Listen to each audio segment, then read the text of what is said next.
Here.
Aye.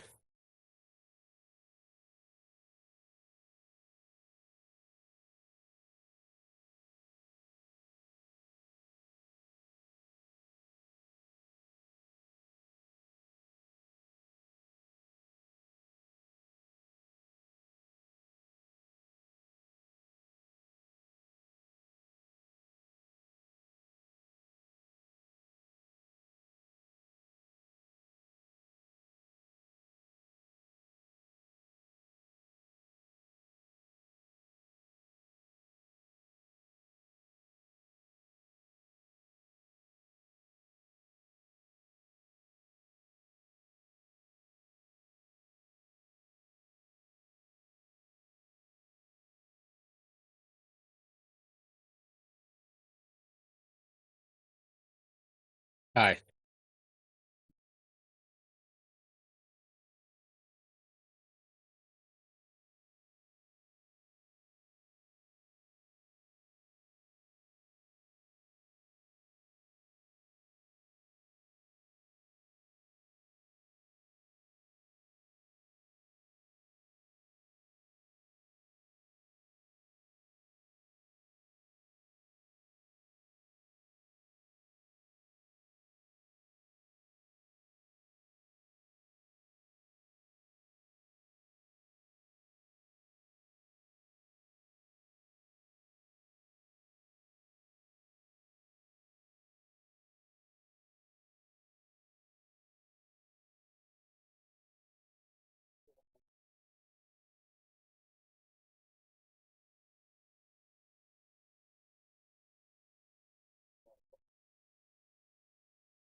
Proposed moratorium and a proposed amendments to our code. And so these items are not about a particular company or a specific proposal, but these items are about whether Salem regulations are sufficient as we are planning on building the future for Salem. So last, to the council, my only opportunity to talk to you is during these council meetings. So I do want to share some reflections. So last Last Monday, we heard almost 6 hours of public testimony, hundreds of written comments, and many community members testified for the first time. And then also people traveled outside Salem to attend the council meeting. So the room was filled with passion, emotion, uncertainty, frustrations. As I reflect on that testimony, I think it was, for me, it was important that I separate emotions from the substance of the message. The emotion tells us how deeply people care about this issue. And the message tells us what this community wants us to consider, right? So what they're asking us to consider are impacts to water, energy, infrastructure, and the environment, and whether our current regulations that we have in place are adequate for the new generations of AI data centers. So these are legitimate policy questions, and that is why we are here tonight. And technology is evolving very rapidly. What we know today about AI data centers is not the same as what we did a few years ago. And as communities consider this new generation of development, I think it's important to understand the potential impact, whether it is good or bad. We also have to ensure that regulations reflect the realities. And Salem has, I have been with the city for 26 years. Salem has always valued economic opportunities and investment. That still remains important. But economic development, and when I think about the protecting the community values and the assets, they're not necessarily opposing goals. They can coexist. And in order to do that, our responsibility is to make sure that the growth occurs in a way that is thoughtful, responsible, and also it serves the long-term impact of this, long-term interest of this community. I have the privilege to work with each of you that is serving on this council, and I have said this publicly, and I'm going to say it again. This community is fortunate to have this council serve in that volunteer role. And over the past 18 months, this council has faced many challenges, had to make some complex decisions. And during those discussions, what I saw was that you ask the right thoughtful questions, and you listen to each other's perspectives. You always remained curious. And in that process, you made decisions you personally, each of you believed, served the interest of the community that you are serving. So the questions before us about, or before you about the AI data centers, these are significant questions. And what matters is how we engage with each other during these difficult conversations, and how we listen to different perspectives and viewpoints.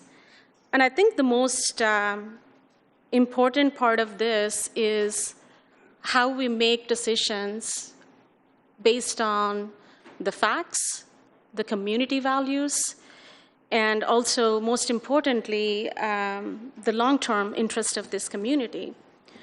And over the past year, you collectively as council made a commitment to safe, clean, healthy Salem. And as an organization, we have been talking about strengthening our culture to keep the community in the center of decision making. Now, tonight's discussion is an opportunity to put those values into practice. And to this community, and I want to acknowledge to this community that we all are learning through this process. And AI data centers represent a new and evolving technologies. There are complex issues that it's extremely difficult to understand how quickly they're changing. So these complex issues require careful consideration. And we all have a lot of questions, we do. I have a lot of questions about this too. Our shared goal on this is the same. We want to make decisions that protect long-term interests of Salem. And so we need you, and we need your perspectives, your questions, and your input. I truly, sincerely appreciate each of you for engaging in this process. That's very important. And based on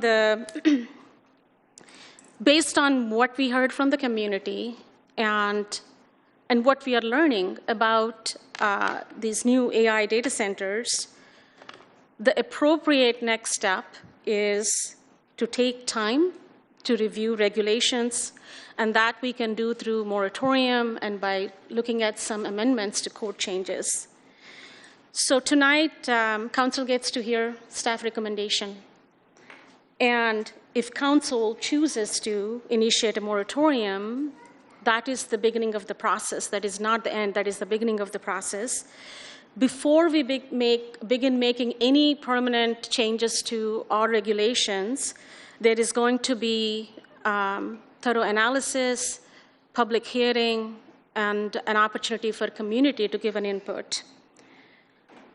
Through this process, staff's commitment is to provide objective information, thoughtful analysis, and recommendations based on the information that is available at that time.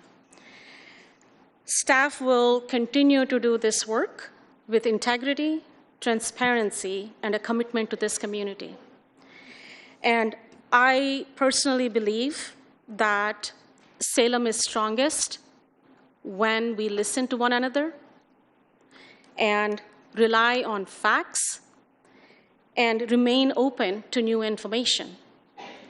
So that way, we make decisions with the future of this community in mind.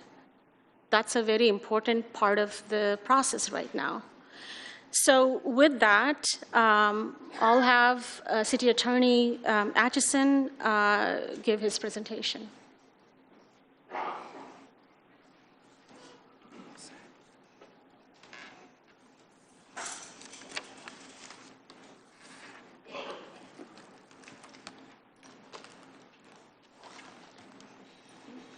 Armando, if we could get that in presentation mode on the screen.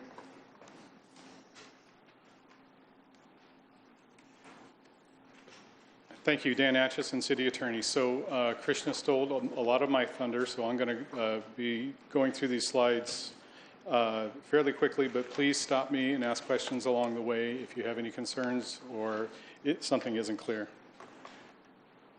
So as Krishna said, tonight's special meeting is for council to consider both the initiation of a moratorium on AI data centers, as well as to initiate code amendments to the city's land use code concerning AI data centers.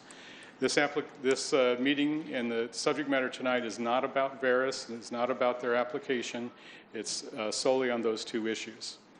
I would say that as most folks are aware, that Veris has submitted their application to the city at this point. Because of that, there are ex parte rules that apply. So as I've talked to each of you individually previously, you need to be careful about showing bias or having conversations with folks outside of these proceedings that could indicate that you are predisposed to make a certain decision. So it's fine to talk about concerns about data centers in general. It's fine to talk publicly about the city process and how we got here, but I would ask you to just be careful about specific comments regarding the application.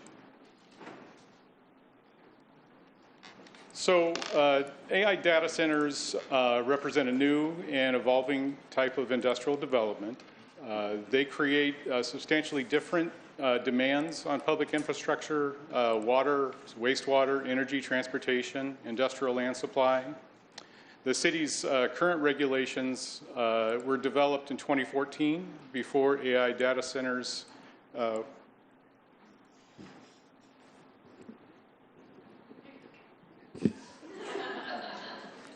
Thanks, Armando. Sorry. I'll try not to bob so much as well. But our data centers in general were added to the code in 2014. At that time, they were a different thing. AI data centers, as detailed in the staff report, are much bigger and much more grand in scale than older data centers that serve a single business or a single building. And so our code and our development standards were in place at that time that may not be appropriate for current development. So we're recommending reviewing and modifying the city's regulations before additional AI data center development occurs. A couple of words on Oregon land use law in general. So Oregon land use law provides substantive and procedural protections for all parties. That includes folks who comment applications, it includes the applicants, and it includes opponents on land use applications. Generally, residents have a right to notice of the application and an opportunity to comment on it. Everyone has a right to know what information the decision maker has and is using to make the decision and what criteria apply to the decision. All parties have a right to decision makers that are free of bias and that the decision is based on criteria that apply at the time the application is submitted. Applicants have the right to approval of an application if the application meets the applicable criteria. There are different types of land use applications. Some are, quote, clear and objective, and they're based on specific standards. And so if an application meets that standard, the city is obliged to approve it. There's other types of applications, such as a zone change or a comprehensive plan change, that also have discrete criteria, but those criteria are much more subjective and much more judgment and value-laden judgments that you can apply to it. So in addition, jurisdictions cannot deny or unreasonably condition an application on factors other than the applicable criteria. In other contexts, you might see folks complaining about, their property values are going to go down if this big shopping center gets sited next to them, or if there is an apartment building sited near their neighborhood. Property values aren't part of the criteria that applies to those decisions. And while those concerns are valid and that testimony is valid, we can't base our decisions based on that testimony. Lastly, jurisdictions that apply or deny applications in bad faith can be assessed attorney's fees, and the Land Use Board of Appeals can order that the application be approved. So under ORS, Oregon Revised Statute 227-178, that statute requires a decision on an application be based on the standards and criteria that are in effect and apply at the time the application was first submitted. So a moratorium would allow local governments to bar applications for specific types of development if the local government is able to make particular findings required under the statutory scheme for that. But ORS 227-178 still applies. So as we talked about a little bit, AI data centers are different than traditional or enterprise level data centers. They obviously are larger, they have more computing capacity, they take more resources, they can, depending on the type of data center, can use more water, more power, can have greater heat signatures, can create more noise. A lot depends on those specific factors on what type of data center and what type of technology they're using. So those different demands from this new type of development puts different stresses on the city's public facilities, their public infrastructure, the sewer, the water, the transportation, things like that. Those stresses can have impacts on the environment, on public health, and on other community resources. Those potential impacts include demands on electrical infrastructure, water systems, wastewater capacity, transportation, and of course our industrial land supply. The city's current zoning regulations and public facility planning were developed before these new uses came out and may not be adequate to address the characteristics and impacts from this use.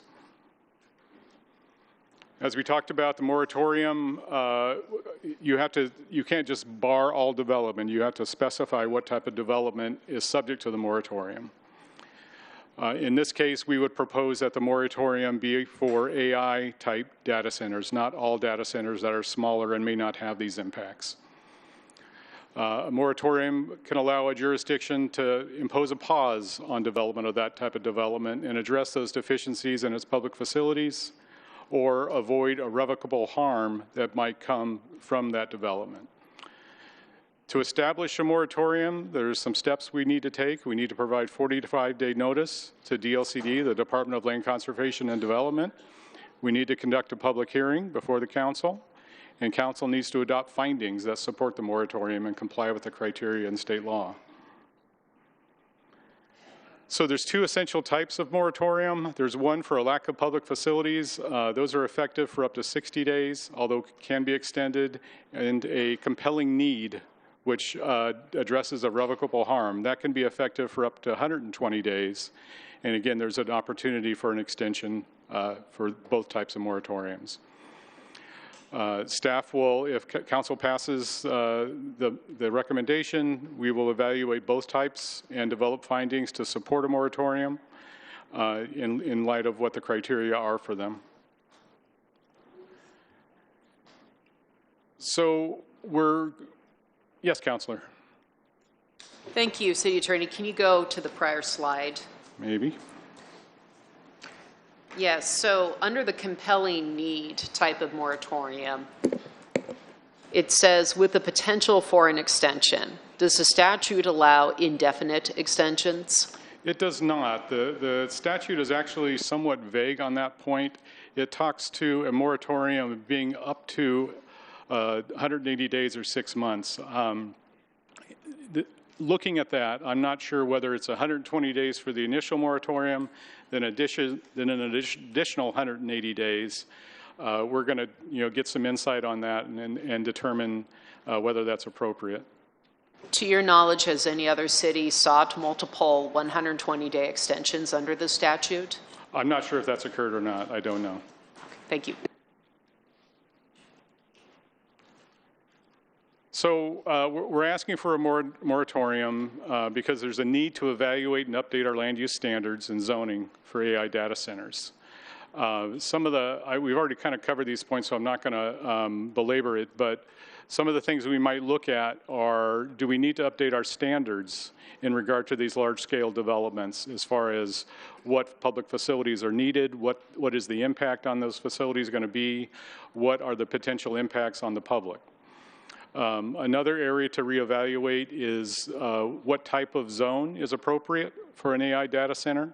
Right now, they're allowed in most industrial zones, and they're allowed as a permitted use. So under land use process, a permitted use basically means that it's allowed. It's not a matter of whether it gets sited and developed. It's a matter of how it gets decided, and as long as it can meet those standards, it needs to be approved. So there's potential for us to change this zoning for where it would be appropriate at, if anywhere. There's also an opportunity for us to determine whether permitted use is the appropriate approval process, for lack of a better term, for AI data centers. It could be a conditional use, it could be a special use. There's different processes that take place. What review body approves them? Is it appropriate for the hearings officer to hear an appeal, or would it be better if those appeals went to City Council? Those are questions that we'll be looking into if the motion is passed. Councillor Tigan, go ahead. Thank you, Madam Mayor. So I'm curious about the choice to focus on AI data centers as, like, I understand that we need to do something particular, but I'm struggling with how we define it in a way that it isn't sort of just creating a loophole, or it's a we know it when we see it kind of thing. Absolutely, yeah. Is it thank you. Is it? So right now we have a definition for data centers. It doesn't talk about a size. It doesn't talk about an energy use, things like that. And I don't think we want to cut it too finely as far as what we want to look at as far as a moratorium.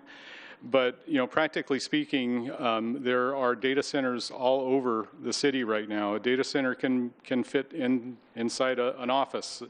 It can still meet the definition of data center versus one that takes up several acres. So it's not just size that we'd be looking at. And frankly, I'm the attorney here. They tell me not to play engineer. I will be relying on folks who know more about this to better define that term and make sure we're not being too narrow in how we define it. Thank you.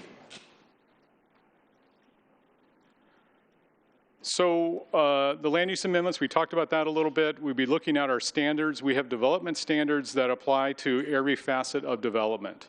It may be that our standards are appropriate for an AI data center and no changes are needed. Or it may be that, no, this is a different animal altogether and there's different impacts that aren't contemplated with a smaller scale development, and we're going to need to create different standards for this use. I already talked about the permitted use and whether that's appropriate, as well as whether the current zones that they're located in are appropriate. That'll be part of the process that we're considering, and of course, council's direction and feedback on that would be great. So procedure-wise for a land use amendment, council may initiate a code amendment by resolution and then can either refer that to the Planning Commission for a recommendation back to council or retain jurisdiction over it. The resolution that's in your packet tonight is silent on that, so at this point the code amendment would come directly back to council. It would not go to Planning Commission. So if council wants to talk about that more or wants to change that, tonight is the opportunity for you to do that. Once that is initiated, staff would start working on the specific amendments. Once we feel the amendments are in pretty final form, we send notice to DLCD. It's 35 days before the initial public hearing on the matter. And I say that once the amendments are ready is because we're required to provide a copy of the amendments to DLCD when we supply that notice. So we can't just send it out tomorrow because we don't have those code amendments ready to go yet. After that, there'd be a public hearing. Again, if council retains jurisdiction over that, the public hearing would happen at City Council. If you refer it to the Planning Commission could have that hearing. And alternatively, you could have a hearing at Planning Commission and a hearing at City Council if that's what's felt is needed. After adoption or after the public hearing, council would consider an ordinance. Ordinances under Oregon law have to be read twice at the public meeting. So there'd be two different readings at two different meetings. And then ordinances are not effective until 30 days after they're passed, unless there's an emergency declaration that's attached to it. And there's specific findings that the city has to make to declare an emergency in order to pass an ordinance with 0 days notice. I'm not prepared tonight to say whether we could meet that. I think if we have a moratorium in place, that would be moot. I think we could get an ordinance in place and adopted and effective prior to the expiration of any moratorium. So both the moratorium and the land use amendment can be appealed to the Land Use Board of Appeals. There's some different procedures that are written into ORS Chapter 197 regarding moratorium and what criteria apply. But essentially, both the moratorium and land use amendment would remain in effect. So their changes or the prohibition on development would be valid and stay unless the Land Use Board of Appeals were to grant a stay on those regulations. The stay essentially pauses the effectiveness of it until the appeal is resolved. To grant a stay, the appealing party has to demonstrate that the city likely committed an error in adopting them, and that the appealing party will suffer irreparable injury if the stay is not granted. So next steps, if City Council adopts a moratorium or adopts a recommendation to initiate the process for a moratorium, we will prepare findings to demonstrate compliance with the applicable criteria. We'll get that public hearing scheduled, and we'll send 45-day notice to DLCD. Right now, our plan is to get that notice out this week.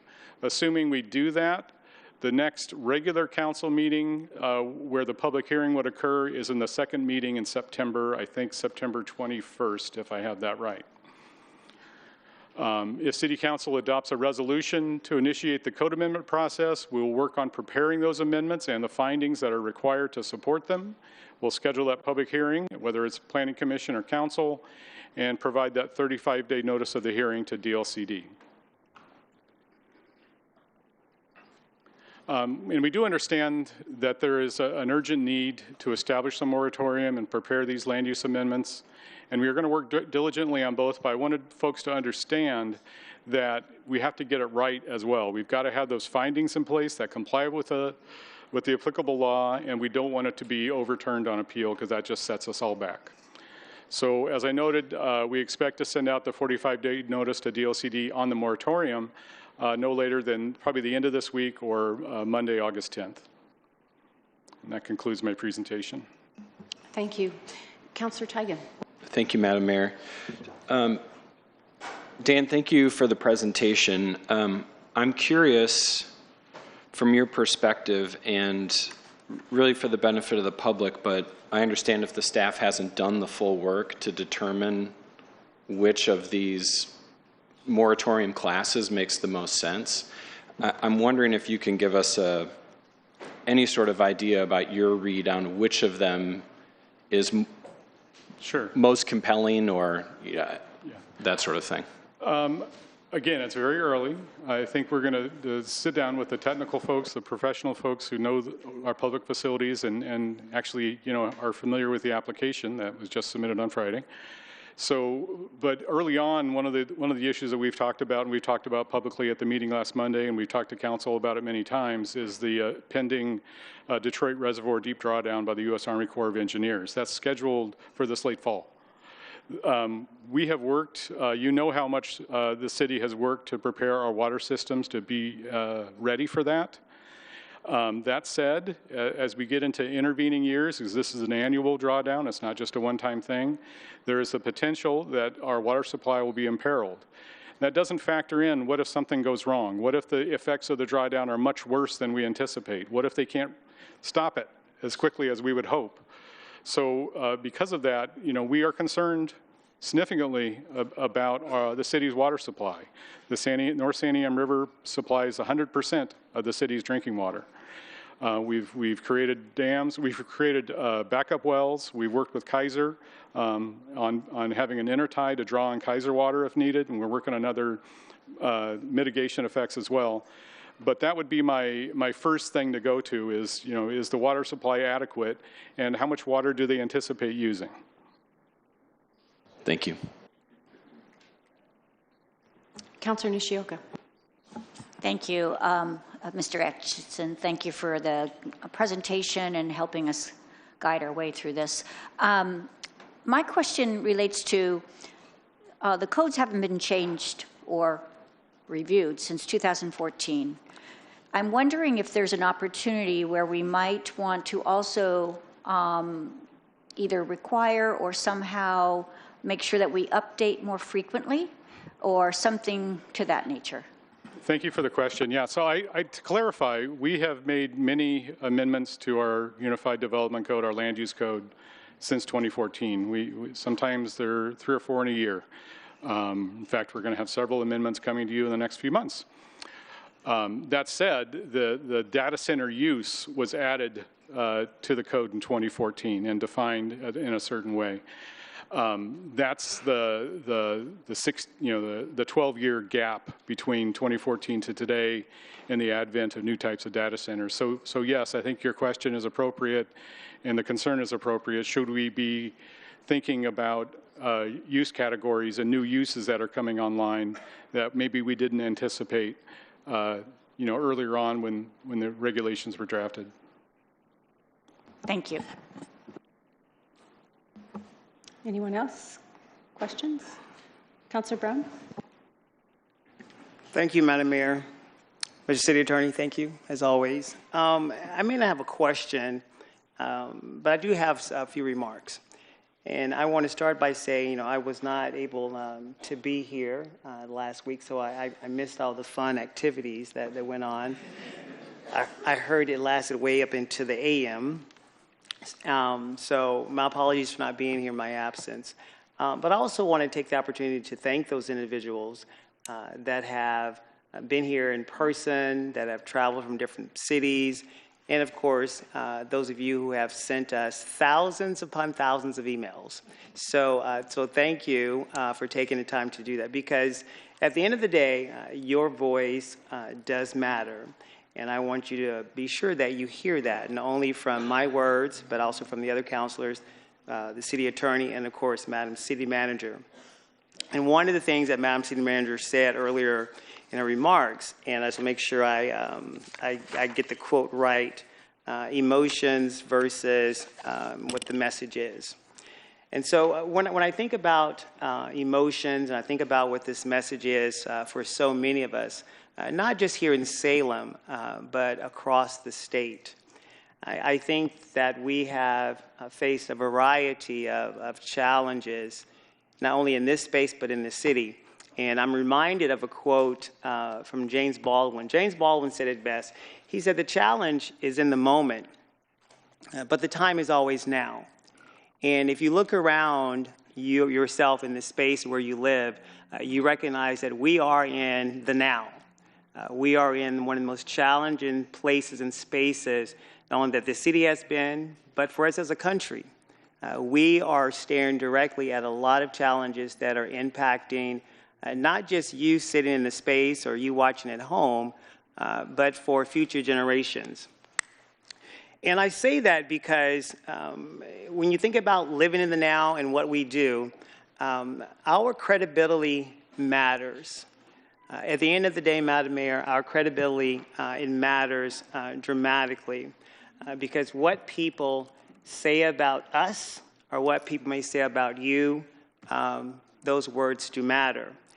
And when I think back upon, the past 18 months plus, Madam City Manager sitting in this chair, we've had a rather interesting 18 months, have we not? We have. For those of you who live in the city of Salem, it's been a rough start to our tenure as being a city councilor. But when I think back upon those 18 months and how we got here today in this beloved city of peace, one of the things that I want to go back to, just 18 months prior, we were sitting in a deficit, in a major multi-million-dollar deficit. And that deficit was going to cause not only libraries to close, but it was going to lay off dozens of jobs. And not only laying off dozens of jobs, but we were going to have to close Center 50 Plus, which is in my ward. So 18 months ago, we were on the edge of doing some things that we weren't sure how we were going to get out of it. Yet at the end of the day, this lady to the right of me, she had a plan. And that plan allowed us to move forward. When I think about the 180,000 plus folks that live in the city of Salem, we were at a place where public safety was also going to be jeopardized. We realized that there were folks that were going to lose their jobs, and we were going to be impacted. And yet we had to find a way to get out of it. And it wasn't easy because we came together as a community. We decided to listen to folks. We decided to be quiet long enough to listen to the folks who voted for us and put us in these seats. And they voted for 9 of us. They did not vote for her. She is not an elected official. And so when you think about those folks who represent wards 1 through 8, and of course, Madam Mayor, we're in these seats because your voice put us here. Your voice did not put her in this seat. And I think back upon these 18 months because we were in such a situation that we needed union support. We were at the place where we had to figure out, are we going to have a levy or not? And unions have the right to work independently. Madam Mayor, at the time, she worked closely with interim city manager Nambury. And at that time, they went to the unions for support. And believe it or not, the union supported us. Again, a path was laid and we went forward. Having said that, we were also reminded that the levy, we passed the levy. We passed the levy. And I am from the ward where we had the least amount of voters. And we passed the levy because we collectively came together and said, you know what? We can do better than this. And we passed it. Didn't have to lay people off. Didn't have to close the library. Didn't have to close Center 50 Plus. But the path that was laid forward for us was from the leadership team. And that leadership team was led by City Manager Nambury and her team, the city attorney, the CFO, the CSO. A path, and we made it. And I'm going to bring it closer to home. We live in a city to where, wherever you go, how many know you're going to find somebody that's homeless? Oh, yes. And we have had folks that have been unsheltered in these chambers. And if you drive through Ward 5, you will find a whole host of folks living on the street. But let me tell you this, it may not look good, but it's getting better. And we're not there yet. And the one person who was able to advocate and bring a variety of partners to the table, including Madam Governor, including ODOT, that path that was laid forward, Mr. City Attorney, was by you and also our city manager. Again, we got through it. And I think about Ward 5. Ward 5, crime rate is growing. It's increasing. But it's getting better because the former chief, Chief Womack, with his leadership, and our current interim chief, Chief Ditto, and Madam City Manager, you can come into Ward 5 and you will see that change is happening.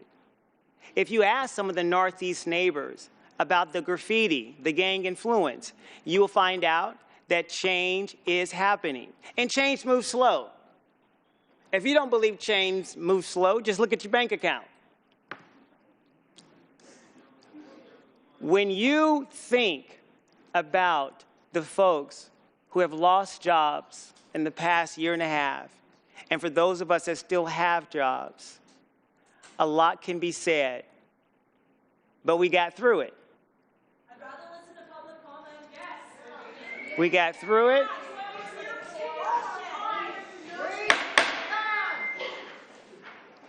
Please control your outbursts. That's going to take even longer. Thank you, Madam Mayor. And I do realize that your voice, it matters.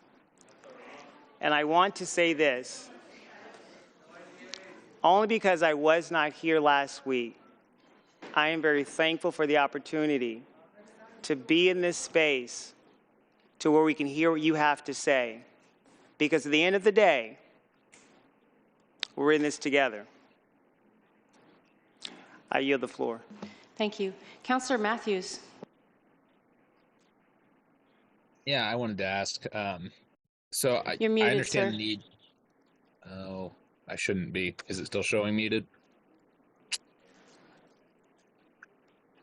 Mine doesn't say muted. Are you guys still showing me as Sorry, muted? we can't hear you yet.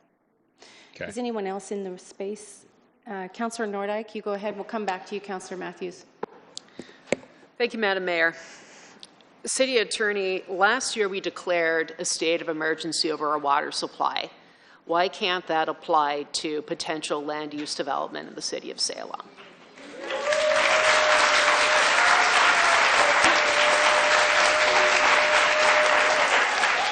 Just to refresh everyone's recollection, Section 6 read that the city manager, acting as the city's emergency program manager, is authorized to issue orders and take other necessary steps to implement this declaration as authorized by Salem Revised Code 2.680, including emergency procurement of goods and services, execution of agreements, and other measures necessary for the protection of life, property, and the economy.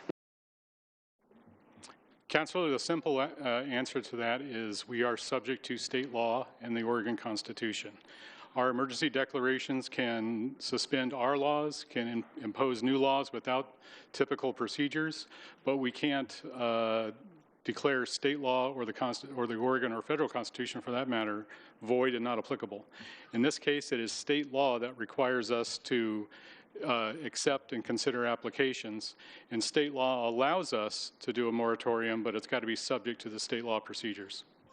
Can we make any kind of appeal to the state government that this is a legitimate water crisis? We all know it. We see it coming. Is there anything we can do more?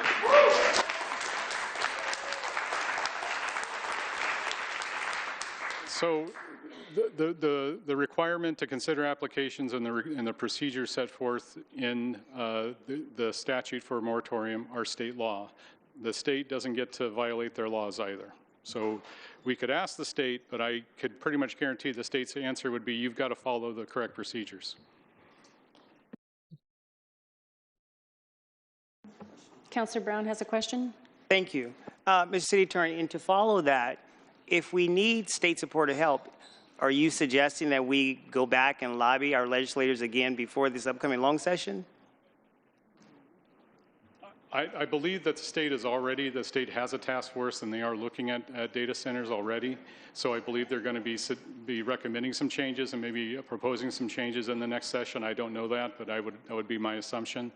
So I believe what Councilor Nordak is referring to is, could we ask for special dispensation from the governor's office to say you don't have to comply with these state laws?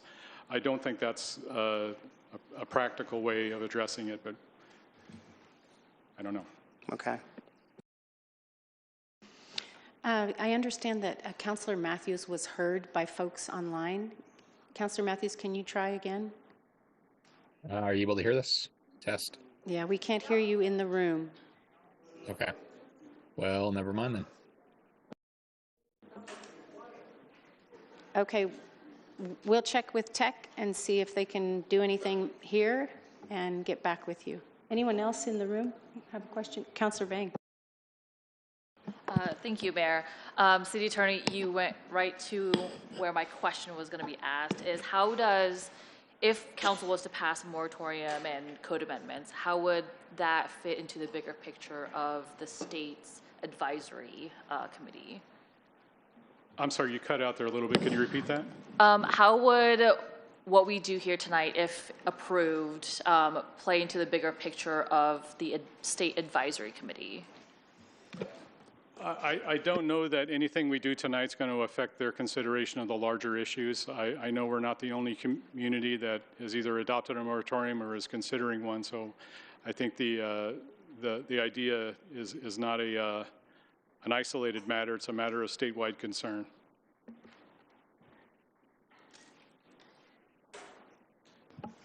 Any other questions from council?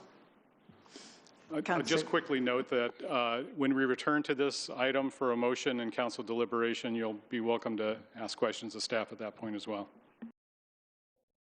Councilor Teigen. Sorry, City Attorney, Madam President. I guess I want to walk down the road of what happens if we do it wrong, because there might be some, I feel some temptation to try to accelerate this as much as possible, but what's the impact of, say, we take an action to accelerate the timeline beyond state law just because we feel that emotion side of it, and then we end up losing? Right. Where does that put us in terms of enacting a moratorium? Do we just get to start from there, or would we have to go back to the beginning? So my I can't say for certain, that's highly speculative, but what I would think would probably happen is someone who is opposed to the moratorium could probably file either a writ of review or a request for a preliminary injunction to bar the effectiveness of the moratorium if we didn't comply with a simple thing like the 45-day notice. Now, if it's on the criteria and the findings, that's a more nuanced discussion. There's a established appeal process at LUBA for that. But on something as simple as just the notice period, if we didn't comply with it, I think there'd be an opportunity for someone to file an injunction. That would eliminate any effectiveness for the moratorium we passed, and then we'd have to, go back and correct those issues by then filing notice or whatever else was identified as an error. Okay, thank you for walking down that road. Councillor Nishioka. Yes, thank you. Not so much a question. There is a state-level task force talking about AI centers. I listened to it for about 3 hours, and they are discussing the environmental impacts that they have for the entire state. So just know that the state is also looking at what opportunities they may have to have some control over how these are built. This was not a question, it was more just information to say that it's not just the city of Salem, as we know other cities are also looking at this, and that it becomes a wider picture as the state is as well. Thank you. Councillor Matthews, would you like to try again? Let's give it a shot. Not Can yet. you guys hear anything? Sorry, sir. No. That's all right. It's okay. Anyone else in the room? Councillor Brown? Thanks, Madam Mayor. So you mentioned earlier, Mr. City Attorney, about filing an injunction. You said someone. That someone can be anyone? Yes, so any party could file an injunction. And when you think about filing that particular injunction, let's say if it was a union, can we predict how that would turn out? So we're sort of piling hypotheticals on hypotheticals We at are. this point. So if we were to not follow the state procedure, for an instance, not sending out the 45-day notice, we would adopt a moratorium. My guess, and it's literally a guess, is that someone, whether it's a union or anyone else, could file a request for an injunction to invalidate that moratorium. And your question is what? You answered it. Okay. Thank you. Anyone else in the room? Yes, Not a Councillor Nishioka. question. I simply want to, this is more for our community members that are here and online. Again, I want to thank you all. This is the democratic process in place. And it is wonderful that our community comes out and speaks their thoughts and their concerns, and that's why we are here. I also want to thank my fellow councilors for interacting with all of the emails and all of the materials that we have received. And also, I want to make note of the Planning Commission. They too have had a lot of communications, I'm sure. I haven't asked, but I'm going to guess. And really, I want to thank our staff. This city, the city staff has worked so hard and really has heard you and is doing all they can. So I just want you to know that. So we appreciate all of your input, and I want you to recognize that so many people are working for you. Thank you. Anyone else inside the space? Okay, I think Councillor Matthews has given up for now. We'll keep working on it. I think Is that the they end? say it Okay, should start thank you. working now. Is that?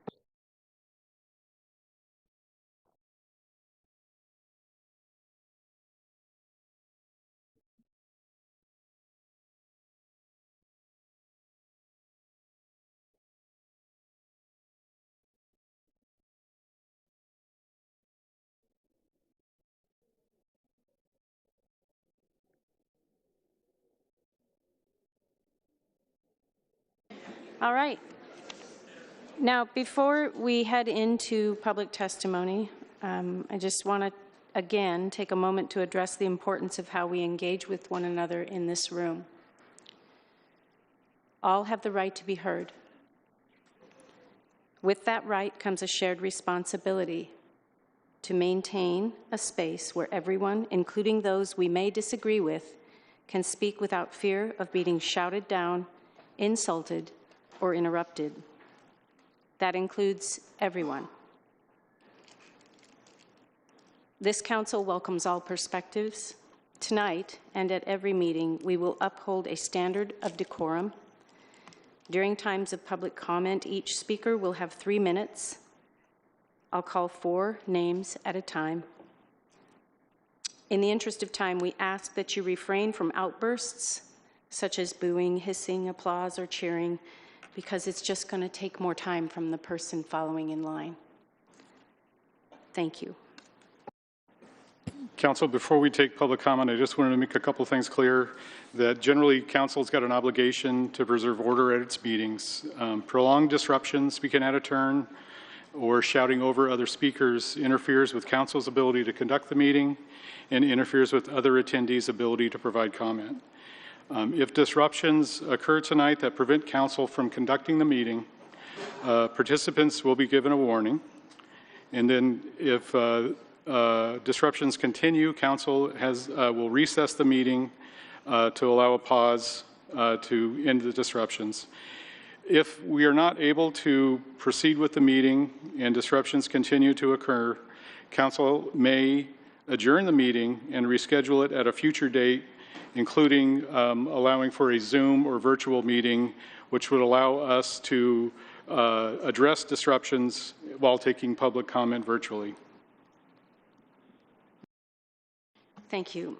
And just for clarification,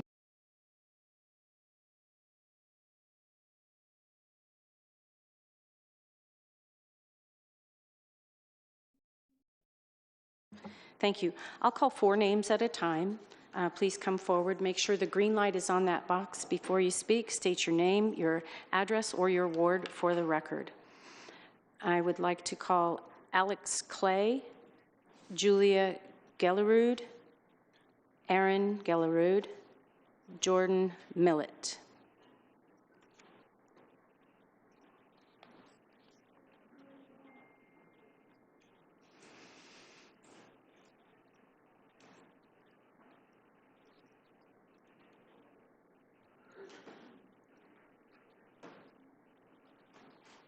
Hit that green button, or the button on there, make the green light. There you go. Thank you.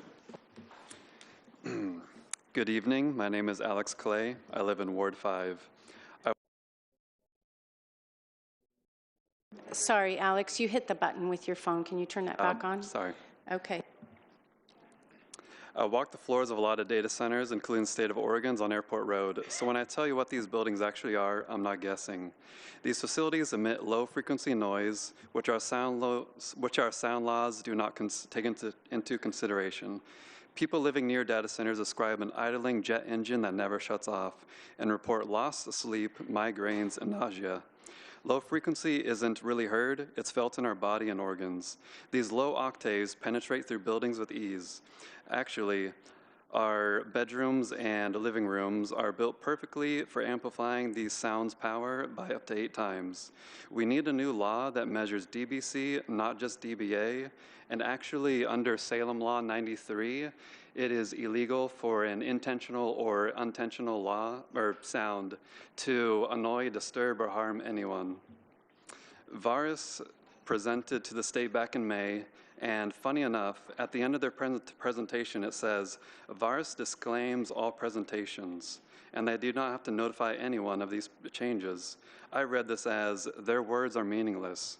Speaking of words, a handful of restaurants, dozens of megawatts, these sound like random guesses heard at the bar. 2 years in, and there isn't evidence of concrete planning. I estimate this facility to be well over 100 megawatts, much higher than dozens. The pattern is clear.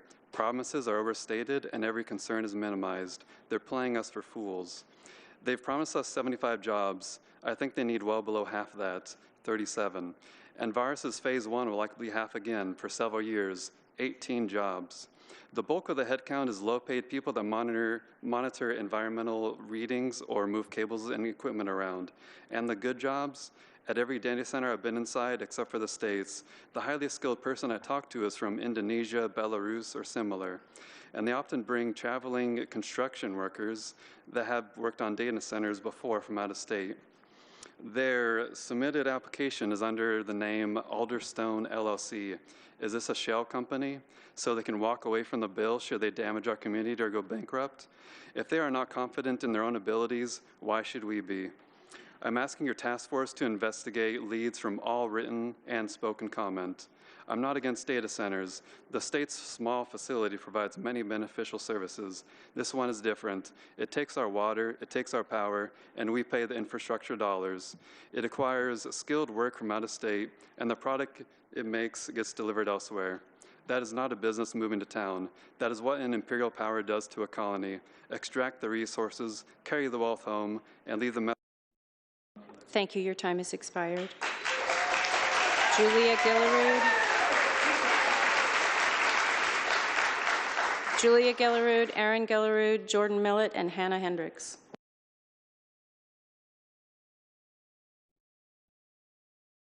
Hit the button, please. Hello. My name is Julia Gullerud, and I live in Ward 2, and I work in Ward 3. I'm here to speak as a concerned member of the community.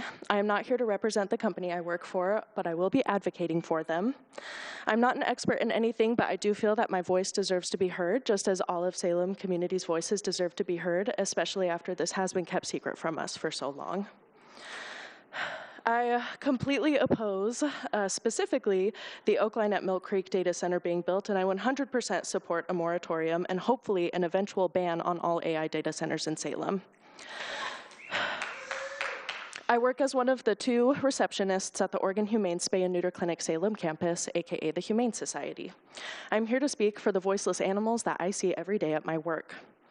The Oakline at Milk Creek Data Center is proposed to be built 1.4 miles away from the Humane Society, meaning not only will us humans hear it and feel it, but the dogs and cats who can hear hundreds of times better than us will be even more negatively affected. This will lead to more health and behavioral issues due to increased stress in an already stressful environment for them, meaning less healthy animals, less adoptions, less forever homes. They are stuck there all day and all night with no respite from the noise or polluted water that would follow this proposed project. There are also times like kitten season right now where we have little bottle babies who have been separated from their mothers too young. We have little puppies. This happens every single year around the same time. This would hurt them. This would hurt puppies and kittens. We also already have regular power surges that cause us to lose internet and power. The extra stress of this huge data center on the local power supply will absolutely not improve those conditions. Internet outages affect every department's ability to work and keep records, including important medical records and medical communications. Power outages affect surgery. It is not safe for the up to 35 animals a day, and sometimes more, that the vets perform surgery on for these outages to happen. I'm just here to speak in protection of our pets, our found families. While Oregon Humane Salem campus is a pillar in the Salem community, we also serve people in surrounding communities, and sometimes as far away as Washington. While our clinic is in such high demand for just spaying and neutering feral community and stray cats and other shelter pets, the demand for accessible veterinary care is increasing in all of Oregon. Members from these communities reach out to us every single day begging us for veterinary care for their deeply loved pets. People from all surrounding communities bring injured and deceased animals to us, and we don't have the heart to turn them away, even though we're not equipped to handle every case. Allowing this or any data center to be built in Salem will hurt or even extinguish this needed community resource. How many jobs will be lost because of that?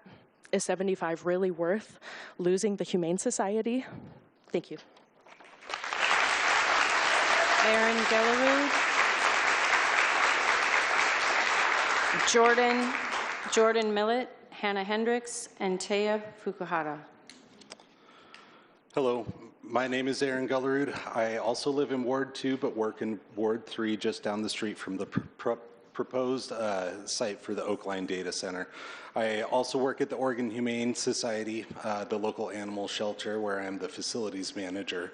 I have already faced climate change in many different ways in my role at work. I've personally planted over 30 trees and have another 100 that I'm growing to develop shade for the animals, to combat what is already happening to our world. I had a whole section where I was going to talk about water, but that's been hit pretty hard, so I want to talk about fire. Something that happens with data centers is they create something called a heat island. The amount of motors and just thermal mass that these buildings have, on average, increase the surrounding ambient temperature by 3 degrees. In more remote areas, rural, where they've been able to build more data centers, it's been measured at all the way up to 16 degrees temperature increase. I am wondering why we're having this discussion when over 1 million acres of Oregon has burnt this year. We are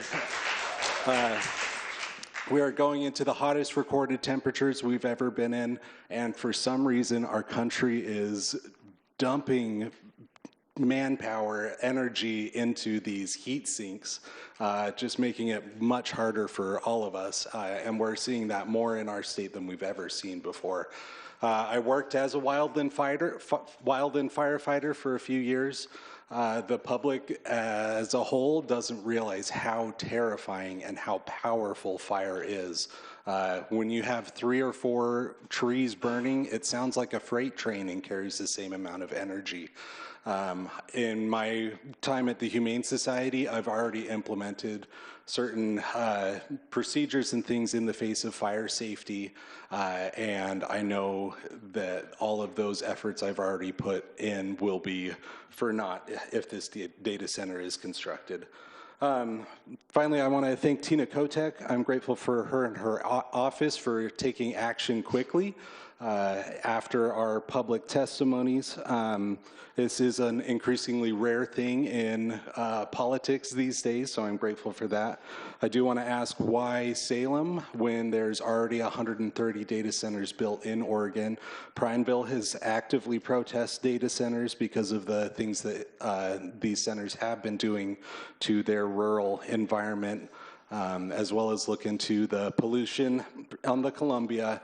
I call on anyone who has sway with state legislator to call for.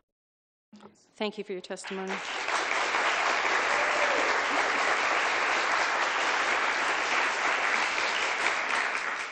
Just to be clear, are you Jordan? That's correct, yeah. Okay, thank you. Jordan Millett, Hannah Hendricks, Taya Fukuhara, and Ross Swartzendruber. My name is Jordan Millett, and I live in Ward 1. I am a lifelong Salem resident, a proud member of the Democratic Socialists of America, and I am also one of the many, many people that spent their entire night here last week. Council, we are well beyond needing to prove how data centers will harm our community. There were 5 hours of testimony at our last meeting. Our position was so abundantly clear that the various representatives completely left the building. No town hall, no task force, no amount of active listening from Veris will bridge the divide between us, the workers, and them, the billionaire class. I implore you all to try to understand what this is like for us. We obviously did not have the luxury of being looped into the city's non-disclosure agreement for 16 months.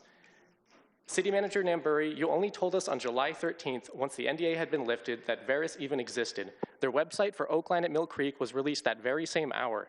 If that's the case, then can anybody tell me why there were 8 speakers lined up for the Veris project at that very same meeting? Does that make sense to anyone? Paid staff and executive board members from the North Coast States Carpenters Union, the International Brotherhood of Electrical Workers, and the Plumbers and Steamfitters Union were all there ready to push through this data center before anybody even knew about it. Shame on you, City Council. Myself and my partner and 40 other workers were left without a job when Regal Cinnabar shut down last year. Am I seriously supposed to believe that the city of Salem suddenly cares about 70 new jobs in Salem? The city of Salem wants to gamble our future on tax money from Veris, a company that has never built a single data center. Their profits are not real, but the cost of living crisis that already burden the people of Salem are very, very real. I have been canvassing in support of Representative Leslie Munoz since April, and with that, I've had the chance to speak to residents across Lancaster and Northeast Salem, a part of town, by the way, which houses the majority of our immigrant working class. I have not found one person that supports data centers. Nobody can afford a price hike to their utilities, and nobody wants their drinking water polluted with forever chemicals. Council, think about the people who cannot be here tonight because they have to work a second or even third job. Governor Tina Kotek revoked state land for their project, and that was not enough. Veris outmaneuvered you and submitted their application last week. A citywide moratorium is a great start, but you have to fix this mess that you created. Myself and everyone else here does not care about what bureaucratic limits you might say stand in your way. It is either us or the data centers. Council, I ask you, which side are you on?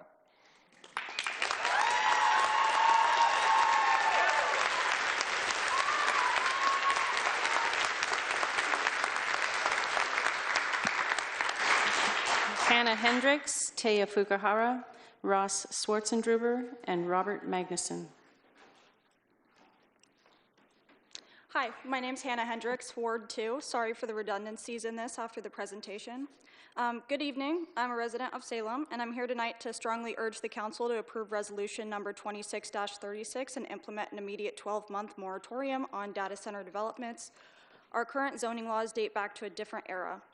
Our 2014 Unified Development Code treats grid-scale, resource-heavy AI facilities the exact same way it treats a standard commercial office building. This allows tech developers to build by right with zero public oversight, zero public hearing, and zero limits on their resource consumption. We cannot allow a multi-billion-dollar project to exploit these outdated loopholes. Thanks to Governor Kotek's decisive action, the state owned 32 acres of the original site footprint and have been pulled.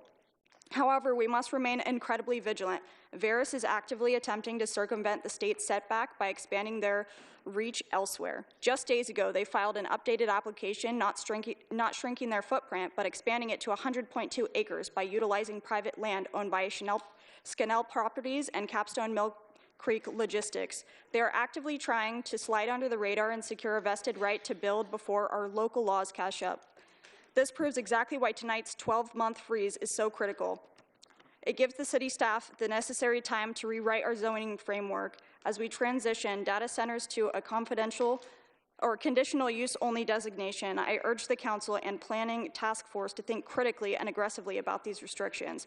We cannot rely on vague developer promises of low water consumption or private mitigation plans. Any future zoning framework must mandate strict geographical boundaries, including a minimum 1,000-foot setback from residential zones, schools, and hospitals to protect our neighborhoods from industrial noise. More importantly, our new regulations must tie project approvals directly to strict measurable utility thresholds. If projects threaten to overwhelm municipal wastewater treatment, strain our freshwater reserves, or spike electrical rates for local families, our zoning laws must give the city the explicit power to say no. And finally, we must ensure this process remains transparent by permanently banning NDAs on public infrastructure projects. Let's close the loopholes and protect our local grid and pass the moratorium tonight. Thank you. And one final thing, do you think we're idiots?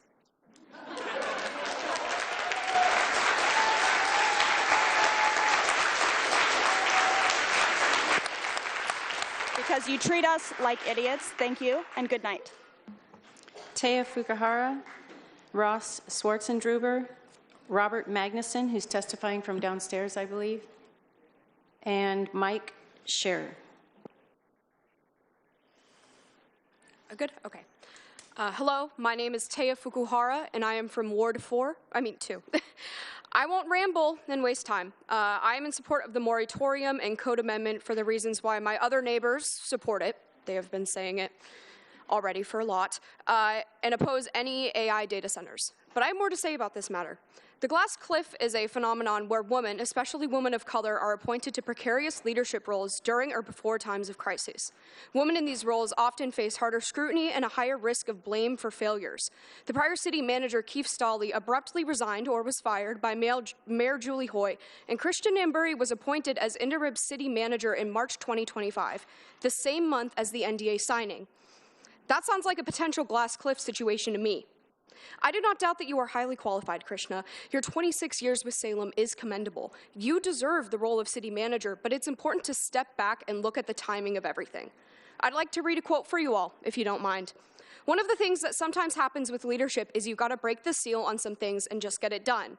And sometimes they are not popular. But the thing about leadership is that if you don't do the hard things, the good things never happen.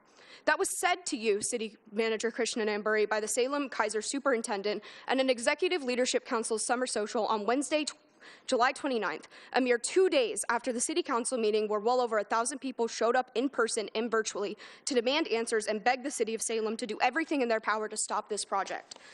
Krishna was given a room full of applause on July 29th due to her handling of the Veris AI Data Center project and NDA, which has not been addressed by the Council during that presentation. She was next to Salem Police Chief Brandon Ditto, and to remind everyone, the Salem Police uses AI for non-emergency dispatches. And just to make this all better, the city manager also met with Aaron Stickney on July 29th. I think we can all remember him. He was the Cannery Project co-founder who spoke for the data center last week, who left before the meeting was over. Praise can feel good. It really can. When you're faced with this much criticism, I know it's easier to fall back on people who will tell you that you did the right thing and applaud you. But they are applauding you, but are they applauding you because they truly believe in you? Or because they know at the end of the day, you will take the blame and they will walk free and undisturbed? Regardless, Krishna, you are not serving the people's best interests. None of you are. Another important aspect of leadership that was ignored on July 29th is accountability, which you all need to fulfill. I know that we haven't been the kindest to all of you. Do you understand why we're so angry? It's because we're terrified. I'm scared. I wanted to yell at you all so bad, and I'm sorry if I'm raising my voice a little bit. You should not have seen my first draft of this. But I took a step back and realized at the end of the day, we're all human, so I will not yell. Please open your minds. Please be creative. We can find other solutions to this that provide other jobs. We just need to open our minds and stop being so close-minded and try. Thank you for your testimony.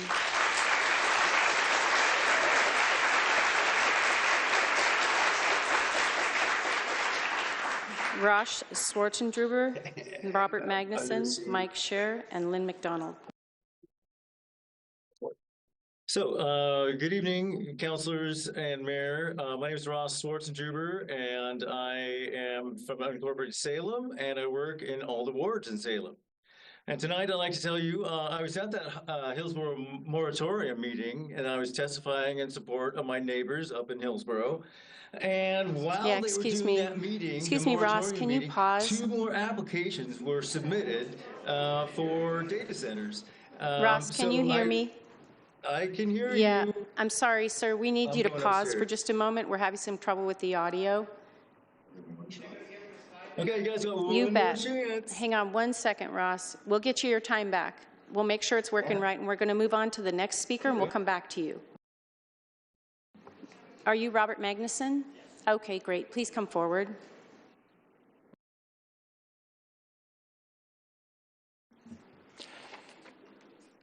Good evening, Madam Mayor, councilors, city staff, and most importantly, Salem residents and allies. My name is Bob Magnuson, Ward 7, and I'm a proud and defiant member of the opposition. I oppose this AI data center, and I oppose all of them. In fact, I'm going to lend some context to this, and what I'm most impressed with is our Salem engagement. I am not impressed with our city staff, and I'm neutral on council right now. Council, please understand that Veris is playing a persistent, strategic, and extraordinarily well-funded game of land use chess. Unfortunately, and I'll be generous, we're playing checkers. And that's very, very obvious. Council, I understand there are legal and procedural constraints, which city staff is eager to remind you. But there is a difference between respecting those constraints and remaining passive. Please do not rely exclusively on the narrow guidance of administrative and legal staff. Independent judgment is a requirement of the job. This is not an administrative review. It is a major public policy question involving land use. To city staff, I respect that you work hard. I do. I recognize your responsibility is to administer the application process. However, Please understand, much of the public distrust surrounding this is self-inflicted. A year plus of secrecy and limited transparency has left a credibility gap that cannot be ignored and will be hard to bring back.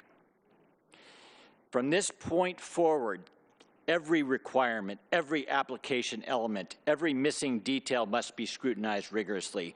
There should be no assumptions, no shortcut, no doubt.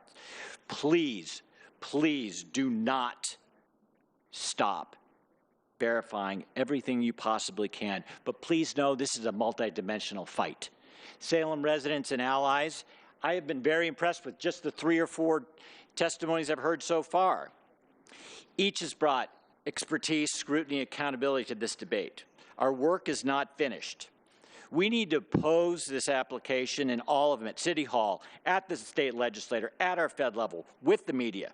We need to delay, embarrass if necessary, bring scrutiny, and oppose big technology. Mr. Abramson, please hear us. We do not want your data center in our town.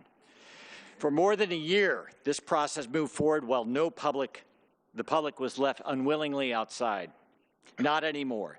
The public is here now, and the public says no. Thank you.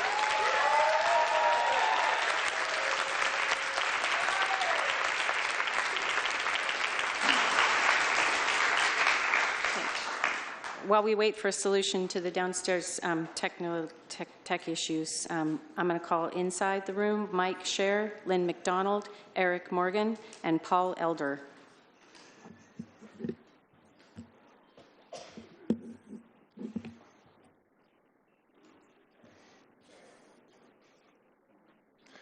Thank you. I'm Mike Scher, Ward 1. I understand that we're here to talk about a data center moratorium tonight.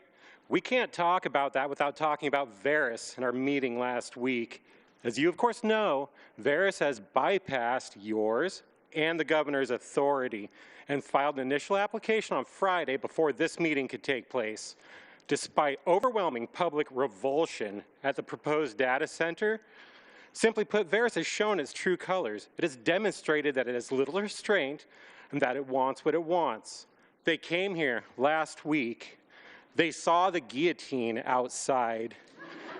They left because they felt unsafe. And then they decided after all that to give us the middle finger. This is an alphabet-backed organization we're up against. This is horrifying. We can expect them to conduct themselves like this in all of their business and use our city as they like. They filed in the nick of time to flaunt their contempt of our will. They took nothing from our last city council meeting. If the data center is built without resistance, what will they feel emboldened to do next? Who will be the next dystopian organization to come do their will upon us? Of course, you are voting to place a moratorium on data centers, right? Correct? Because even if the worst case scenario comes to pass, there absolutely cannot be another one without meaningful consideration. And guys, I don't know what the answer is to the Veris data center thing at this point, but that's why you're here. We need you guys to do everything you can to derail this. If you've got an ace up your sleeves, the time is now. All right, and here's my good-natured jab at the council.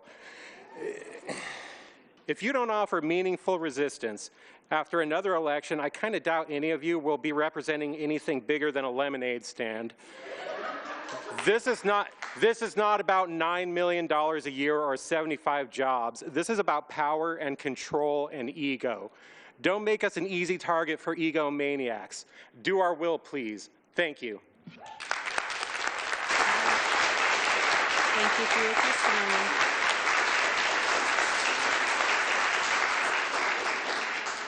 Lynn McDonald, Eric Morgan, Paul Elder, and Megan Taylor. It's like it's the third inning, but I feel like I'm hitting leadoff. Thank you, Mayor Hoy and councilors. I do appreciate what you do. I realize that your job is not easy, especially in times like this. My name is Lynn McDonald, and I'm the business manager for the International Brotherhood of Electrical Workers, Local 280. And so I represent 1,900 members from Lane, Lynn, Benton, Marion, Yamhill, and Polk counties, and the Tri-County area of Central Oregon as well, Deschutes, Crook, and Jefferson. IBW Local 280 supports the Oakline at Mill Creek project, as it represents the type of responsible industrial development Oregon should encourage. This project has the potential to create thousands of family wage construction jobs, generate long-term tax revenue for Salem, and strengthen Oregon's economy while incorporating technologies designed to reduce impacts on water resources and the electric grid. This is highly specialized work and are jobs that support Oregon families and keep local workers employed close to home. Projects like Oakline are critical to training the next generation of skilled tradespeople. Every major construction project creates opportunities for apprentices to earn while they learn, gain valuable on-the-job experience, and build lifelong careers. When Oregon lose hours, contractors lose work, and young people are forced to leave the state in search of opportunity. So currently in our local, we have 30 apprentices that are working out of the state. And it's actually very challenging. So they're either east or south of here in another state. So just give you a little insight how apprenticeship works.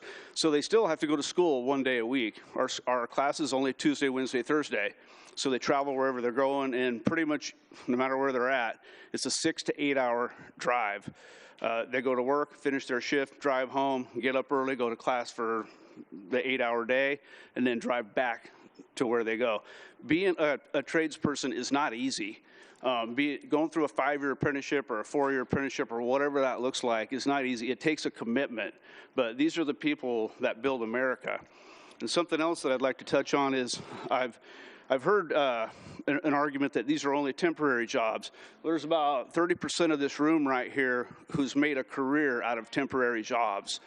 Every job we do is a temporary job.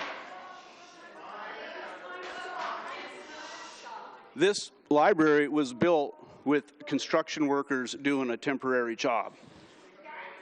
Shut the hell up, your time's done. We're experiencing a little bit of difficulty, obviously, and a little bit of patience and grace would be great from everyone. Thank you. Are we solving the clock issue?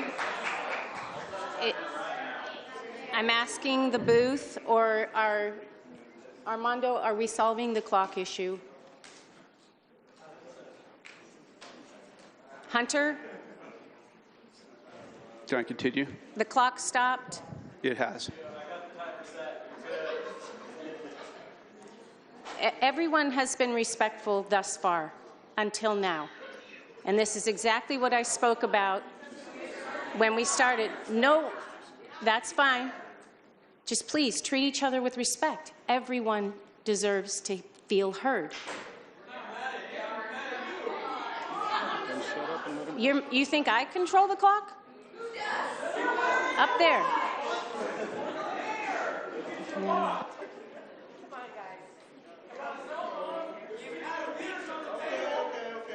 Okay, we're going to put you on a 45-second timer. If you would please finish your testimony, that would be great. And if everyone would be respectful, that would be fabulous.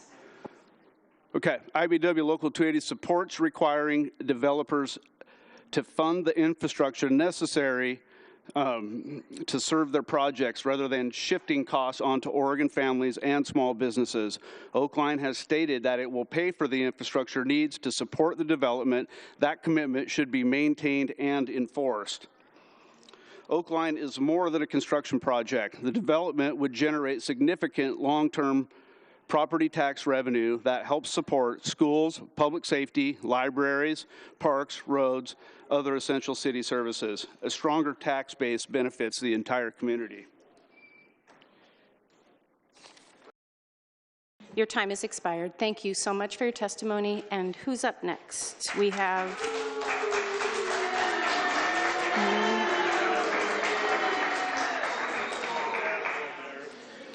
Now, are you Paul? Eric. Eric, sorry, Eric Morgan. Yep. I'll call Eric Morgan, and then I believe Ross, have you made it into the room? Would you please follow Eric? Thank you, sir. Could you let speakers know I'll get my 1-minute warning? Okay, and you will have a 1-minute warning from the city attorney. Okay. Okay, please go ahead. Good evening, Mayor and Councilors. Carpenters Union. We are here today to ask you to reject the blanket moratorium. Here's the thing.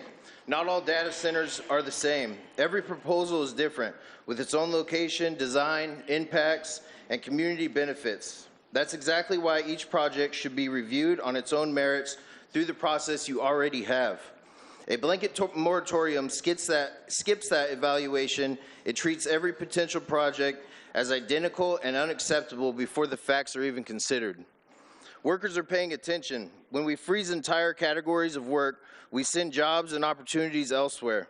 That means more of out-of-state travel, more time away from family, and fewer pathways for apprentices trying to build life here. Salem can absolutely insist on strong standards, real community benefits, and enforceable protections. That's your job. But using a blanket ban instead of case-by-case review is not good governance. I also want to be clear, labor is not asking you to rubber stamp these projects. We support strong standards. We support environmental protections. We support holding developers accountable and requiring them to answer difficult questions. If improvements are needed, let's have those conversations through the public process, set clear standards, enforce them, and make decisions based on facts, not assumptions about an entire industry. Thank you. Thank you for your testimony.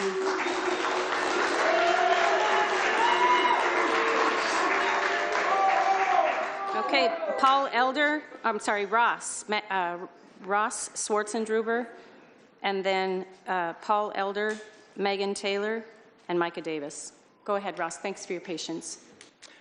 Thank you, Mayor and Council. My name is Ross Swartzendruber. I live in unincorporated Salem, and I work in all wards in Salem.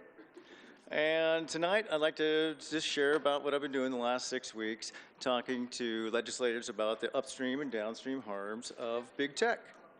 And so the downstream harms, we have about 70 organizations that have legislation ready to be introduced. We're still working on a few things, but it's for AI toy ban, some screen restrictions, some social media harm legislation.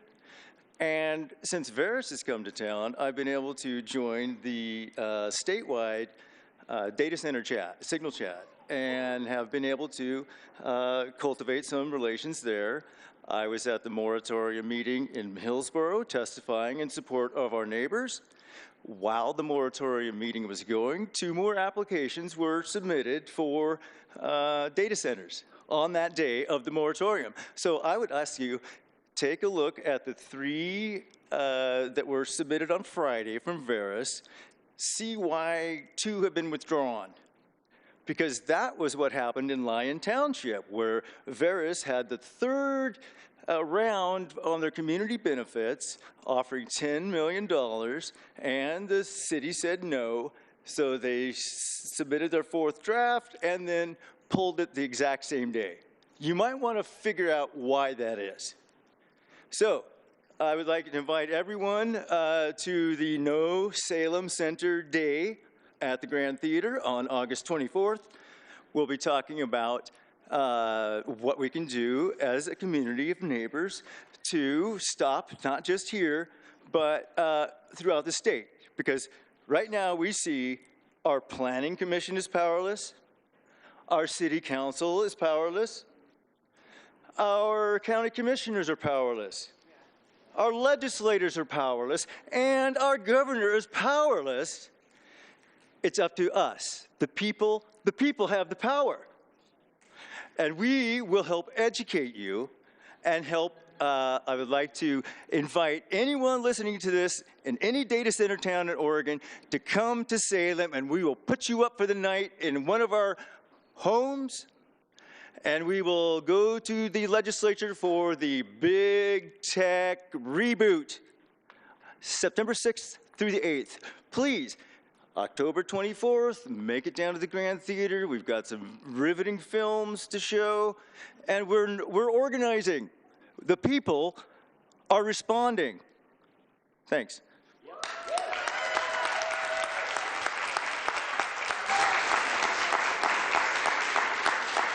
Paul Elder, Megan Taylor, Micah Davis, and Susan Scott. Be sure to hit that button there. Please hit the button so we can hear you. Thank you. Good evening, Mayor Hoyt and councilors. My name is Paul Elder. I'm the business manager of Local 290 and represent over 5,000 highly skilled plumbers, pipe fitters, HVAC technicians, steam fitters across Southwest Oregon, Southwest Washington, and Humboldt, Delaware County in California. I live in this community, and I share some of the same concerns here with the people tonight, and I respect them. We want to protect our water, our neighborhood, and our quality of life, but I also believe developers making good faith efforts to address these concerns, and they deserve an opportunity to protect their plan, present their plans, and answer the community's questions through public process. So we're working off the same information and not hyperbole. For our members, this process means getting skilled tradespeople back to work, it means supporting their families, creating apprenticeship opportunities, and keeping Oregon workers here at home. But it's more than just jobs. It's about giving this community a chance to review the facts before deciding whether this project should move forward. We all want the same thing. We want clean water. We want safe neighborhoods. We want high-quality jobs. We want reliable utilities. We want developers to be held accountable for the promises they make. The question isn't whether these things matter. They do. The question is whether Salem should stop the process before it's given a fair review. I don't think we should. Oakline deserves to be judged on the facts. The company has proposed a closed-loop cooling system to massively reduce water use. They say that they'll pay for the infrastructure needed to serve this project instead of shifting these costs to the existing customers. These commitments should be reviewed, questioned, and enforced. If there are concerns, let's address them through the public process. That's exactly what the review process is for. A blanket moratorium takes that away before the conversations ever happen. For our members, many others in the trade, the project represents years of work. It means hundreds of skilled tradespeople building mechanical systems, piping systems, and conservation water systems. It means apprenticeship opportunities for young people who want to build a career without leaving Oregon. Some people balk at the 75 permanent jobs not being important. The temporary jobs are meaningful, and the construction lasts permanently. That wouldn't mean that the folks building the project were doing a very good job if it didn't last for long years. Many people build their lives on temporary jobs because those jobs provide a living for their families. This project also helps bring long-term benefits to Salem. It means more tax revenue that can help support schools, public safety, roads, parks, and other services the community depends upon. We're not asking you to lower your standards. We're asking you to keep them high. Hold developers accountable, require responsible water use, protect neighborhoods, make sure the infrastructure is paid for, make sure the commitments are kept. But don't close the door on the table. Don't close the door on the table before the facts are on the table. We respectfully ask you to reject a blanket moratorium, allow Oakline to move through the City Council's normal review process. Thank you for your testimony.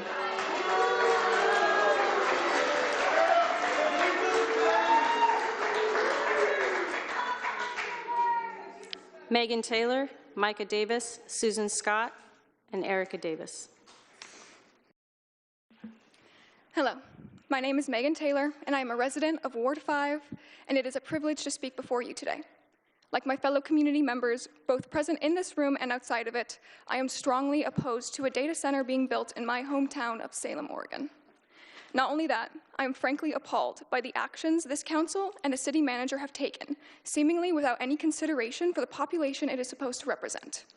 To hide the proposal of the construction and development of something as monumental as an AI data center behind an NDA for over a year, when tensions surrounding generative AI and its environmental impacts have only been rising since 2023, is suspicious and misguided in my eyes.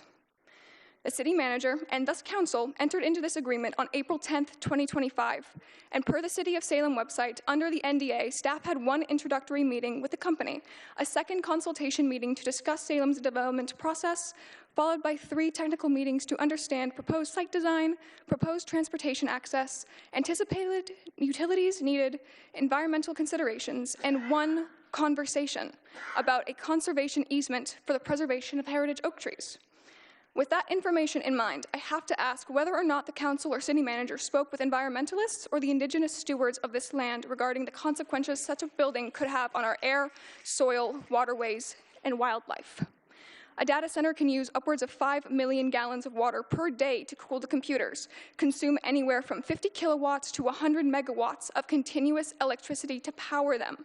And across the country, the 3,000 data centers we already have constructed are on track to produce 8% of this country's emissions by 2030. These are serious considerations that need to be made and discussions to be had beyond the potential $5 billion in revenue that this site could produce. Are a possible 75 permanent jobs worth the risk of polluting our air and water for this generation and the next? Is it worth the students at nearby Corban University, the residents of the surrounding area, and the wildlife all suffering hearing complications from being subjected to constant hazardous noise levels of 90 decibels? Does the potential for profit erase the impact of emissions a site like this would contribute to our atmosphere? I strongly urge the council and city manager to consider how year after year we have seen temperatures rise and have lived through one once-in-a-lifetime heat wave just to survive a bigger one the next summer. Oregon is currently experiencing its largest wildfire season on record. And just 3 days into August, we have surpassed 2024's benchmark and face over 2 million acres of burned land worldwide. This council and city manager need to examine beyond monetary gain and see the lasting impacts an AI data center would have, not just on our environment, but on the lasting personal health and safety of those they supposedly represent.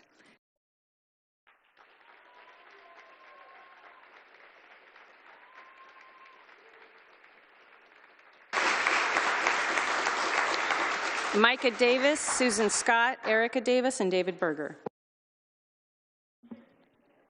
Hi, my name is Micah Davis, and I live in Ward 8. I'm here with the Salem Democratic Socialists of America.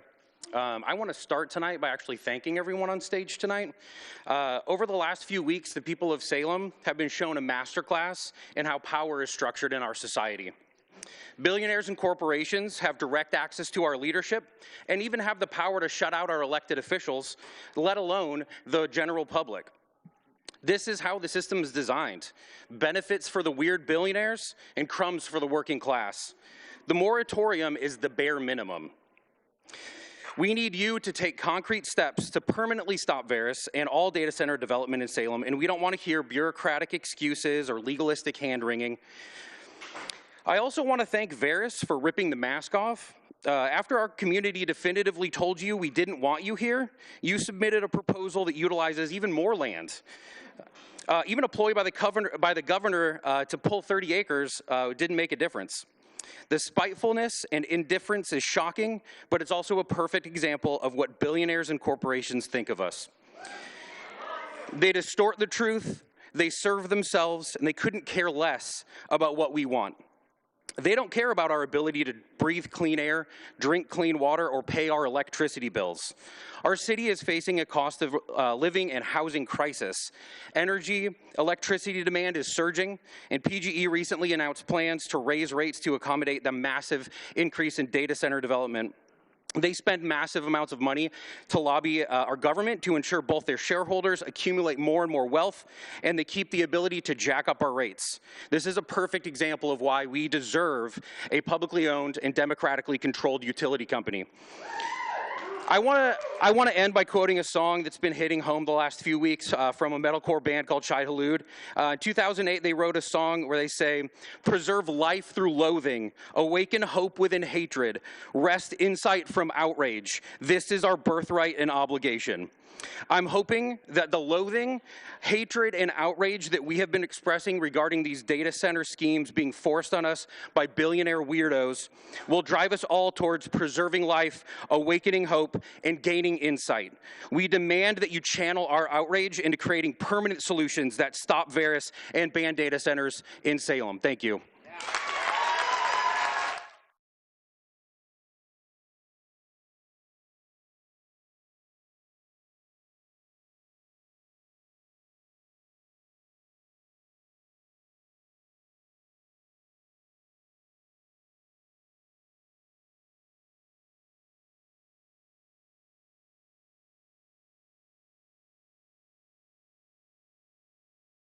Impacts of data centers, because you've heard a lot about that.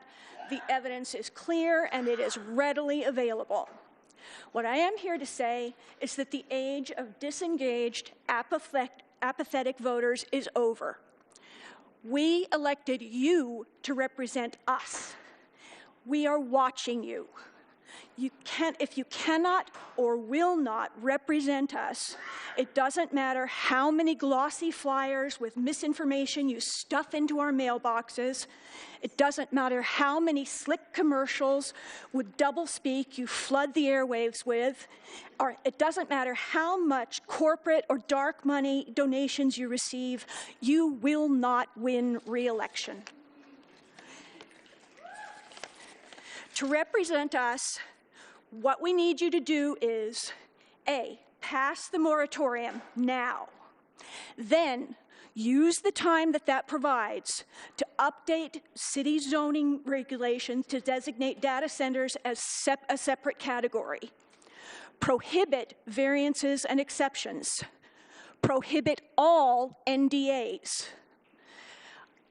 Update the permit application process to require a comprehensive master plan for the development, require independent third-party studies paid for by the applicant of environmental impact, utility usage, transportation, and toxic exposure risks, as well as other things, paid for prior to approval.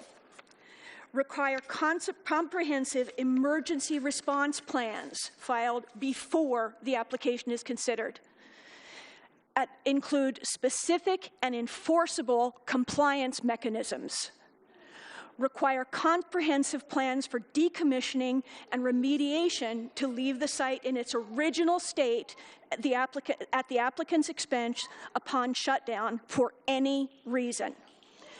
These and any related policy changes should be structured to proactively implement barriers to corporate abuses and not to leave the public scrambling to react to companies squirming through loopholes. Thank you very much.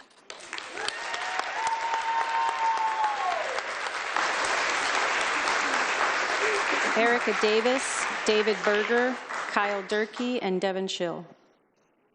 My name is Erica Davis, and I live in West Salem, Ward 8. I'm a union nurse who is a member of the Oregon Nurses Association, and I am here today on behalf of the Salem Democratic Socialists of America.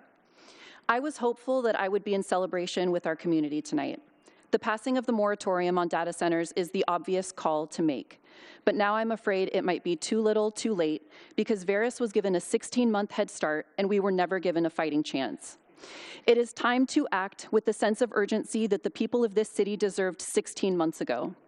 The onus is on us, the onus is on this council to find the courage and creativity it will take to keep Veris out of Salem. Find a way. All eyes are on this council, but especially those who were aware of the NDA and did nothing to protect us. 1 week ago, the CEO of Veris walked away from us when faced with our concerns. Please understand that guardrails will never be enough to hold data centers accountable. These companies will not play by whatever rules you establish. They will lie and cheat, as they have done. They will demand more land, and if we get what we want, they might even sue the city like they did in Michigan. This is what you agreed to when the NDA was signed. The conversation can no longer be focused on data center harm reduction. Instead, we should act quickly to prevent the development of any data center in Salem.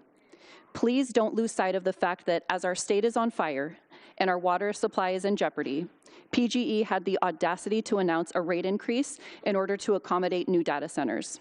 Salem's working class is effectively being asked to generate wealth for PGE and its shareholders and subsidize the massive amount of electricity needed for data centers to operate. We are paying for them to consume the precious resources we already struggle to afford. This council cannot stand by idly as we continue to be preyed upon by corporations who don't care about us. While we cannot take back the harm caused by the way the city handled the Veris project, we can use this moratorium as one of many steps toward restoring the trust in the city's leadership. During this period, I ask that the residents and working class of Salem be given the same privileges that were extended to Veris. This time, please focus your work on a future that protects us, the people of this city. Grant us full disclosure, protect us by permanently banning all data centers in Salem, and do whatever it takes to never let Veris exist in our city. Thank you.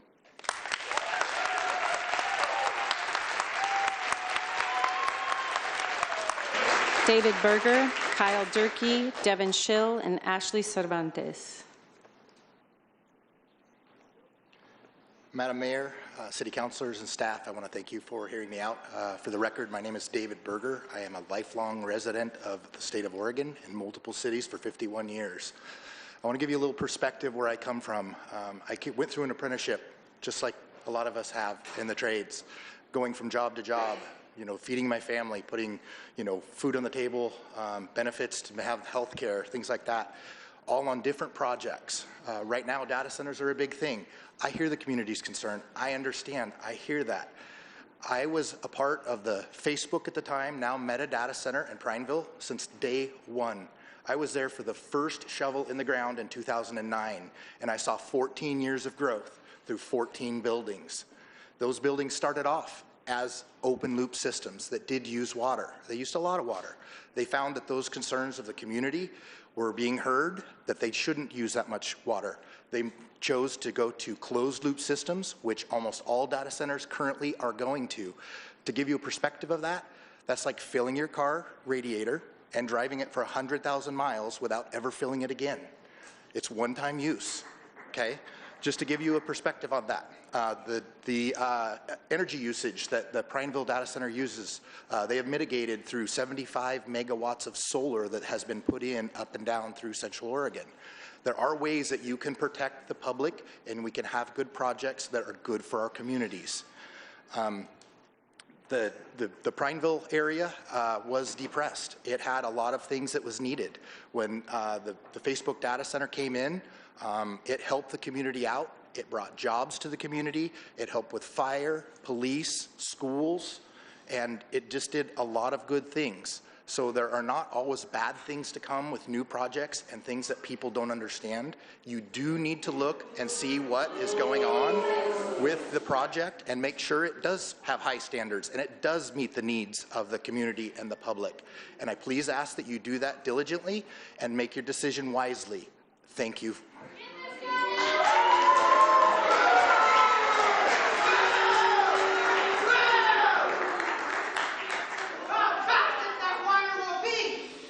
Kyle Durkee, Devin Schill, Ashley Cervantes, and Charlie Davis. Thank you, Mayor, members of the committee. My name is Kyle Durkee. I'm a resident of Ward 2. I'm also a union worker with the Service Employees International Union, Local 503, as a home care provider. And I'm here in support of Councilor Varney's proposal and in support of an immediate moratorium on new data center development in Salem. A moratorium is not a rejection of technology. It is a recognition that Salem currently lacks the policies necessary to responsibly evaluate projects of this scale.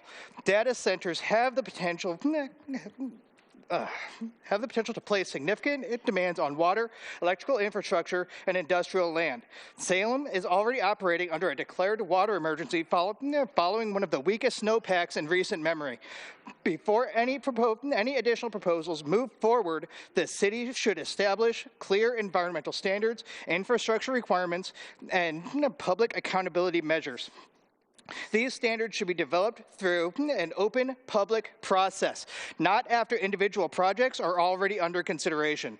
A moratorium gives Salem the opportunity to answer these fundamental questions. What level of water use is acceptable? What protections exist for surrounding neighborhoods, our local wildlife and pets, or our disabled community who cannot leave their homes with these impacts? What cumulative impacts on our infrastructures will be measured? What level of public benefit should be required in exchange for the use of Salem's finite public resources? These questions deserve answers before public permits are issued, not afterward. If Salem ultimately allows data centers, then approval should include public community oversight. I urge the council to establish an independent oversight board made up of representatives from organized labor, environmental organizations, technical experts, neighborhood associations, tribal representation, and members of the public appointed through an open process. That board should oversee regular independent audits of water use, energy demand, environmental impacts, and compliance with every condition of approval. These audits should be public, transparent, and easy for the residents to access. Oversight is only meaningful if it is enforceable. If a company violates its community benefits agreement, exceeds environmental limits, or fails to comply with the conditions under which it was approved, the city should impose meaningful financial penalties, require immediate corrective action, and, where legally authorized, terminate development agreements or revoke permits for repeated or serious violations. Community agreements cannot become public relations documents. They must be enforceable commitments. The people of Salem deserve policies that protect our natural resources, respect public protection. Thank you for your testimony. Your time has expired. Devin Schill, Ashley Cervantes, Charlie Davis, and Rachel Atchison.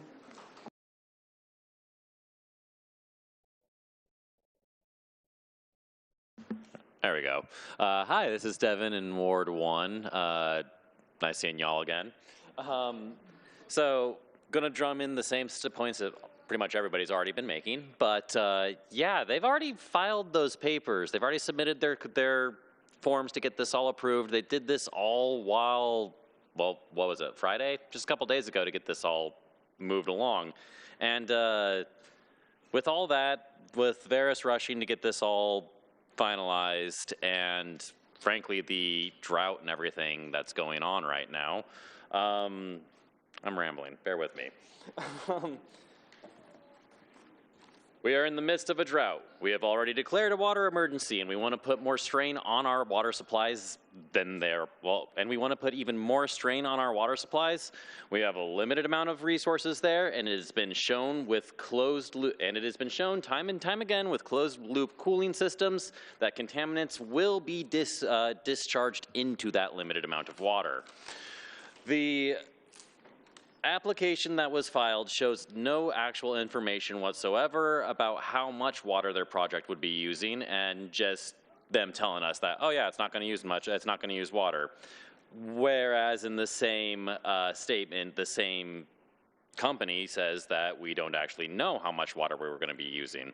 So they tell us one thing, then they tell us something completely different shortly thereafter. With them not knowing how much water is going on, how much water they're going to use, how much water they're going to pollute, that's a disaster just sitting there, right there, waiting to happen. We already know that we can't trust the people at Veris. They've got you all in a non-disclosure agreement. They've ran away from us. They've said things on their site that are just completely wrong. Their website actually said they don't do non-disclosure NDAs. Weird, huh? Basically, they're going out of their way to keep secrets from us. They're going out of their way to hide things from us. What they're suggesting is going to ignore my alarm. They're a disaster waiting to happen. We don't need them here. Please, for the love of all that is holy, do your best. Do everything you can to just ban this stuff. Chase them out, or we're going to have to. Thank you. Ashley Cervantes, Charlie Davis, Rachel Atchison, and Andy Andine. Hi there, I'm Ashley. I live in an unincorporated area of Salem that's pretty close by to where they're proposing to put the data center, and I work in Ward 3, which is even closer. I do want to thank you for holding this special session to discuss a moratorium. It's coming a lot later than it should have. I wish we could have acted proactively instead of reactively, but here we are, and I am grateful for the crumbs. I fully support the moratorium as well as Councilor Varney's motion. I look forward to requesting an extension to the moratorium, assuming it's passed, because I know this will be a longer conversation than the initial time allotted. The language of the moratorium could stand to be beefed up a bit, or a lot. The community needs to come first. Explicit language should be used to ensure public safety regarding health, safety, affordability, and quality of life to local residents, as well as our water, land, electricity, and infrastructure. We need to protect our community and environment now before irreparable harm is done to both. This project must also clearly demonstrate its economic benefits, not just some vague language that sounds nice but has nothing to hold the company accountable for their meaningless gestures. No more tax breaks or incentives for any new projects involving data centers or other multi-million-dollar projects spearheaded by billionaire corporations. If they want to build in our city, it needs to benefit our city immediately. If projects like these are approved, they need to be held to enforceable community benefit requirements, some of which include local jobs that provide living wages, benefits to our public education system, local hiring goals, payments towards parks, water protection, emergency services and infrastructure, and binding environmental performance standards. Let us be proactive from this day forward to fight for a future the residents of Salem deserve, one that centers its people over corporate greed. Thank you.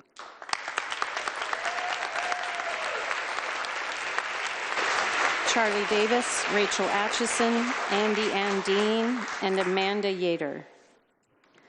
Hello, I'm Charlie Davis, Ward 8. I'm 19 years old, a student, a union worker, and a lifelong resident of Salem, and I shouldn't have to be here. I'm frustrated. A moratorium on data centers in this city was the first step, a baby step, and it should have been taken 16 months ago when this city signed away its transparency in a non-disclosure agreement.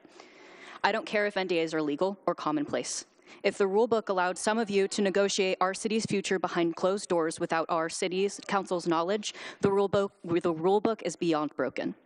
An NDA is a direct betrayal of the public's trust, and it's not even the biggest thing I'm mad about. Let's talk about Veris. To Nelson Abramson and your corporate stooges, I know you were too scared to face the community at last meeting.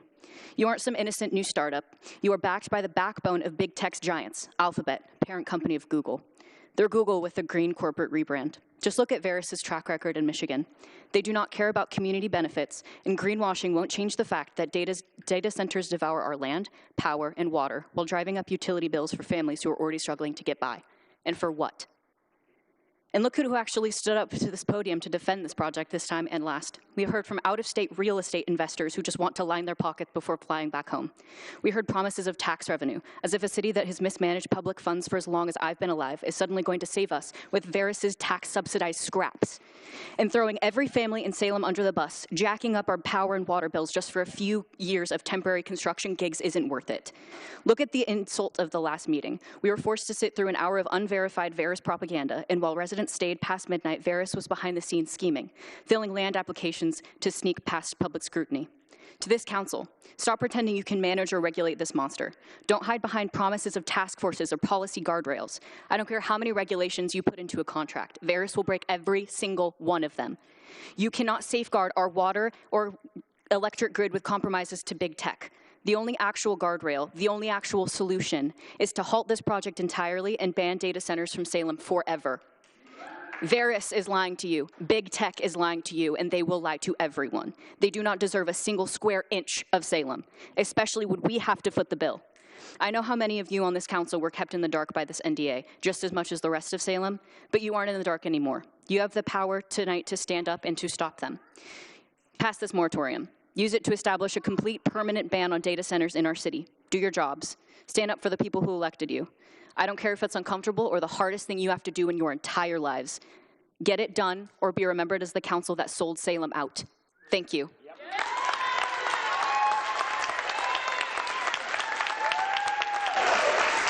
Rachel Atchison, Andy Andine, Amanda Yater, and Jonas Cervantes. I'm Rachel Atchison. I live in Ward 3. So moratorium, code amendment, yes, and. What I want to say is how disappointed and how absolutely furious with our city manager I am. While she may have been pressured by the mayor, the city attorney, SEDCOR, or others, the fact remains that it was her signature on the NDA that has prevented us from having any meaningful say in this process. How dare she so easily swallow the empty promises of corporate propaganda and regurgitate it back to us as if it were factual. How dare she spend our tax money having staff work on this behind closed doors? How dare she think that she knew better than us what is best for our city? Given the harm that she has caused to the public trust, the environmental harms likely to be caused by these projects, the disregard for public health concerns, residential property values, and the very character of this place that we call home, I request that Krishna Nambury be replaced as city manager immediately. I also have no faith that SEDCOR has been acting in the best interests of Salem and want to see us sever ties with that agency as well. They have recruited corporations like Amazon and Home Depot who get tax breaks to build gigantic eyesores here, which use our public infrastructure and offer nothing in return but low-paying warehouse and transportation jobs.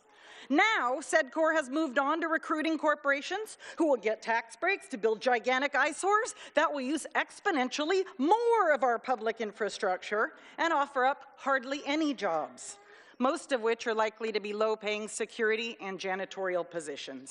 Someone is being enriched here, and it is absolutely not our community. It's unbelievable that we continue to pay SEDCOR, actually, for this privilege. And to Mayor Hoy and the councilors, we deserve clarity about who knew what and when. Councilor Matthews mentioned an upcoming data center project at a public meeting on July 8th. Councilor Varney told the Salem Reporter that she was only notified about this project on July 11th, and the public was notified on July 13th. In the interest of restoring trust, I am asking each of you to tell us the date that you were first made aware of the existence of a non-disclosure agreement with Veris, and the date that you first knew about this proposed data center project.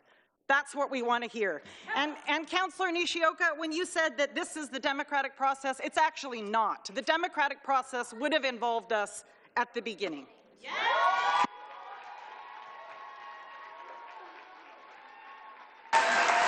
Andy Andine, Amanda Yater,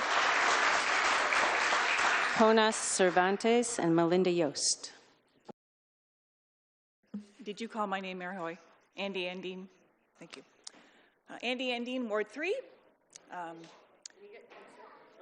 Andy Andine, Ward 3. Mayor and councilors, thank you for your time, and thank you for extending time last week so that all people could be heard. I want to speak to two urgent issues: timing and trust. First, timing. The sequence of events this past week is concerning. An application was submitted immediately after public opposition intensified and just before you consider a moratorium. That raises a real risk this project is moving forward under outdated code before you have the chance to act. Even initiating a moratorium may not be enough if there's a delay before it takes effect. That gap creates a window for additional applications, as we've seen happen in other cities in Oregon. Thus, I urge you to take whatever lawful action is necessary to prevent applications from vesting under outdated code, including interim and emergency measures if appropriate. Second, process and trust. Based on my past interactions with Salem land use processes, and given the scale of this project, I have serious concerns about whether procedures are always followed consistently or transparently. I urge you to direct an independent review of the process and staff actions, not to assign blame, but to ensure integrity and maintain public confidence. Even if procedures were technically followed, there may have been a serious error in judgment in treating a project of this scale and impact as routine. This is not a typical development, and it should not be handled as one. I also urge you to ensure that the task force is balanced, independent, and free from real or perceived conflicts of interest.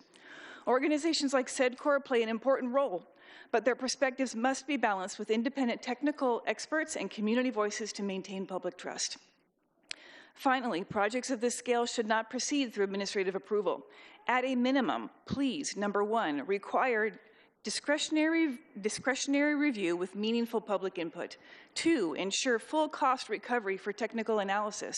3, adopt updated standards before allowing further applications. This is a narrow window to act. Once it closes, it may not reopen. Thank you.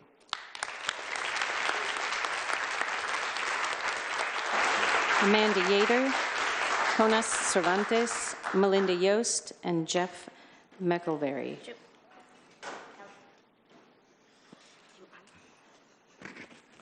How do I push this thing?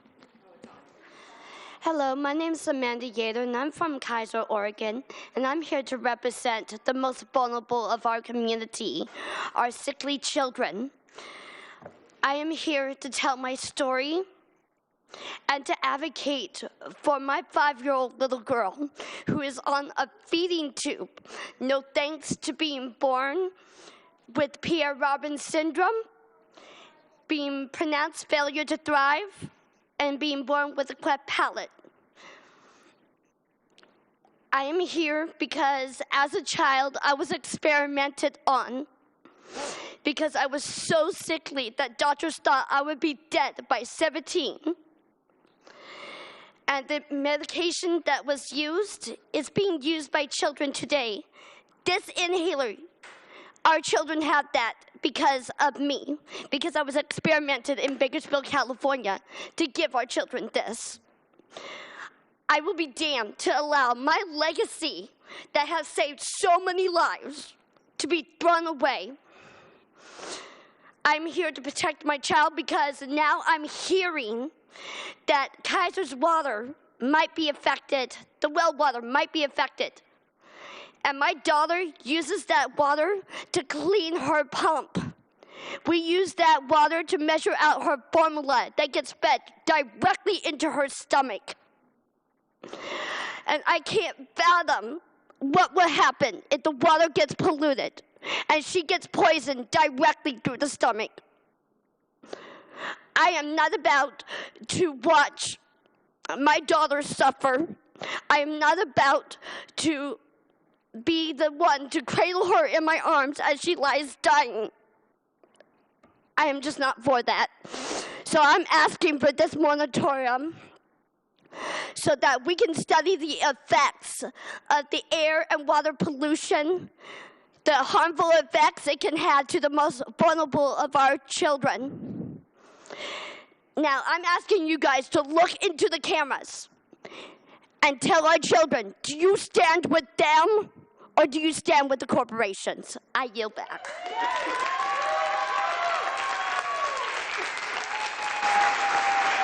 Jonas Cervantes, Melinda Yost, Jeff McElvary, and Aaron H. Hello, my name is Jonas. I live in unincorporated Salem and a little under 3 miles away from the proposed data center site. The proposed data center moratorium is a good start and I fully support it. I also fully support Councilor Varney's motion to amend the rules surrounding the data centers. What upsets me is that this council was basically found asleep at the wheel in regards to this project and the data centers in general, and to data centers in general. What's been happening to Hillsborough has been the subject of national news. Why did we have to wait until it was literally too late to address the situation? Yes, we're talking about the moratorium now, but Veris still submitted an application even after witnessing the dislike it caused our community. This is from their website. We aren't just developers, we are long-term neighbors. Our goal is to collaborate closely with residents to ensure this campus truly serves the community and addresses what matters most to residents. And yet their CEO, Nelson Abramson, left before we could ask any questions. They also say, Veris commits to NDA-free relationships with local governments and agencies and continuous open-door dialogue with community members. Well, we know how that turned out. Veris has shown us who they are. I don't know if honesty and transparency are part of the checklist to qualify to build in Salem, but Veris is neither. Lastly, I just want to remind Council that developers and moneyed interest will say whatever they need in order to achieve their goal. We've already seen this duplicity with Veris. In fact, a different developer who spoke at last week's council meeting went so far as to compare this council to drug addicts in their approach to solving homelessness. He even called the people of Salem uneducated regarding the data center. Salem was a lot of things: beautiful, difficult, mischievous, dignified. Stupid is not one of them. I myself studied physics at LBCC and OSU and was part of the underwater robotics team. I know about cooling systems. I know about equipment decay and maintenance. And I'm telling you, anyone who tells you that a closed-loop cooling system is a fill once and never again is lying to you. Everything breaks down. Everything needs repairs eventually. If developers are serious about wanting to help Salem, I have 3 words for you: tax the rich, tax the rich, tax the rich.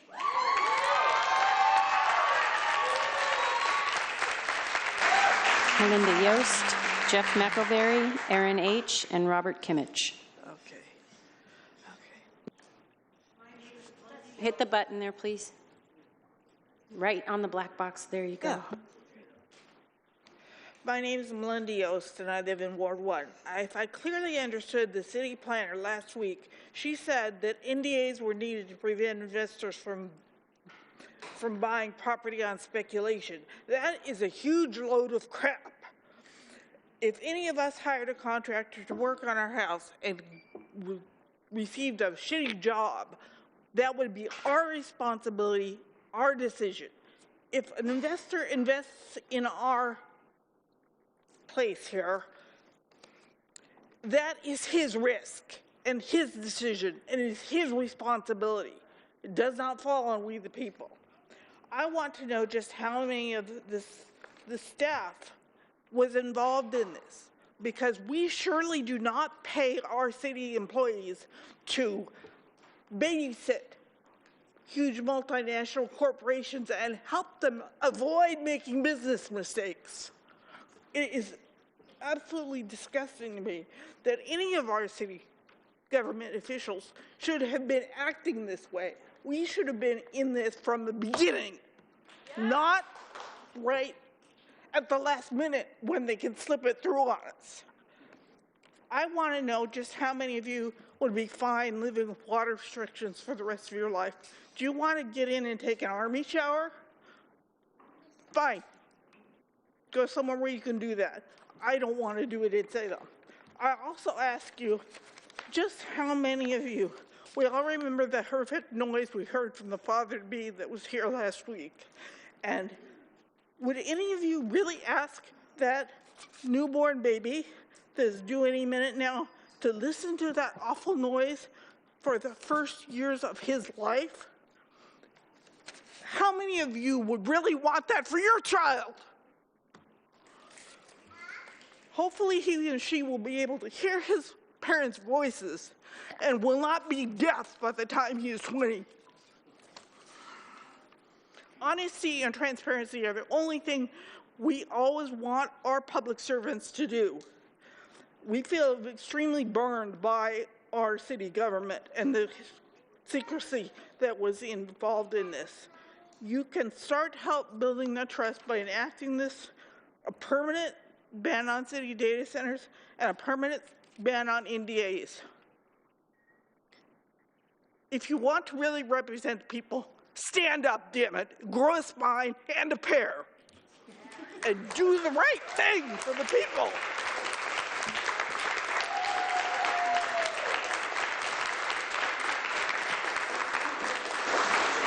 Jeff McElberry, Aaron H., Robert Kimmich, and May, I think it's Santerre. Mayor, City Council, City Manager, City Attorney, I appreciate the opportunity to talk this evening. My name is Jeff McGilvery. I'm a business rep with UA Local 290 Plumbers and Steam Fitters. Our members agree that that data centers should be regulated. The community concerns must be addressed. Developers should be held accountable to the community, to the environment, to the workers. We're ready to respectfully participate in this process. What concerns us about a blanket moratorium is it's a clear decision to shut the door before the facts, the labor comments, the community's comments, the environmental comments have been presented. Oregon has already fallen to 39th among the top states of business. Construction employment has been declining, and too many of our members have to travel out of state to find work. Oakline, projects like this could provide more than 1,000 primary Oregon-based union construction jobs, apprenticeship opportunities, and years of works for local tradesmen and women. Without data centers development, our workers' families suffer. Labor is prepared to hold Veris or any project like this accountable for what they're willing to put in their community benefits. We ask the council not to oppose the blanket moratorium and to allow all projects, whether it's a data center or whatever, to be judged upon its merits. Thank you for your time.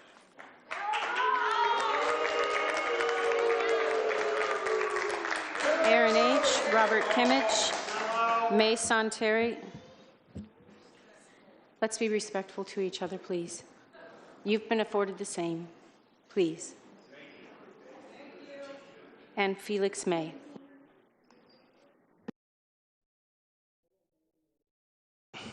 Hello, my name is Aaron from Ward 6. You know, I went camping recently, and one of the reminders you always see when you're about to go camping is what to do when you're engaging with a bear. There are 3 rules. Stand your ground, make yourself look big, and fight like hell. This survival guide isn't just for the woods. Right here in Salem, we are dealing with a different kind of predator, big tech, treating our towns, neighborhoods, and our common resources like water and power as their personal playground. This bear is prowling, looking for what to devour next. I'm a truck driver. I'm not a politician, I'm not a scientist, I'm not a chemist or electrician, but I swear in the past 2 weeks, I've had to become all these things in order to understand what we are up against. To be clear, establishing a data center means more than just covering a budget shortfall or giving Salem an identity, but inches us closer towards the full grip of corporate power. That brings us to our first rule, standing your ground. This moratorium is a critical step to give the people an opportunity to defend themselves and demand that data center impacts be measured at length. I'm requesting that the City Council take the maximum amount of time to deliberate, seek expert third-party counsel, and make sure it pauses any data center that has filed within the last 6 months. Second, we must make ourselves look big. By organizing ourselves together, we must join our efforts as organizers and individuals to fight this at all levels, local, state, and federal. Haven't joined a coalition or a campaign? It's a perfect time to do so. We are being told our resources are necessary sacrifice for progress. But my response is, how long must the Salem worker wait to be deemed worthy of sacrificing for? Let's not forget, we, the workers here in Salem, saved the city by voting for the tax levy last year, protecting community resources. And what do we get in return? Our representatives discussing double-handed deals in dark rooms with money changers in secret, denying the voice of the people. We need a revolutionary unity to bring structural change to Salem, left, right, and center. Finally, we must fight like hell. We have seen all over the country that workers are fighting big tech. We've won in Wisconsin. We've won in Hazel Township, Pennsylvania, Lyons, Michigan, and we won in Monterey Park, California. We stand on the shoulders of the people who won before us. We link arm with those who fight with us now, and we pave the way for those who fight for the future. This fight isn't over. Let's stay. Thank you. Your time's expired. Robert Kimmich, May Santerre, Felix May.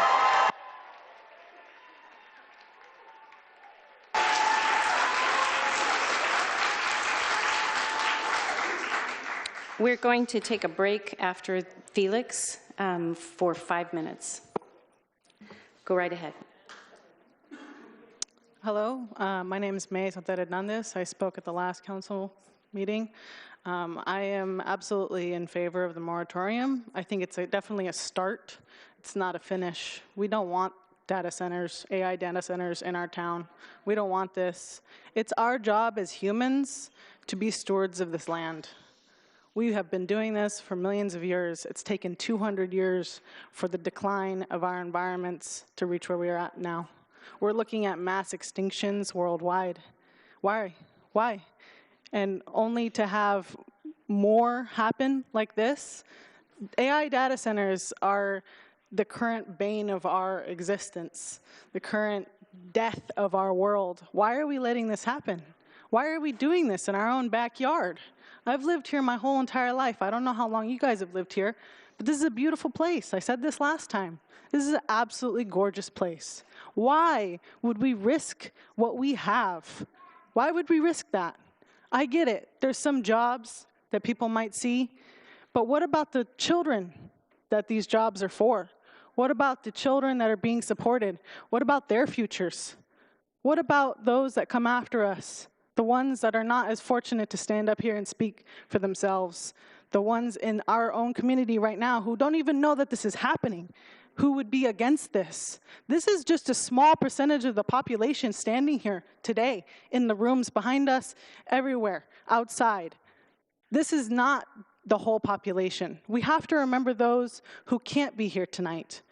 There is a large number who are completely against this. So we're here asking you, please do everything you possibly can to make sure that we do not have data centers in our town. We do not want AI data centers. I don't know how many times we have to stand up here and tell you that. And I don't appreciate people treating us like we're stupid. We're not. I'm talking to you, and you, both of you. Your citizens here, we're not dumb. It's hard coming up here and standing here and speaking, but we're not dumb. Don't treat us like we are, please. So please do us a favor and support your citizens, support what we want. Don't let corporate billionaires come in and undercut our democratic process. Don't let this happen again. And do your jobs, please.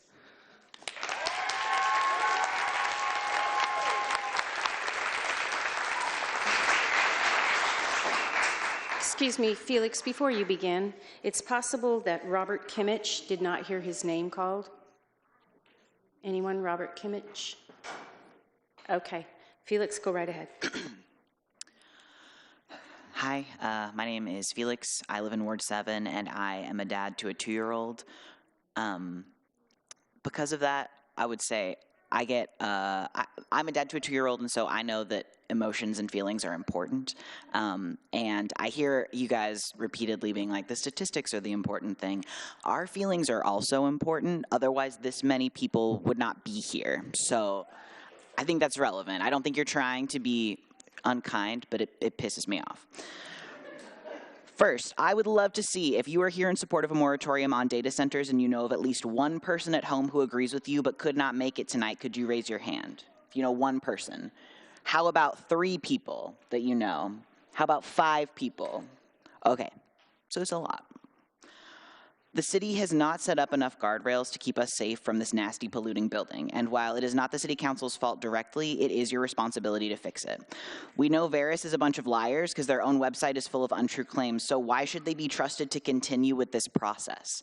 It seems to me that they have dramatically failed a job interview to work with our community. It should not be this simple for another company to try this again. I would ask that the councilors vote yes on the moratorium, as well as explore what other options they have for slowing down data center development in Salem, AI data center development.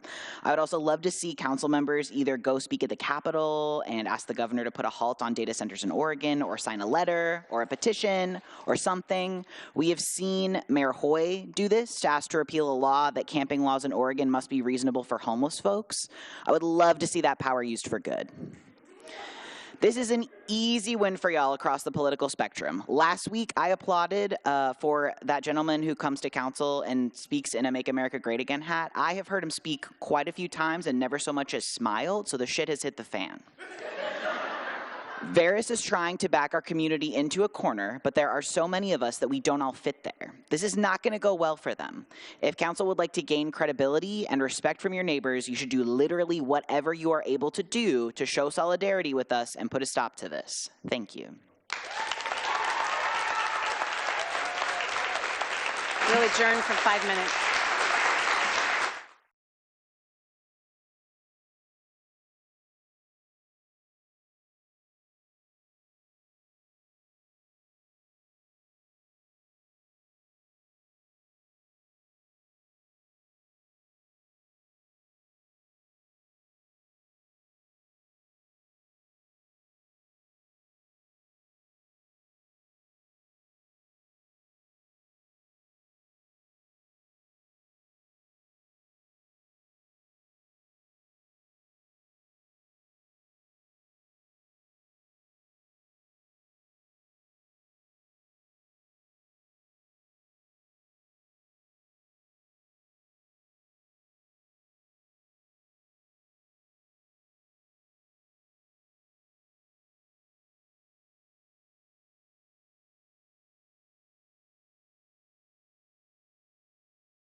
Christian, Howard Bell, and Linda Garland.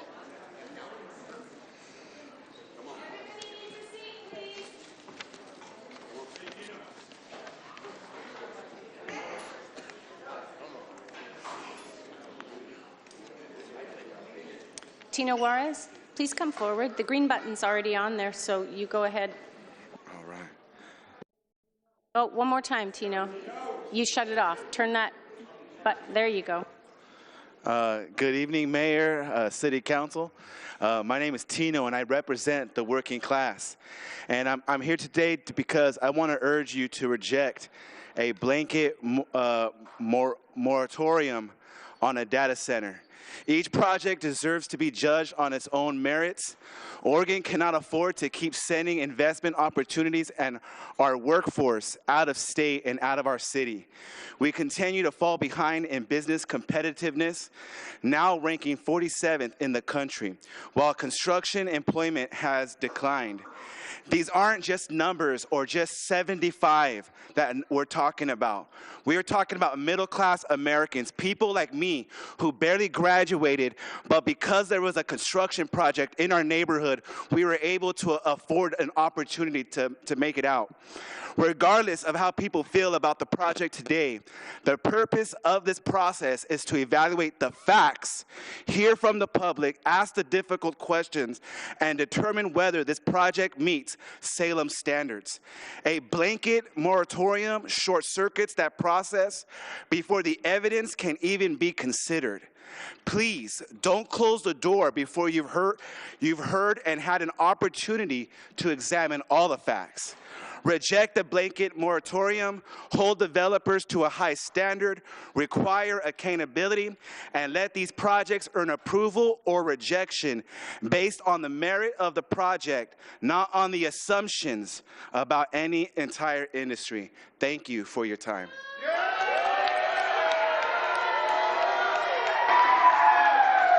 Lou Christian, Howard Bell, Linda Garland, and Sandra H.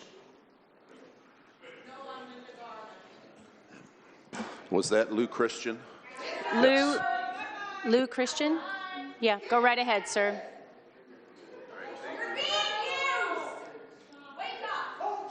Timer, can you hold the time for a moment, please? All right. Thank you for your patience. When the timer starts, go right ahead. All right. Thank you, Mayor. Thank you, Councilor. You've got a difficult decision and difficult time to listen to a lot of the community concerns. My name is Lou Christian. I am a resident of Marion County. I live just north of Salem, and I'm retired from the building trades. I made my living on these, quote, temporary jobs. They are jobs that create work for people in our communities. Our local union, the plumbers and steam fitters, have a training center here in Salem. And we train for the future of the construction trades. We have over 650 apprentices in those programs through our local union. These are young men and women who are making their way into the trades, and these, quote, temporary jobs are the way that they continue to make their living. I worked 44 and a half years doing this trade and have a pension and have community health insurance, and our members support families in the communities, and this makes a big difference to have work, but it has to meet community standards. It has to be, I'm a lifelong Oregon resident. We want clean water. We want clean air. We want to be good stewards for the environment. And these data centers, the AI centers, are changing dramatically. It's not a popular subject in this meeting, but they have. And you need to take a look at the facts, and you'll be given a lot of facts, and consult with your people that are knowledgeable, but make the best fact-based decisions that are possible for our community. Thank you. Thank you for your testimony. Howard Bell, Linda Garland, Sandra H., and Kathleen Treppa.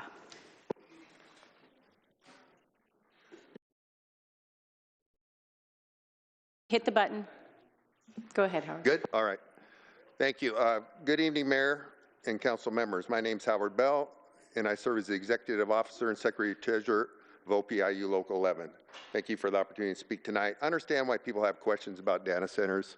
We should absolutely discuss their impacts on communities, our electric grid, our water resources, and long-term planning. Those are legitimate concerns. But I also want to speak about something that is often overlooked: workforce justice. I've heard people say data centers don't create many permanent jobs. While that may be true inside the finished building, that argument overlooks the thousands of skilled workers who build them.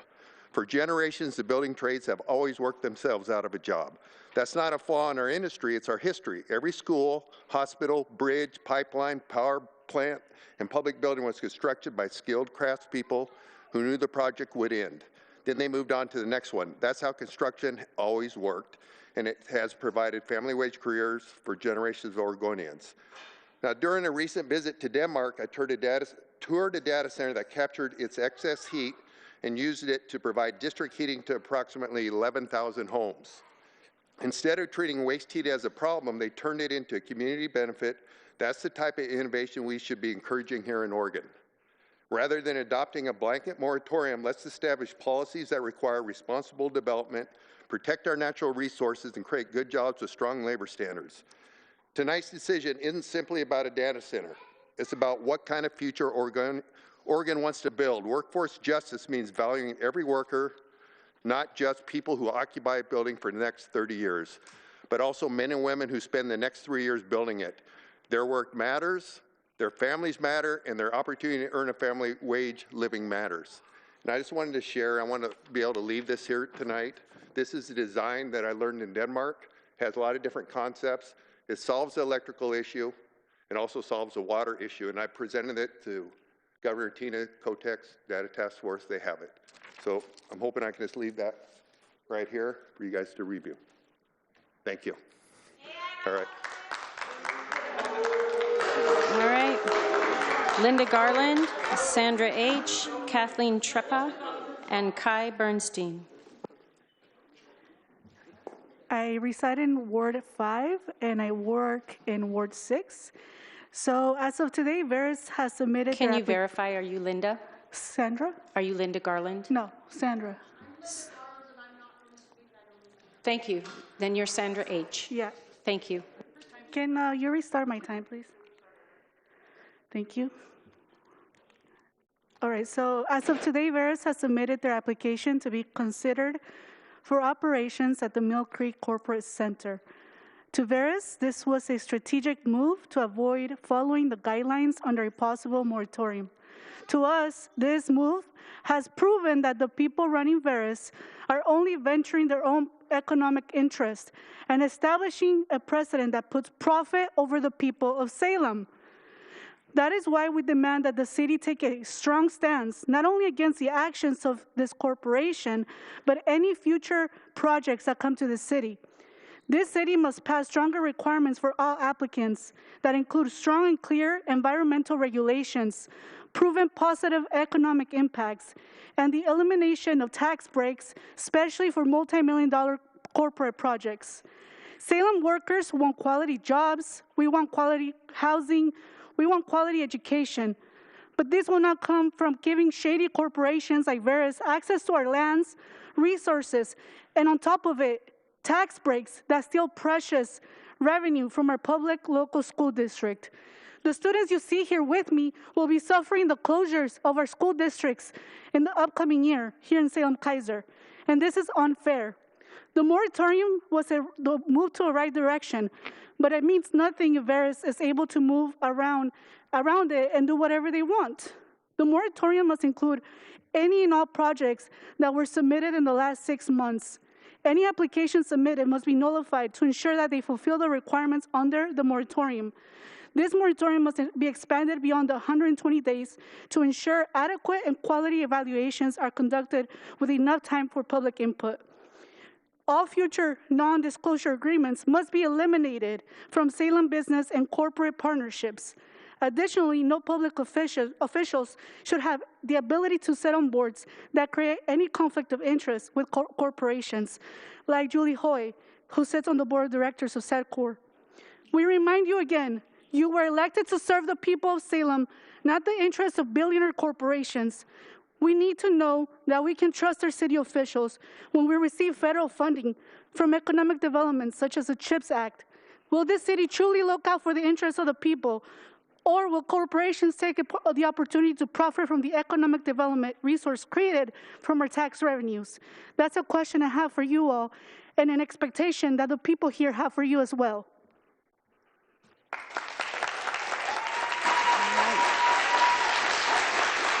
Kathleen Treppa, Kai Bernstein, Laura Kessler-Quiros, and Richard Keller.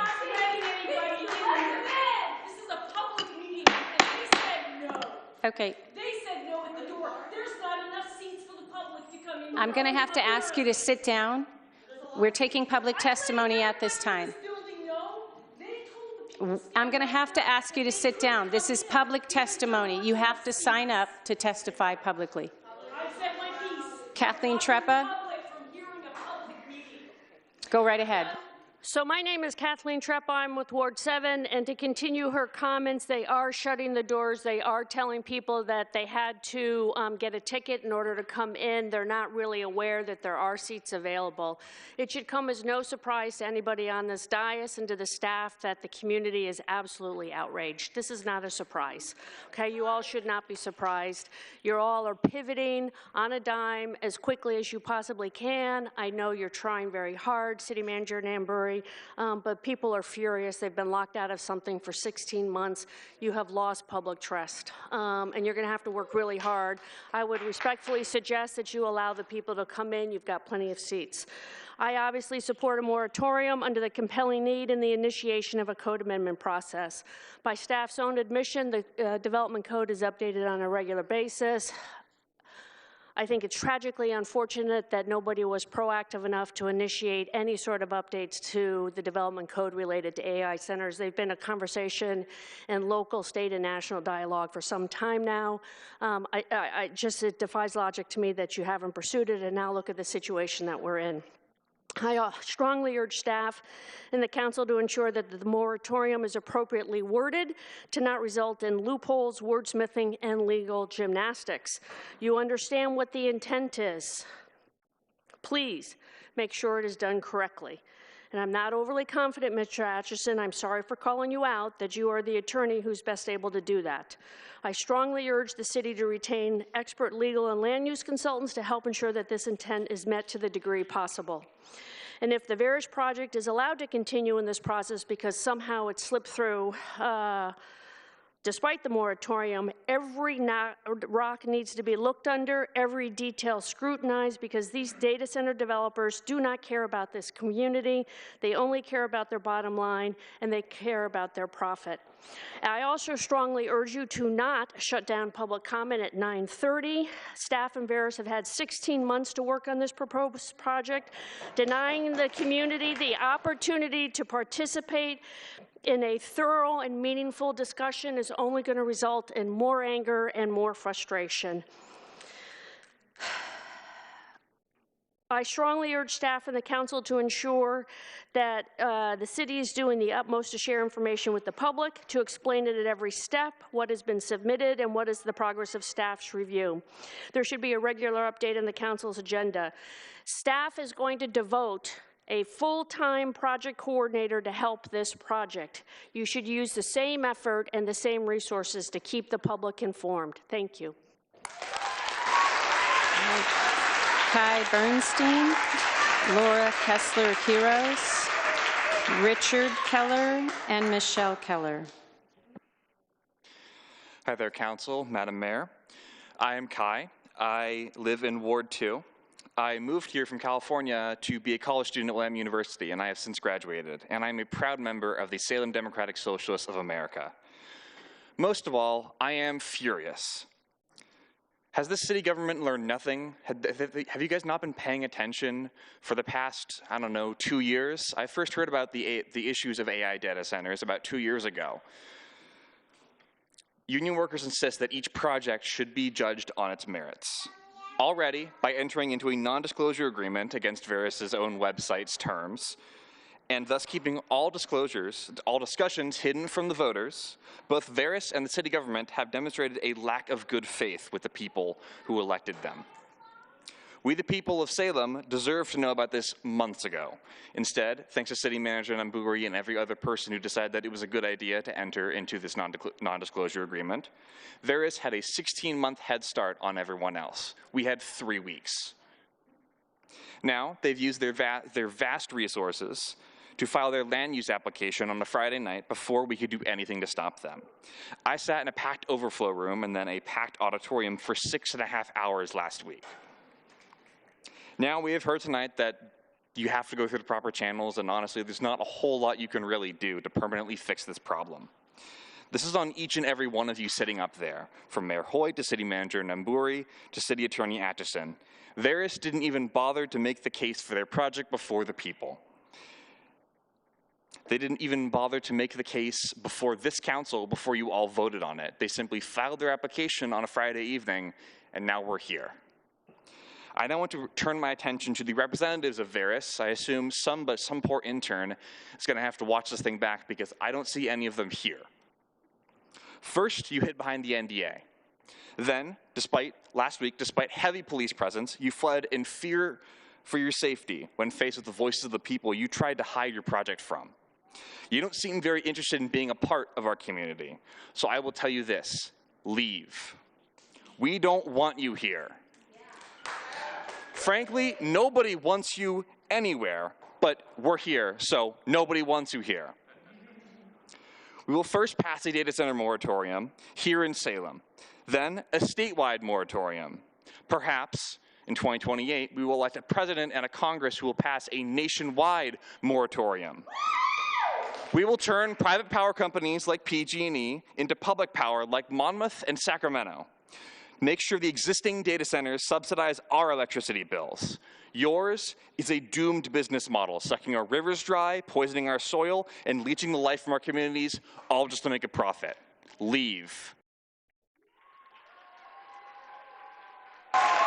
Laura Kessler-Quiros, Richard Keller, Michelle Keller, and Mike Slagle. I called Laura Kessler-Quiros, Richard Keller, Michelle Keller, and Mike Slagle.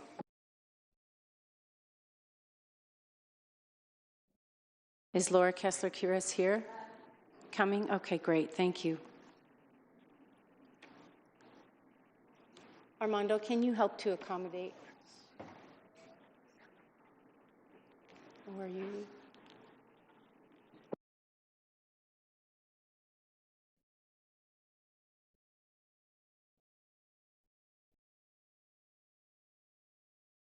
Armando, we have a handheld if that's better. Okay.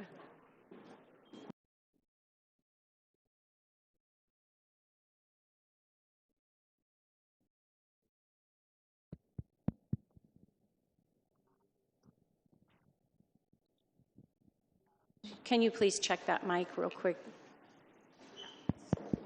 There you go. Go right ahead whenever you're ready. Okay.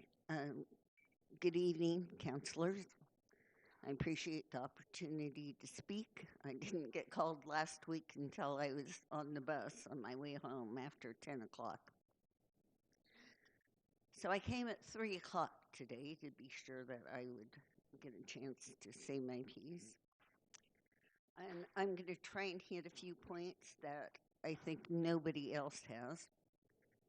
First in my mind is we already have an inadequate sewer system in Salem. It can't handle our ordinary winter heavy rains without overflowing and spilling raw sewage into the Willamette River. How is it going to handle all of these millions of gallons of water? The very first thing that even closed loop systems do on data centers is they do what they call a fill and flush, to flush all of the debris out of the system, all of the flux from soldering, all of that kind of stuff. So in Cheyenne, Wyoming, they have now banned any data center from, not from existing there, but from discharging any water into their wastewater collection system. Unfortunately, they didn't put that ban in place until their local data center did their fill and flush and flushed a toxin, sometimes lethal toxin, into their wastewater collection system, which was then recycled and sprayed on the city parks. Exactly. Oh God, that's the reaction everyone should have. And I want to make sure that's not something that our city has to face. Second of all, I want to know who is going to pay for the additional infrastructure that is going to be required for a facility of this size.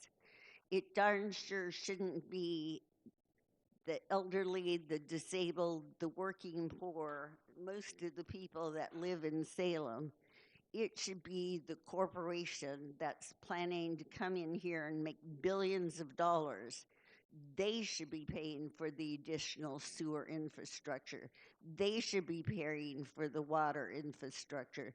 They should be paying for the power infrastructure, not the rest of us. We're not going to be the ones raking in billions of dollars. They are.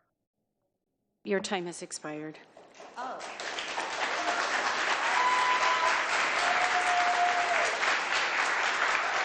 I'm sorry, I wasn't able to see that the time was I'm sorry. expiring. Could I have a couple of seconds more, please? I'm sorry, if I make a special concession for you, I have to for everyone.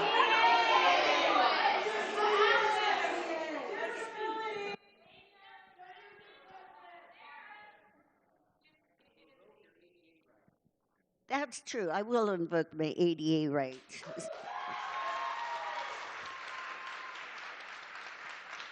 And reasonable accommodation on not being able to see a timer. Very briefly, a couple of other points. Oregon has a nuisance statute, and I believe that this data center would constitute a public nuisance with the amount of noise that they generate. And beyond even the easily noticeable loud noises, low frequency noise from data centers is also causing harm wherever they go. We see things like animals having miscarriages, health problems in people, hearing damage, sleep disturbance, so many ill effects caused by the noise from data centers. Another thing is, it's undeniable that the whole data center thing is a huge bubble right now. And data centers are being overbuilt all over the country, and the bubble is going to collapse. You're giving this company the ability to come in here and operate for 3 years without having to pay taxes. And there's no guarantee that they're even going to be a functional company or doing any business when that 3 years is up. Instead of giving them handouts, what we should be doing is making them pay a bond up front that will cover any time that they violate their contract. If we can't ban them entirely or ban any other data center entirely, what we should be doing is making sure that we will be able to get liquidated damages in an amount that is actually meaningful to them. Not $100, not $1,000, not even $10,000, more like $10 million.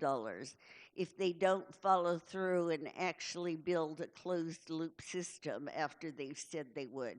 Thank you so much. Follow through and do battery backup. Thank you for your testimony.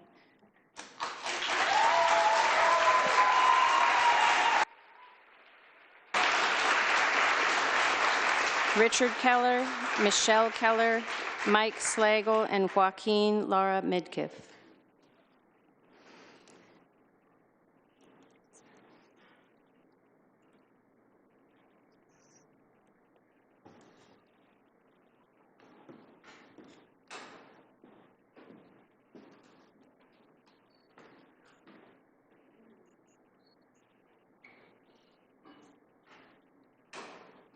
Thank you. Just as a reminder, Richard Keller, Michelle Keller, Mike Slagle, and Joaquin Lara Midkiff.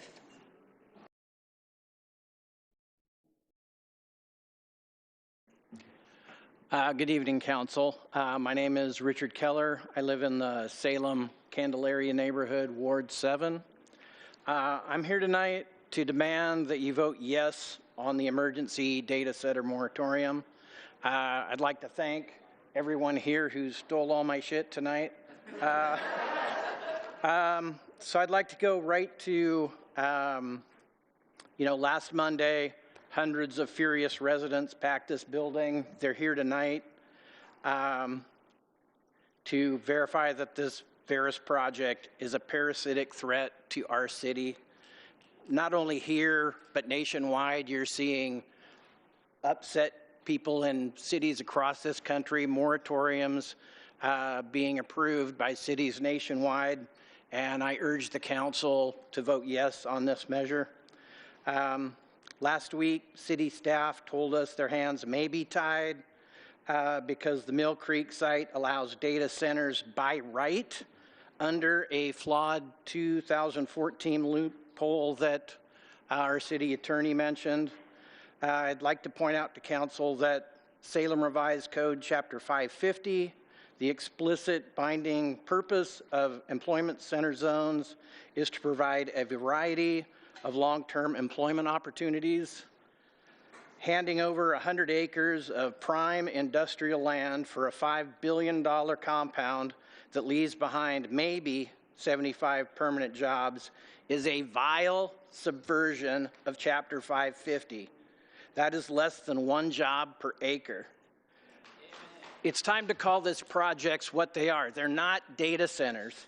These are automated machine intelligence factories masquerading as static data warehouses. They're two different things. The council has noted that this evening. It's time to rezone these pigs as what they are.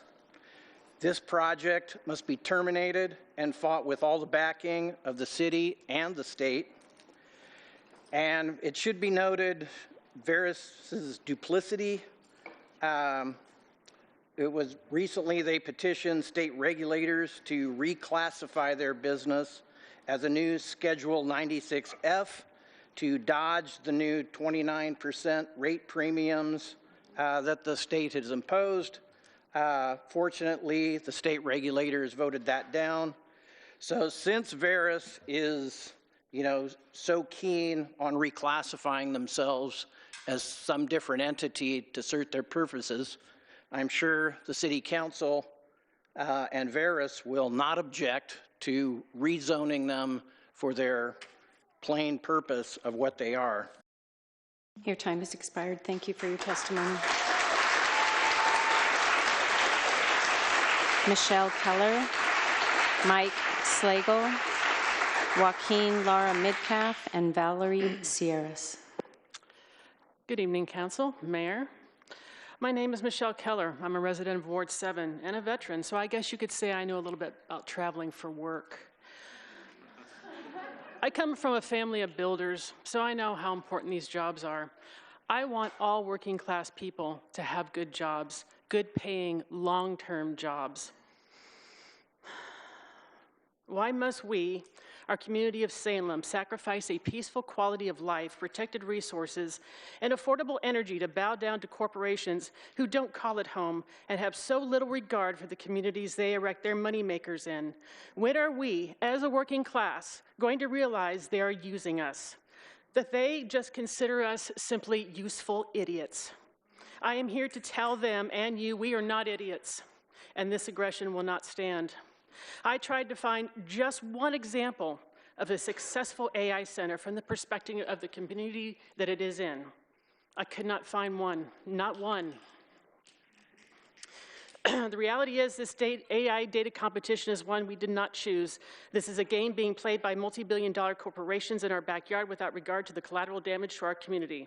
Their very product, artificial intelligence, is already making jobs obsolete across tech and healthcare sectors. I foresee these 75 promised jobs pivoted to AI in very short order. I also ask you to consider the potential liabilities related to environmental impacts on people's health. Just how many lawsuits can Salem afford to pay? In fact, I surmise that we're probably going to have to pick up after them when they leave because technology is moving at a breakneck pace, and soon this will be a ghost asset, and they're just going to leave it behind. These billion-dollar corporations backed by investors are spinning their PR and trying to paint themselves as benefic and caring. Please remember that even though they may paint themselves as the weakest wolf in the pack because they're closed loop, that they are still indeed wolves at our door. Heed the warning of other communities in this country who have centers. They are the canary in the coal mine. Don't let Salem suffer the same fate. Thank you for your testimony. Mike Slagle, Joaquin Lara Midkiff, Valerie Sierras, and Lawrence Ramsey.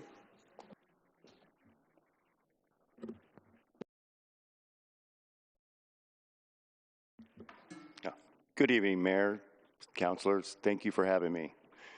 I want to point out the fact that City Manager Namburi, your demeanor and the explanation, I appreciate that. And I don't fault you for what you did. You did it by the rules, by the things that accomplish business here in Salem. You need to do these things, or they get squashed. Thank you. I live in Ward 2. My name is Mike Slagle. I'm a 6th-generation Oregonian, 3rd-generation Salemite. I live a mile from the proposed data center place. I'm not worried about it. I'm in strong support of it. Why? Here's why.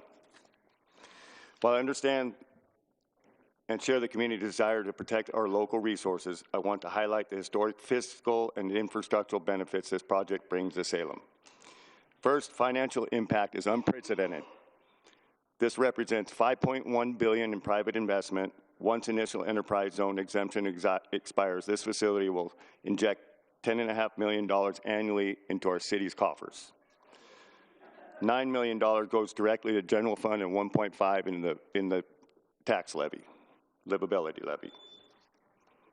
Second, this project creates concrete jobs. One thing I want to bring up is right here. On July 7, 2026, the PUC unanimously approved a landmark 29.7% electricity hike specifically targeting data centers in Portland Generic PGE territory. That is residential relief for us people that are in the PGE who pay high already. Because data centers are being forced to absorb these massive system costs, rates actually dropped 1.3% for residential households and 2.1% for local commercial businesses. This structure actively prevents tech hubs from artificially inflating everyday citizens' utility bills. Everybody in here uses data. They use AI, you get on Facebook, everybody does. If you don't like, Mayor, if you don't like data centers, stop using it. They're going to build it somewhere if they don't build it here. Why not let Salem have the benefit of the taxes that they're going to bring here? We're killing businesses. We're killing business because we have a bunch of people that...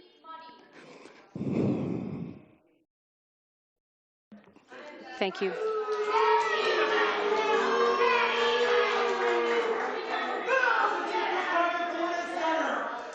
Joaquin Laura Metcalf is next. Joaquin, please come forward. That's enough.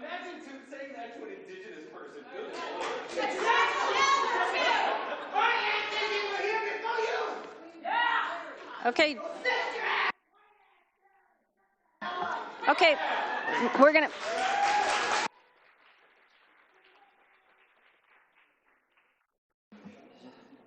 Go ahead, Joaquin. Thank you for your patience. Hit that button so we can hear you. Thank you. Mayor and Council, good evening. For the record, my name is Joaquin Lara Midkiff, Ward 2 resident, past chair of the Human Rights Commission and former planning commissioner, speaking tonight in a private capacity. Regarding hyperscale data centers like the one Verus proposes, centers that not only risk future nuisance, noise pollution, and environmental injury here, but every day inflict disaster on communities around this country and the world. Regarding these data centers, Salem has spoken. And with today's vote on a moratorium, Council will hopefully reply appropriately, though too late for the Verus application. With the application afoot for now, but before technical comments during the appeal period to which Kristen directed the public last week, I wanted to address these projects in the broadest terms. The serious frailty of the city's possible response stems from an assumption about the temporariness to a crisis that knows none. Even if a project were subject to the conditions of the code amendment or those now in the application process, no amount of new design and operational innovation would abate the compelling need to reject a hyperscale data center and protect our shared home. These data centers are simply not like the State Enterprise data center by the airport. It is not hyperbole to say that the proposed data centers traffic in humanity's ugliest impulses. Hyperscale data centers are temples for big tech companies that satiate their voracious appetites for money and influence through a steady diet of environmental extraction, wrecked nature, strained local infrastructure, numbing AI, and child pornography, all while padding the bottom lines of our era's robber barons. Nothing about these projects can overcome such disqualifying attributes. Not an expanded tax base, not jobs that communities across the country will tell you they welcomed only to see disappear, not conservation easements that don't, or protections that inevitably offshore environmental ruin into indigenous communities, not even SEDCOR's fabulous figures. None of these can make Oakline at Mill Creek good for us, our lands, or our futures, and why would we want them to? Industries of exploit cannot know comfort in the city of peace. And far from a law, such a position should vindicate that about Salem which many of us hold most dear, that when presented with the opportunity to protect our communities, we come together as neighbors to claim it. Councilors, I close tonight urging you to remember the trust that we place in you, to find every recourse available to ensure that Salem never finds itself among the growing list of places chewed up and spat out in big tech's long prowl for power. Thank you as always for your service and your consideration tonight. Thank you. Valerie Sierras, Lawrence Ramsey, Vincent Bass, and M. Cleary. I'm guessing it's my turn.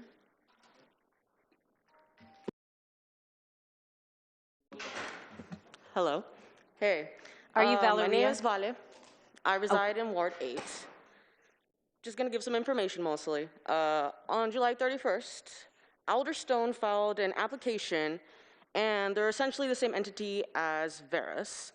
Nelson Abramson appears on Verus's website as its CEO, and he signed the NDA on behalf of Verus. Nelson Abramson is listed as Alderstone's contact person on their application and lists an email address at verusdata.com. We cannot wait for a moratorium of code amendments, though I think we should definitely start with that. The city needs emergency action on data centers.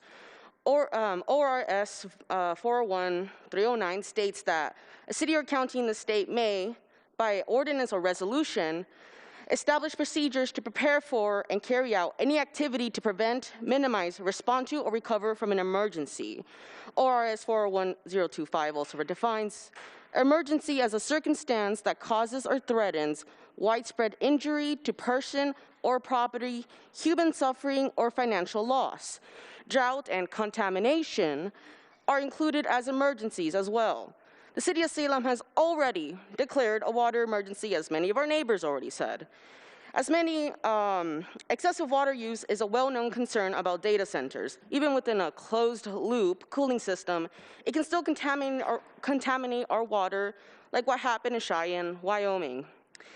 During the Veris PowerPoint, I mentioned that anytime it is over 85 degrees Fahrenheit, misters would be engaged to aid with cooling. That is very often, which means this water would also just evaporate. Despite that, Veris claimed on their pre-application that they would not use water to cool the data center, but we already know they're fucking liars. And they also state that they have not completed engineering and refuse to give us actual facts or information. They won't even tell us how much water it's going to be, which is bare minimum, as in we're in an emergency state right now. It is imperative that the city adopt an emergency resolution, effective immediately, and ensure they apply to new and pending applications. We should also require data center applicants to provide details on what water use will be, including technical and engineering information. We need someone appointed by the city to overlook this information and verify it, not someone that Veris pays for. It's much needed action to address an emergency, which we have already declared. Water is life, and we must defend it like it is. We are watching, and we will not be idle. Juntos podemos, and we will stop you. Thank you. Lawrence Ramsey, Vincent Bass, and M. Cleary. Are you Lawrence Ramsey? Yes. Okay. Please go ahead when you're ready. My name's Larry Ramsey. I live in Ward 3. I'm a proud member of, and resident of Salem. Capital projects that are begun in the dark of night never seem to turn out very well. As bad as everything is that people have been saying about this Veris data center, there's even something worse. And it's a small thing. It may not ever happen, but it could. You can see that data center when they build it. You can see it from space. How many countries have we pissed off because of our president fat-footing around the world? What does that do for us? How safe does that make us feel? Back in the 80s, we built this thing called the Washington Public Power Supply System. The acronym was WHOOPS. None of those nuclear plants are now working. They've all been carted off, and we still don't have a place for a nuclear half-life. So do we want Veris to be another whoops? I don't think so. Thank you. All right, Vincent Bass and M. Cleary.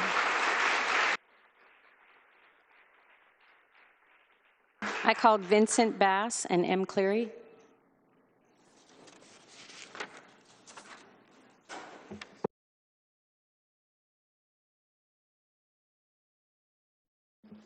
Hello.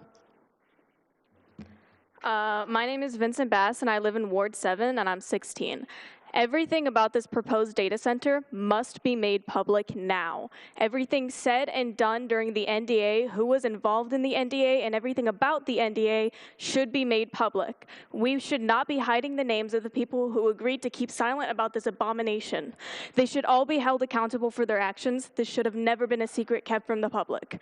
I would also like to talk about why we need a complete ban on AI data centers, even though you already had 5 hours of testimony on why we need one.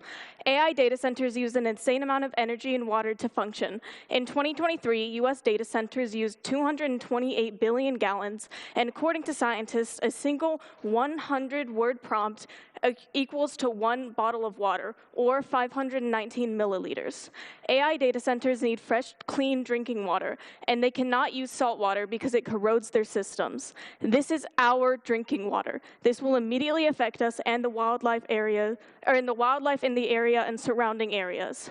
The energy used to power data centers is also at an extreme, using 93 terawatt hours in 2025, which is enough to power 8.7 million U.S. homes for an entire year. If we have a data center, this will skyrocket the cost of electricity and make our water even more scarce than it already is. It will drive away the wildlife with the volume of the servers. The amount of jobs this tells us we are getting is not adequate, and they do not justify the cost of what this is bringing. A job is not worth abandoning your morals.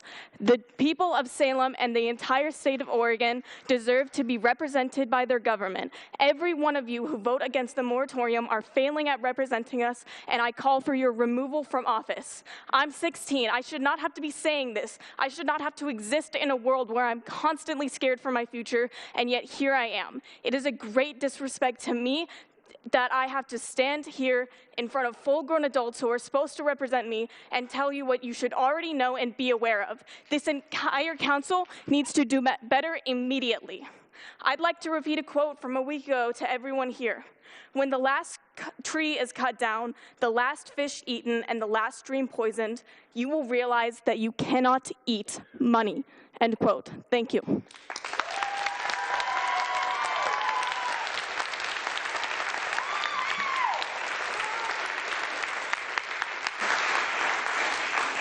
Ann Cleary, go right ahead. First of all, I do want to say I know it is difficult to sit up here and look at people in the eye who are angry or who are frustrated, and I actually really appreciate that the great majority of you have stayed engaged and are taking notes and are listening, so thank you for that. I want to, most of everything I was going to say has already been said. I do want to highlight that there is, I believe, a grounds for an emergency moratorium. Especially in regards to water usage, but also the imminent legal threats that are there. We're approaching this eyes wide open.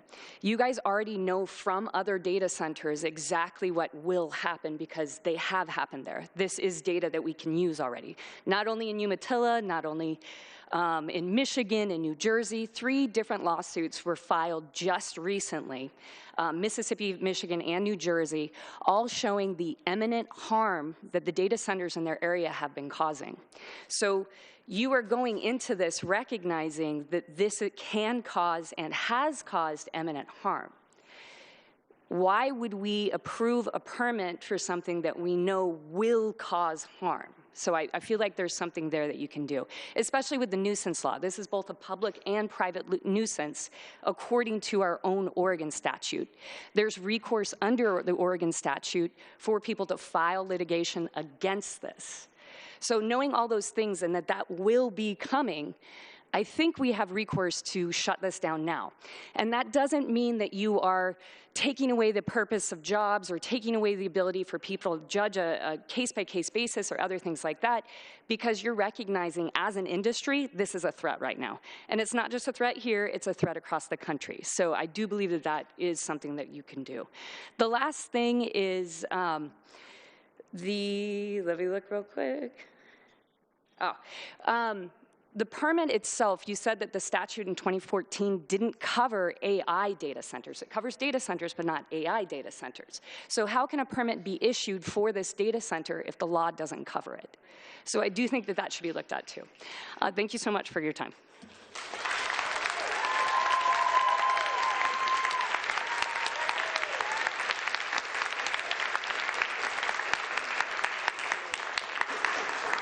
Okay, in the interest of time, we're going to simply pause to handle the city business of voting on item 2.1, and then we'll come back to public testimony. So, Councilor Nishioka, can you please read the motion?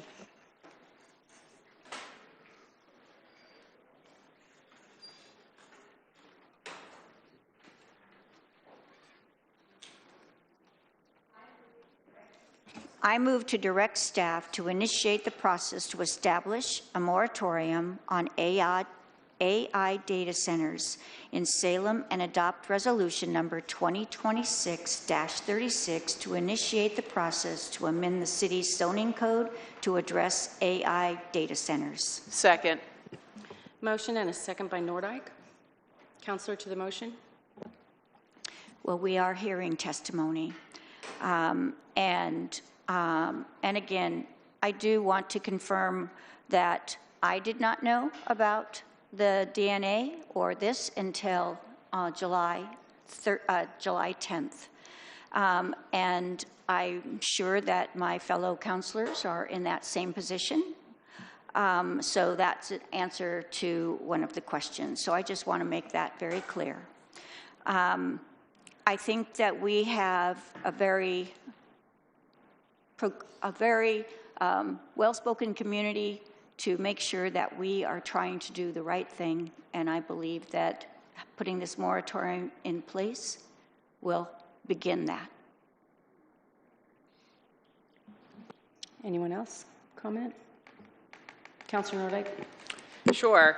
So I want to, yeah, I already spoke about this at the last meeting. I did not know about the NDA either. I certainly didn't sign it. I learned about it after it was lifted.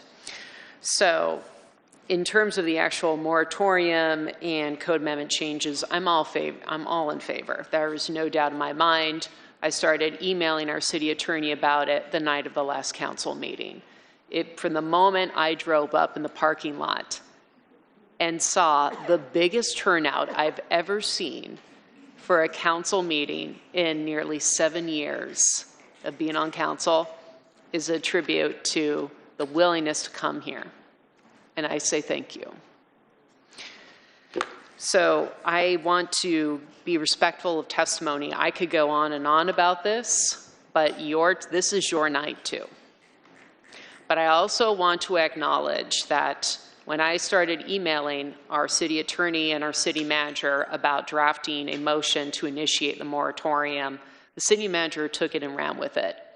I called her the next morning, the morning after the meeting, and we both had the same idea. We need to call a special meeting. We need to meet as soon as possible to discuss this. This cannot wait.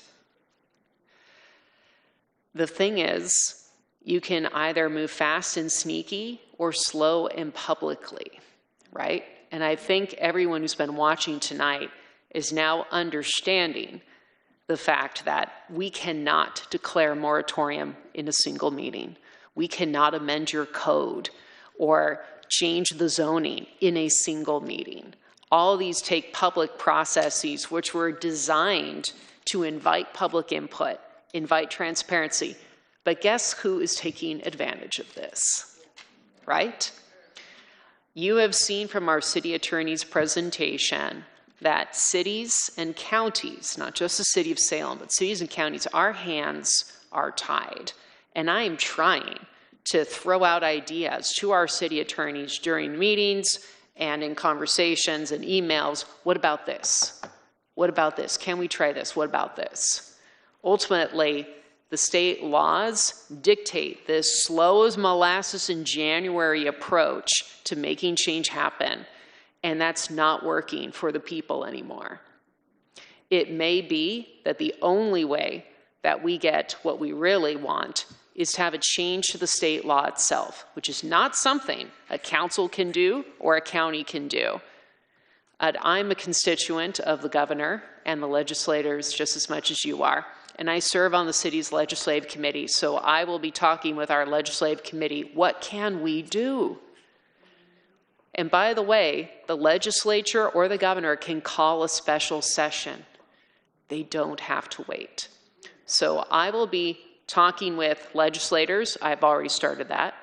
I will continue talking with our city attorney, our city manager, and our city manager was adamantly in favor of a special meeting to discuss this so that we didn't have to wait until August 10.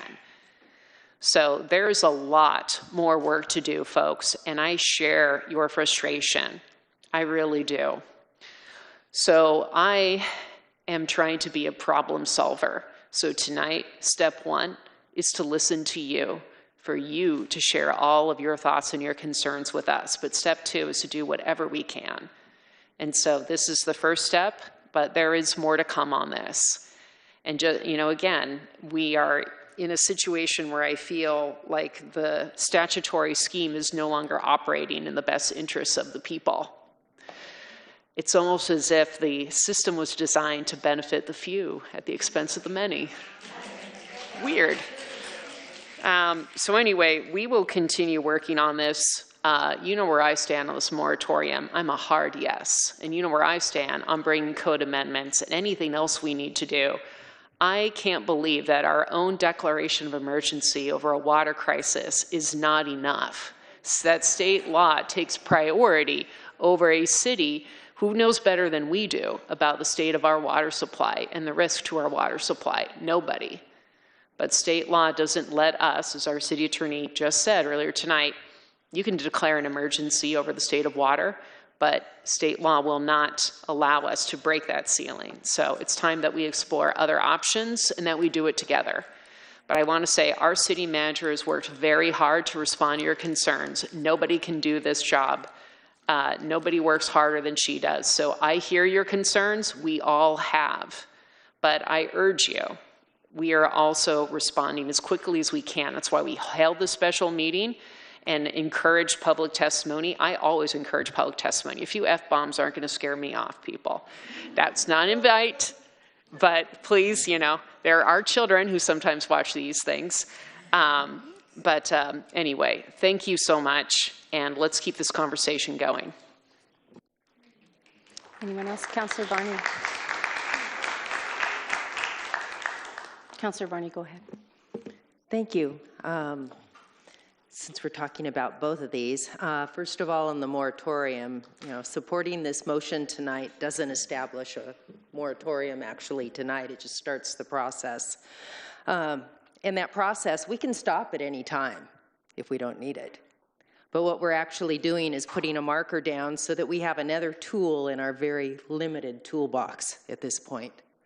It gives us time to pause, to take a breath, gives us time to gather information, and time to find out how we can determine the best way to address the needs and the fears that so many of you have expressed. So I'm in support of it because we do need those tools, and we need other things. I mean, things keep popping up, it seems like, every day. And we're putting out these little fires, and so whatever we can get to put in our toolbox is a good thing. I had a question about code amendments. Can we ask questions? Okay. My question, one of them is, data centers were added as an allowed use to our zoning code in 2014, right? So how long would it take to change the language to remove data centers as an allowable use? Dan Atchison, City Attorney. So, you know, a land use process requires certain minimum steps. One is 35-day notice to DLCD. Another is a public hearing. And then there is an ordinance that requires 2 readings by council and an effective date of 30 days after council takes second reading. So, you know, a minimum period of time is 65 days, but, you know, more practically 90 to 120, somewhere around there. Further, you know, just as we talked about during the presentation, there's data centers and then there's data centers. The AI data centers may be problematic, whereas smaller data centers, such as the existing one that was talked about with the state of Oregon, and other small data centers that serve a singular business or a singular property may not need to be prohibited.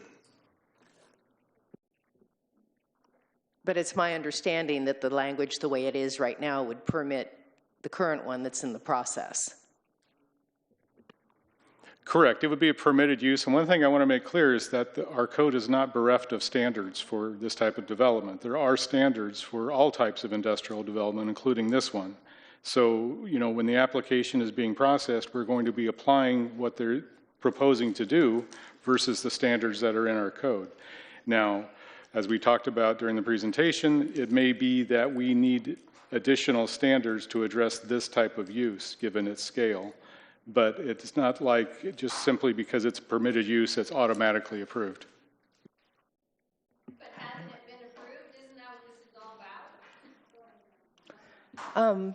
This is kind of somewhat related, and I don't know if maybe Lisa can answer it. My question is about the tax abatement.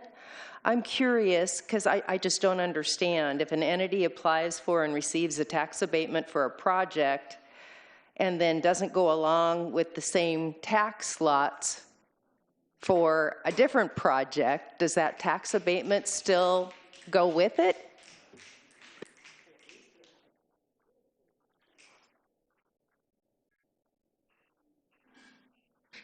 Kristen Rutherford, Director of Community Planning and Development.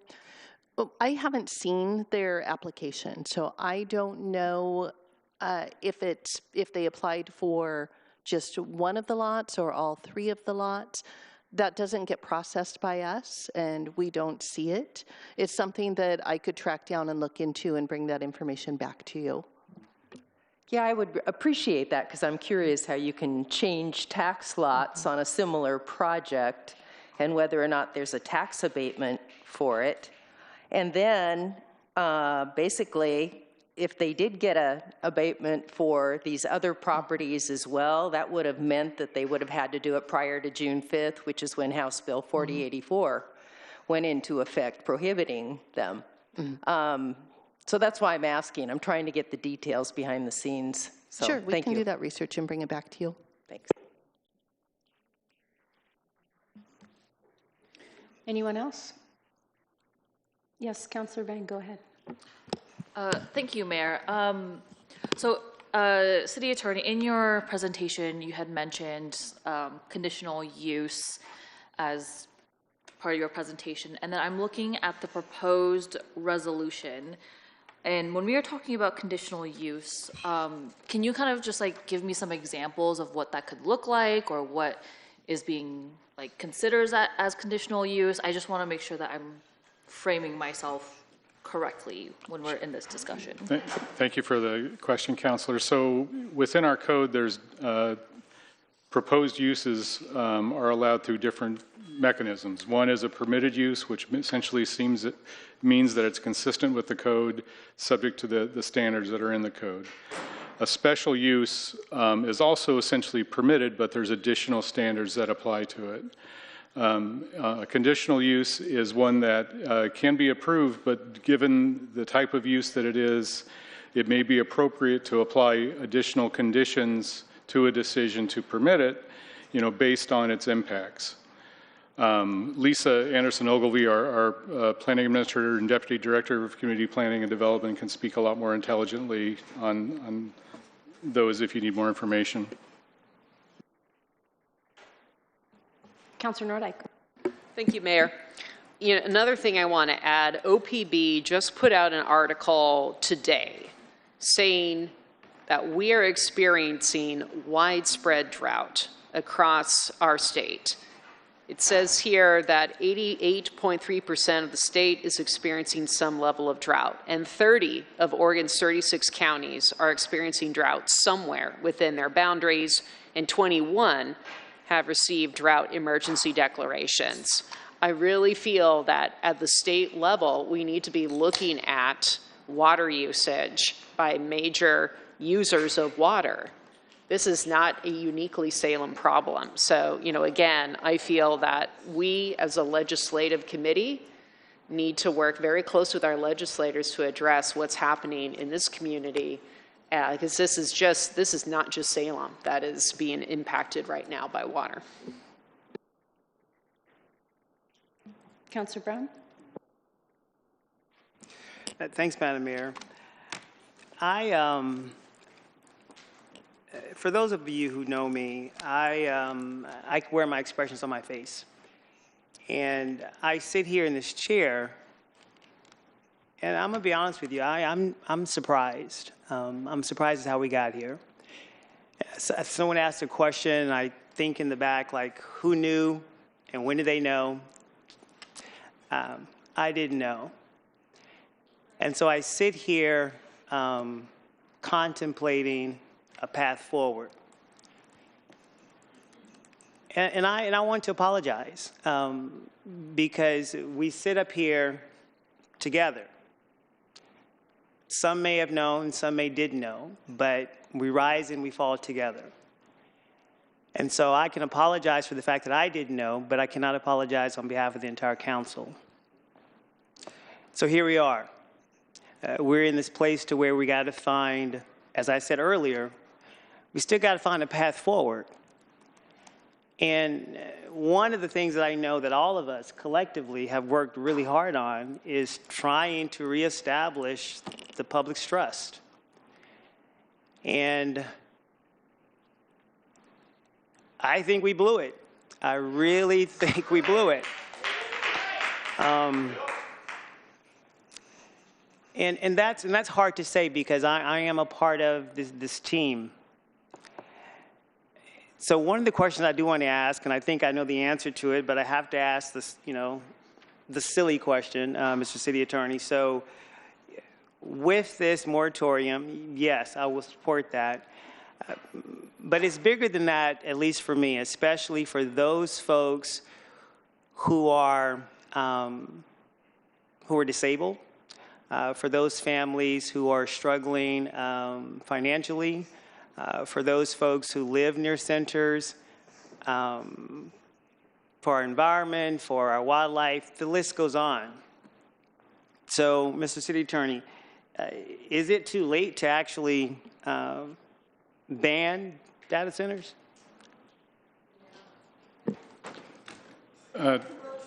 Councilor Brown, so the moratorium will allow us to review the land use regulations for the city regarding these type of data centers. Right. And one of the options we can look at is to not permit them as a use. Right. So what I do want to say is this, because I want to speak to the other half that's also here. Because how many of us know that we have varied opinions on this? We're all over the map. And so I do want to speak to those folks that are part of the unions, that see these jobs, that have supported their families. My dad was an apprentice for years. And I've worked for agencies that supported unions. I get that. I also get the other side of it. And so it's difficult to find a sweet spot because somebody has to find a way to compromise. And no one likes to, but we have to find a path forward. And so when I think about how to reestablish trust, yes, I do think the moratorium would definitely help that. But a part of me says we'll have to go one step further. Because with that, the governor needs to be at the table also because it would be great to find a way to ban these type of data centers. But I'm not exactly sure how we're going to get that done because we're going to need people on both sides and in the middle. I yield the floor. Anyone else? Councillor Vang. Thank you. Just a point of order. So we are going to vote on this agenda item and then resume public testimony. Is that correct? That's correct.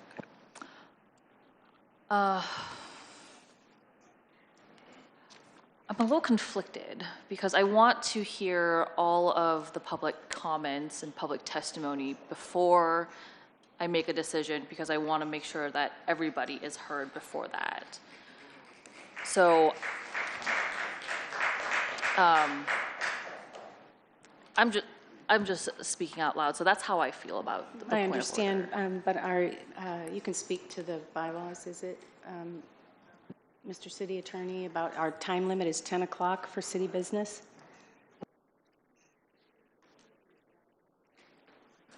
So council rules state that council meetings must end by 10 o'clock. Council can suspend its rules and extend their meeting if they like.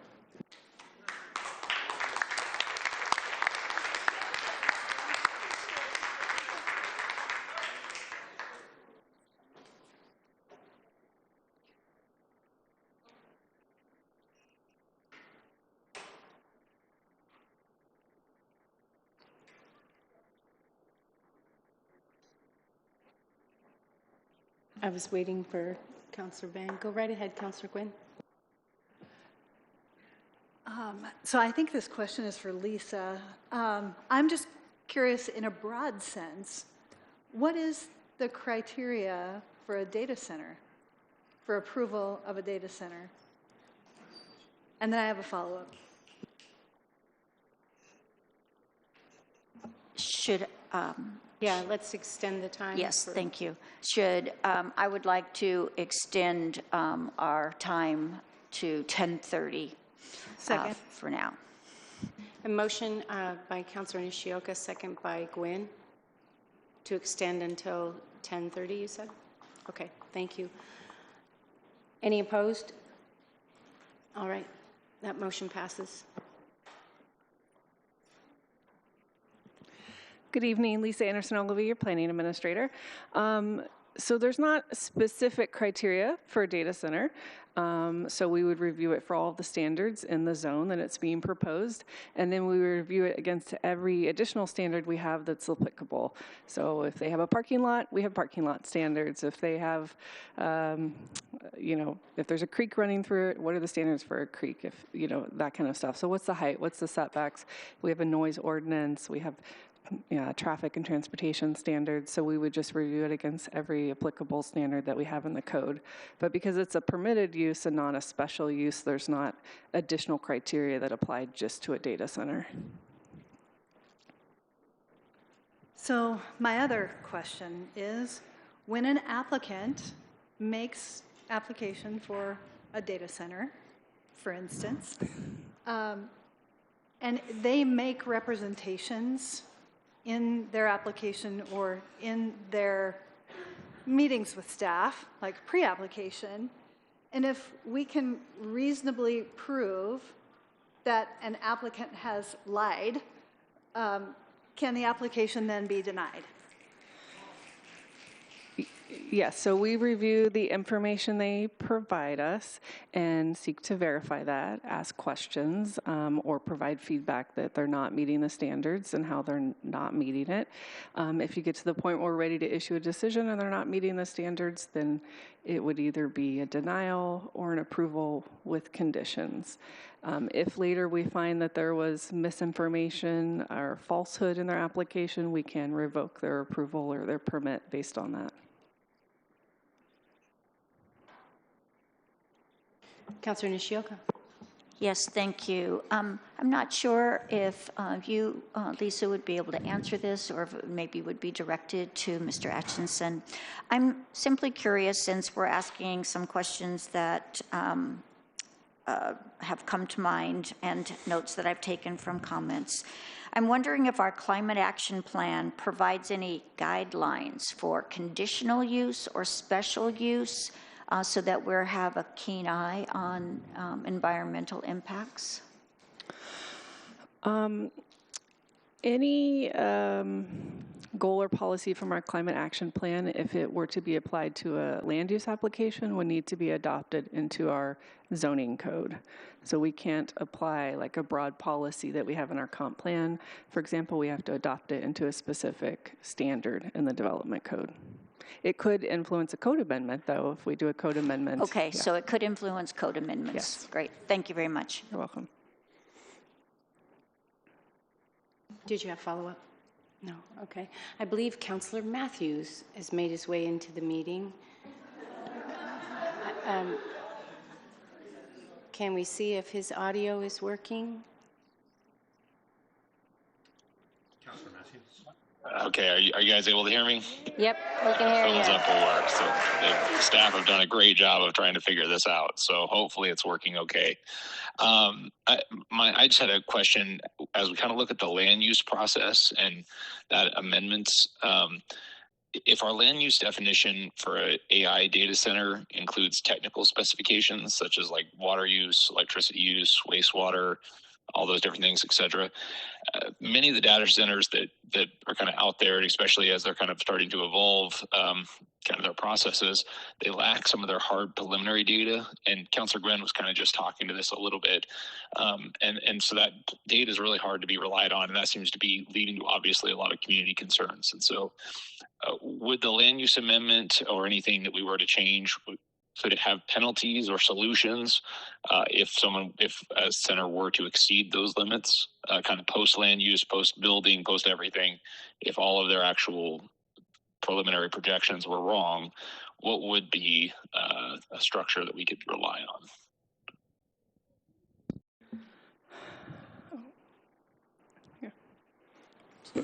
Thank you, Councilor Matthews. Dan Atchison, City Attorney. So it's possible for us to look at different remedies for violations of a land use permit, as well as what the existing penalties are.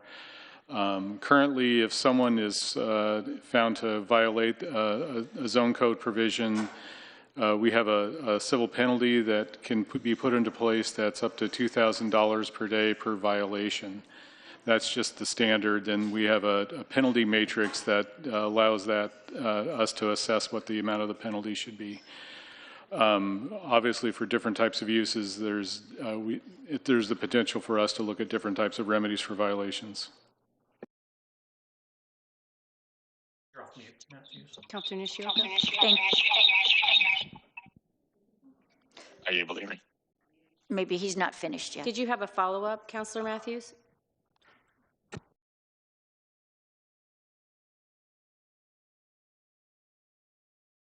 Okay, we'll move on to Councilor Nishioka. Thank you. Thank you, Mr. Atchison. One of my other questions is that could we then create, and again, it sounds like maybe it's codes, not conditional or specific or special use.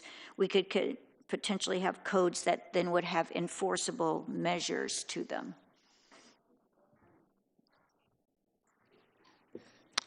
Yes, Councilor Nishioka, our code currently has enforceable measures, and any additional requirements we were to make could have supplemental enforceable measures. Okay. Again, thank you. Yeah, Councilor Tigan, go ahead. Thank you, Mayor Hoy. I would just say, after the amount of testimony that we've heard, the amount of information from the public we've received in email, our deliberations even just with staff in the moment, to me, paints a very clear picture that we need a moratorium on these data centers moving forward, and that we need to take the time the moratorium offers us to have a real deliberative process about what the future of these developments are in our community.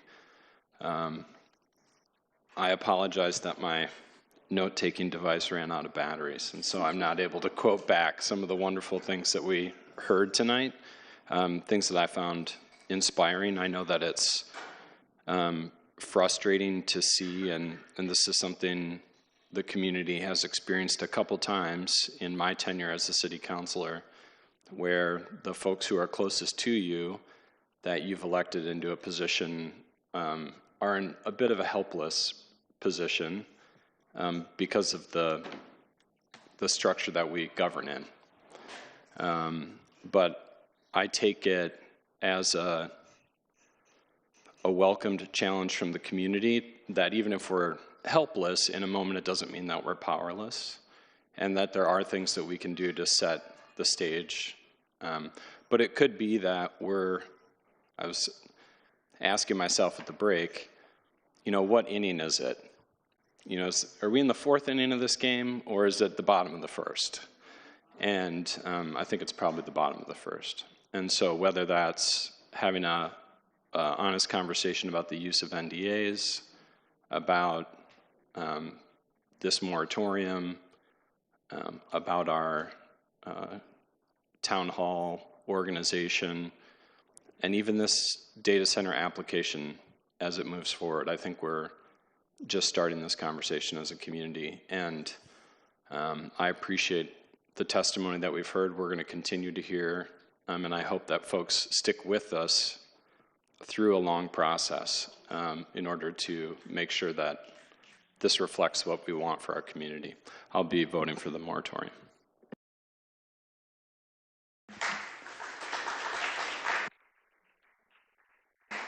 Councilor Nishioka, go ahead. Simply comment to be made. Thank you, Councilor Tigan. Thank you, Councilor Nordyke, Barney, Bang, Brown, Gwynn, for all of your wonderful questions. Oh, Matthews, yes, I can't forget him. He's not sitting here. And I really do want people to recognize that our city manager really did call for this special meeting because she also heard you. And I know that some people have expressed frustration, and that alone is difficult when I see how hard she worked. So I want you to know that I really appreciate the councilors and all of their wonderful comments. I wish I was as eloquent as some of them, but I want you to know that this is something that I do feel is so incredibly important, that our community has really proven that they are here and they are telling us what their needs are. So I too will be supporting this moratorium and looking forward to how we can move forward, whether we're in the bottom of the first or almost to the top of the second. So anyway, again, thank you all. My fellow councilors, I really appreciate all of your support and your wonderful comments. Thank you. Councilor Varney, go ahead. I'm sorry to keep dragging this out here, but since both the amendment to the UDC and the moratorium are in one, my question is about, it's not a question really, well I guess it is. What are the advantages or disadvantages of referring the amendment to the UDC to the Planning Commission first for recommendation? I'm just thinking since they do a lot of planning. And if we did that, can we quantify the delay that would occur within our statutory required minimum timelines? I mean, would it unnecessarily drag things out more if we did that? Councilor Varney, thanks for the question. So the disadvantage is the delay. I'm expecting if the motion passes, the moratorium will be put into place. That gives us a minimum of 120 days and then a potential for 6 months if we extend it. I'm fairly confident that, even with the Planning Commission process, we could have an ordinance before you and passed within that 6-month period. There's a lot of variables, obviously, and the actual code amendments may get somewhat complex depending on where we want to go with, penalties and changing the standards and things like that. So it's hard to tell exactly how complex that code amendment would be. Obviously, the advantage is the Planning Commission is used to working with our code. They understand our code probably much better than we do. They're going to have a leg up in knowing what to look for and what questions to ask. So, from that perspective, I think there's probably time, but that is contingent upon whether we were able to extend the moratorium past 120 days, because I frankly don't think we could do it in 120 days. It would be tough to get through that process and get the ordinance passed within that period. I think one thing to think about is that, again, we're just kind of throwing some hypotheticals out here, but if, council had a hearing scheduled and we had the ordinance completed and it was public and folks had been able to make comment on it, it would be a lot easier to say, okay, let's do a 60-day extension to the moratorium. The findings for that would be much easier to make because we'd already gotten through the process of drafting those amendments and we just need a little more time to get them in effect. Anyone else? Councilor Vang, go ahead. Thank you. So it sounds like council is ready to vote on this motion, and I don't want to delay it. So I do want to share what I am thinking and what kind of goes through my mind as we have discussed this issue last week and today. I, like most of you in here and online, have a lot of concerns when it comes to data centers just in general, but especially when data centers are developed without real community scrutiny or input. Data centers have real consequences. Many of you have already shared those with us tonight, from the noise, the water usage and pollution, the energy consumption, and the real impacts to our quality of life for those who live near these centers and our town in general. But I want to make one thing clear. I want to see jobs created in our community, including our construction jobs and our trade jobs. They are real working people and they are part of our community. When we build something, it should meet a real community need. and have real community buy-in with tangible benefits for both residents and our tradespeople. Since July 13th, I have read and heard hundreds of public comments, as Councillor Teigen pointed out, related to proposed data centers in our town and any future data centers. Salem residents, you guys have been loud and clear about your oppositions to data centers in Salem. And I hear you, and I am here with you. I learned of the data center project just 4 days before July 13th. So I knew just as much as you guys in real time. And I want transparency, just like you guys. I want accountability, just like you guys. And I don't want anything hidden from me or from you. But two things can be true at the same time. We can and should support our construction jobs and our tradespeople. But it also shouldn't come at the cost of our land, our water, our power grid, or tax giveaways to multi-billion-dollar corporations. Any data center development that needs to ensure that workers earn prevailing wages, receive health cares, and have other benefits. These are the kinds of jobs and investments I want to see and I want to support in our community.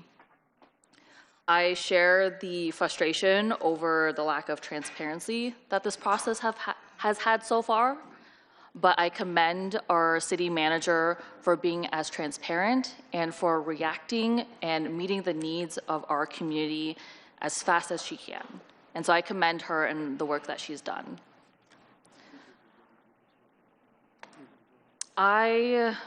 At the end of the day, when I think about the public comments I've received and the information that we have learned, I stand against unscrutinized data center developments formed out of the public's view. This is not a process that I or any of us in this room want to see. So with all of this in mind, I am in support of this data center moratorium until we have transparency, accountability, and community input on how data centers should be developed in our community, if any. Our primary responsibility as we sit on this stage is to prioritize and protect the limited resources and infrastructures that we have in Salem and that we depend on every day.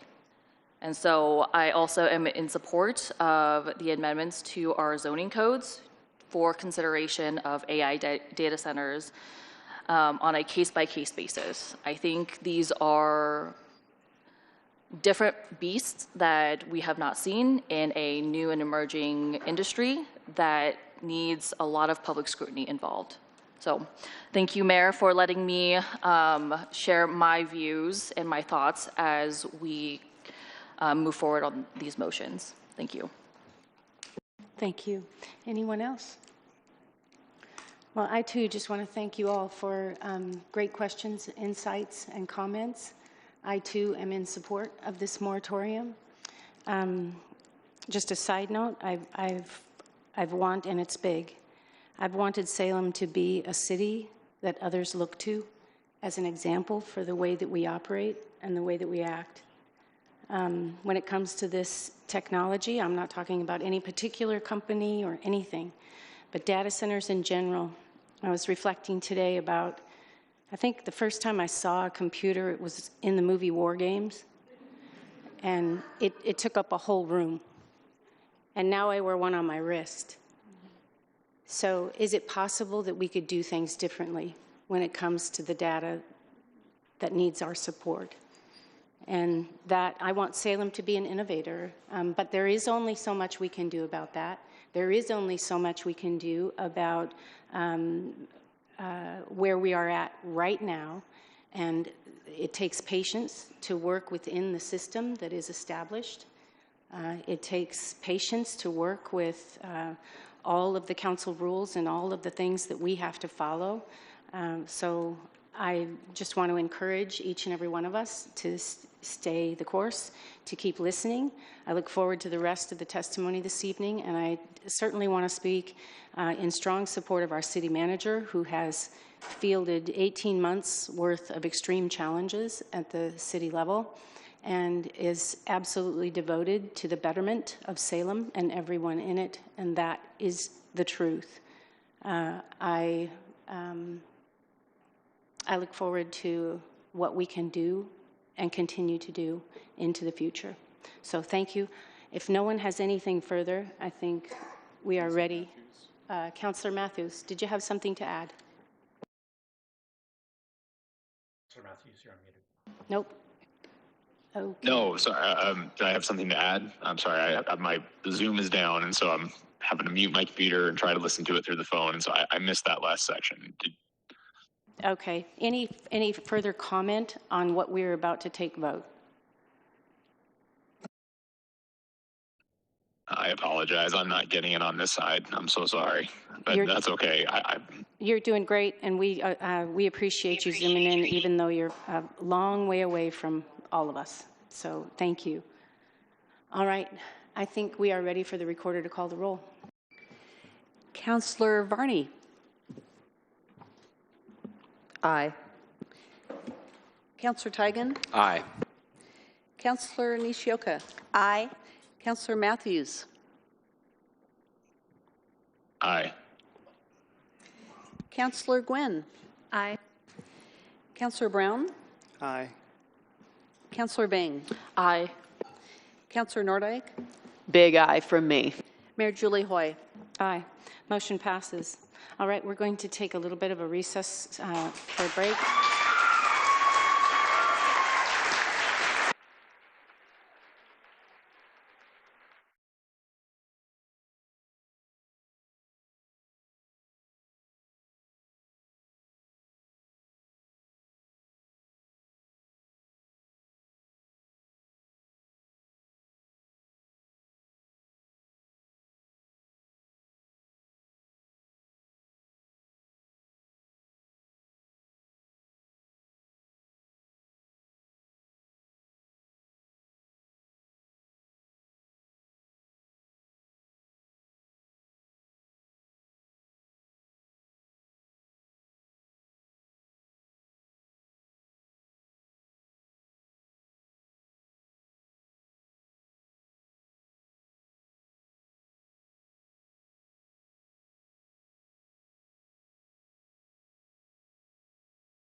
Come back to order and continue with public testimony in about a minute. Did you want to go first? Okay, Councilor Tigan, go ahead. Thank you, Madam Mayor. Just start with a point of personal privilege. I think in my comments, I wanted to reiterate something before we move back into public comment, which is that I really wanted to take the time in public session to really acknowledge what I'm hearing from our council about our support for our city manager. We face a difficult position as a council when we hear that things didn't move as the public wanted them to. And yet that we know from our personal relationship with Krishna, and I know from the decade of service I have as a volunteer to the city that she has spent her entire life dedicated to the city and for the interest of the public. And what happened, even if we need to have a community conversation moving forward about the use of non-disclosure agreements, I think our colleague, Councilor Matthews, said it last week best, that the use of these agreements has been part of city policy, and the city staff enacted that policy as directed by previous councils. And so I really want Krishna to know and the city staff to know that even as we move forward to have the policy reflect the values of the city, that she has our full support. And I feel like I can say that based on the things that we've talked about as a council in the last 2 meetings. And I know it's difficult for her to hear this kind of conversation. She's a very proud person, but I want to make a statement into the record of my support for her and for the city staff as we work through this problem of a national scale here in our chambers.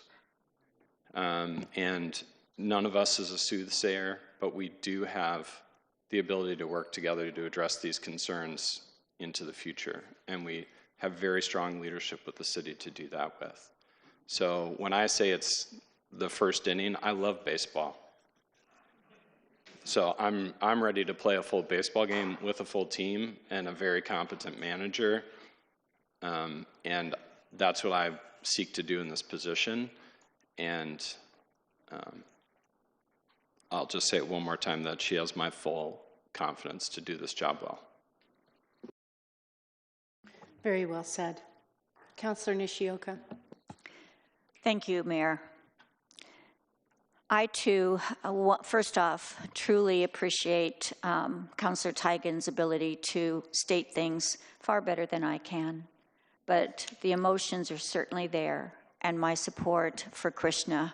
And I do believe that every single councilor will also say this. We are in true support for all the work, all the efforts, and everything that she does. We trust her, and we know that she is doing what she can and will continue to do for Salem, the community. She is so proud of this community, and she has been here for almost 3 decades. So I do want to make sure that all of you and anyone listening and any reporters that want to say that, I am in total support for all of Krishna and really all the staff. Our staff are incredible. So thank you very much for letting us say that. Thank you again, Paul, for really bringing this so eloquently to make sure that it's publicly said, and thank you. And I will move that we extend till 11 o'clock. Second. A motion and a second by Gwynn. And any opposed? Oh, Councilor Nordyke?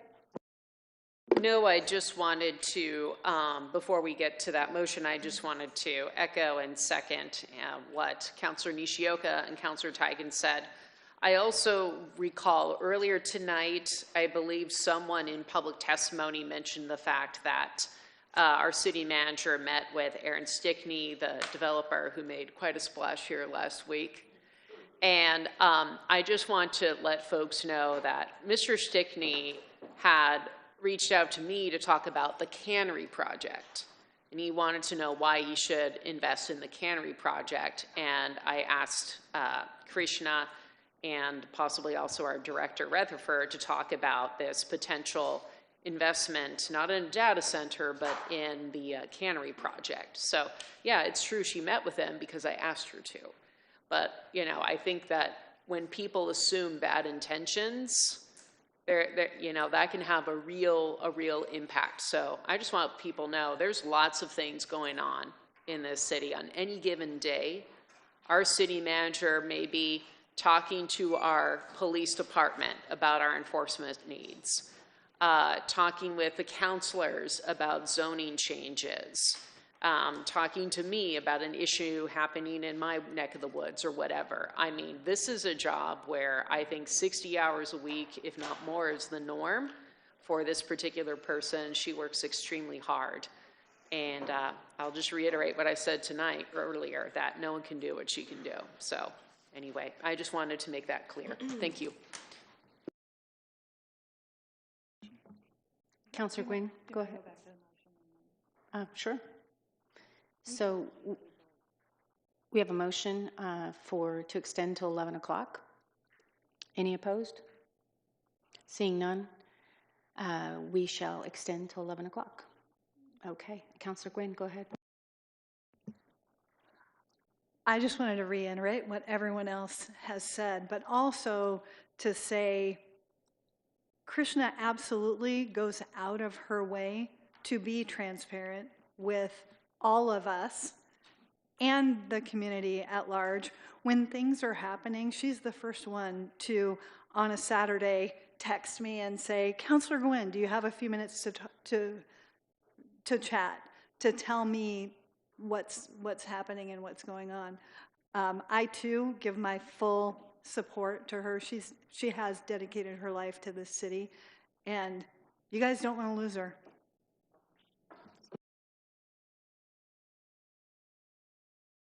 Councilor Vani, go ahead. I too, echo the same. Krishna is absolutely amazing. She does reach out to us with a text if something comes up. She's also been so supportive of me. I have been pushing for, public involvement as we go through the process, and she's always been there with me, helping me. I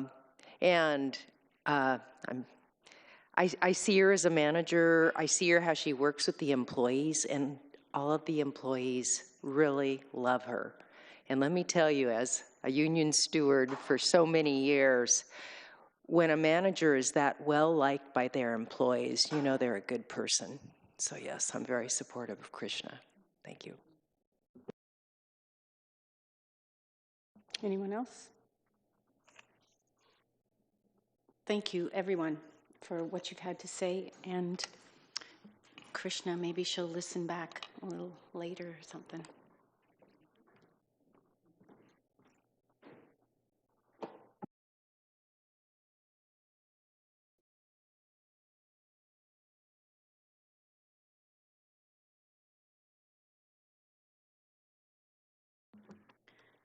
All right, we'll head back into public testimony.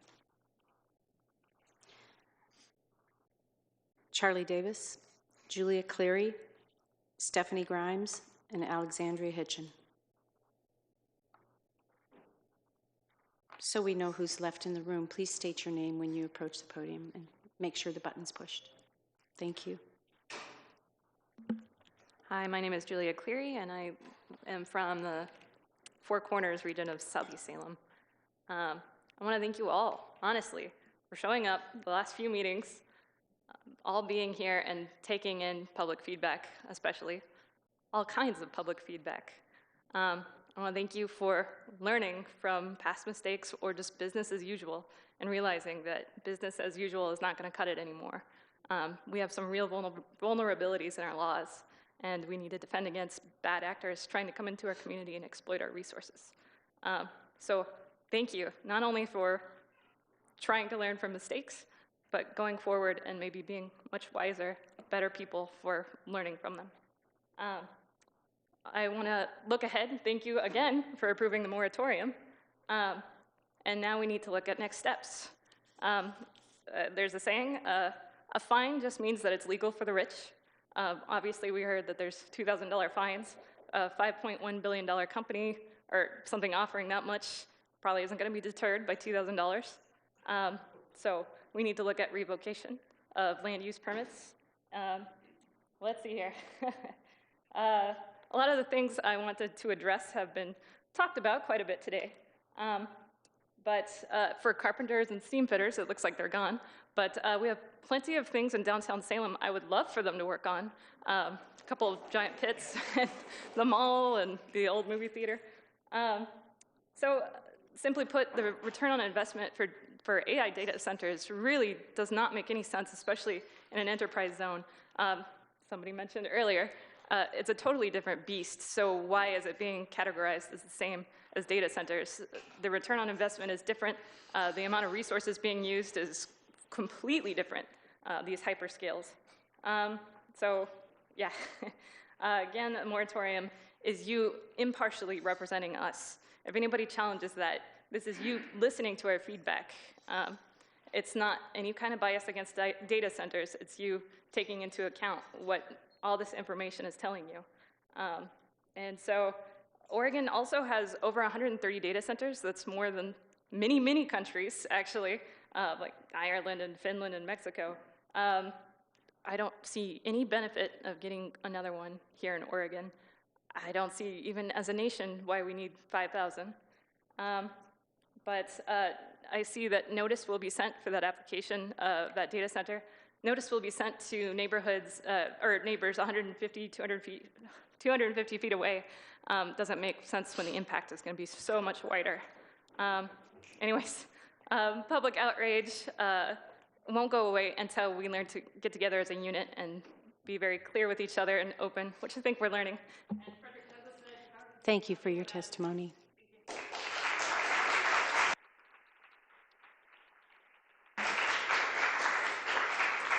I'll call last time for Charlie Davis, Stephanie Grimes, Alexandria Hitchin, and Hannah Shooting Bear.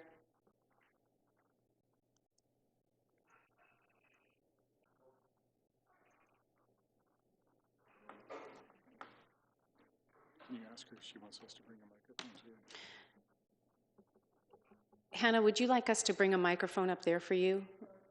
Okay.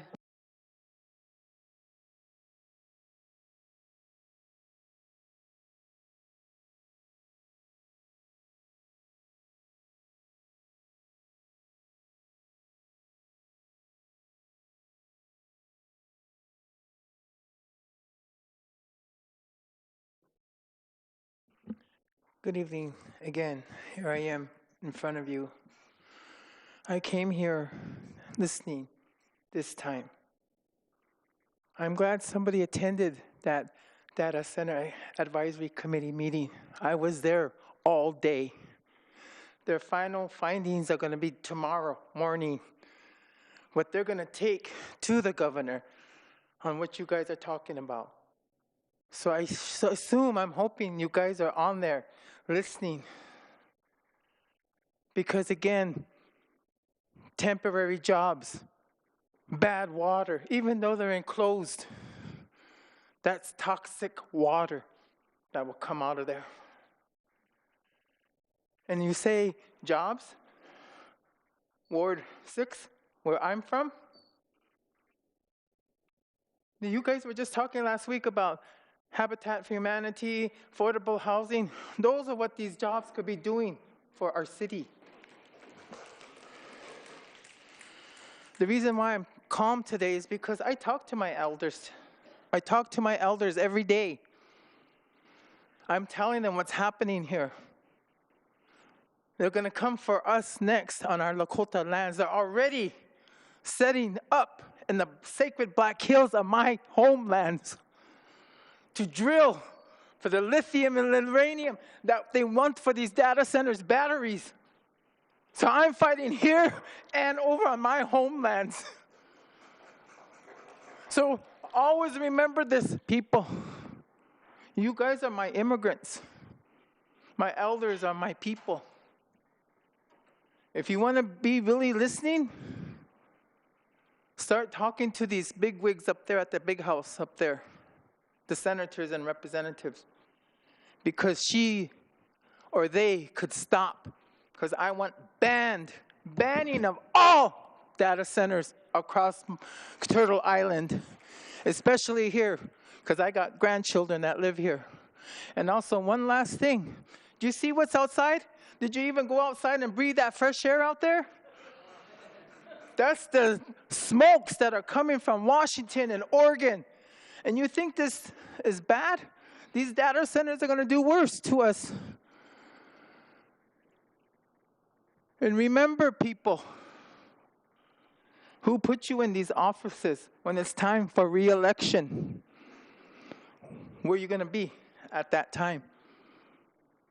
Because I sure in hell know I won't be voting because I don't vote. Will colonize white man's ways. Like you, Van. Colonize minds. Don't bring it to me. Thank you.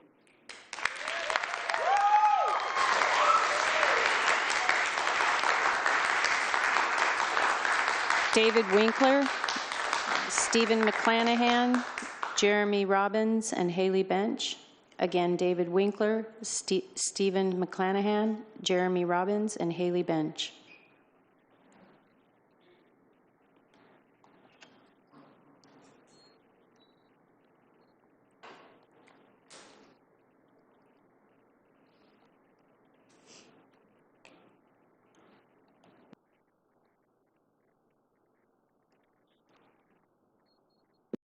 One more time now, it was on for you. Go ahead and turn it back on now.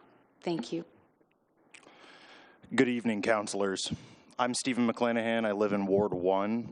I've lived in Salem for the better part of a decade at this point, and it's always been my backyard. I want to commend you on moving through with this moratorium.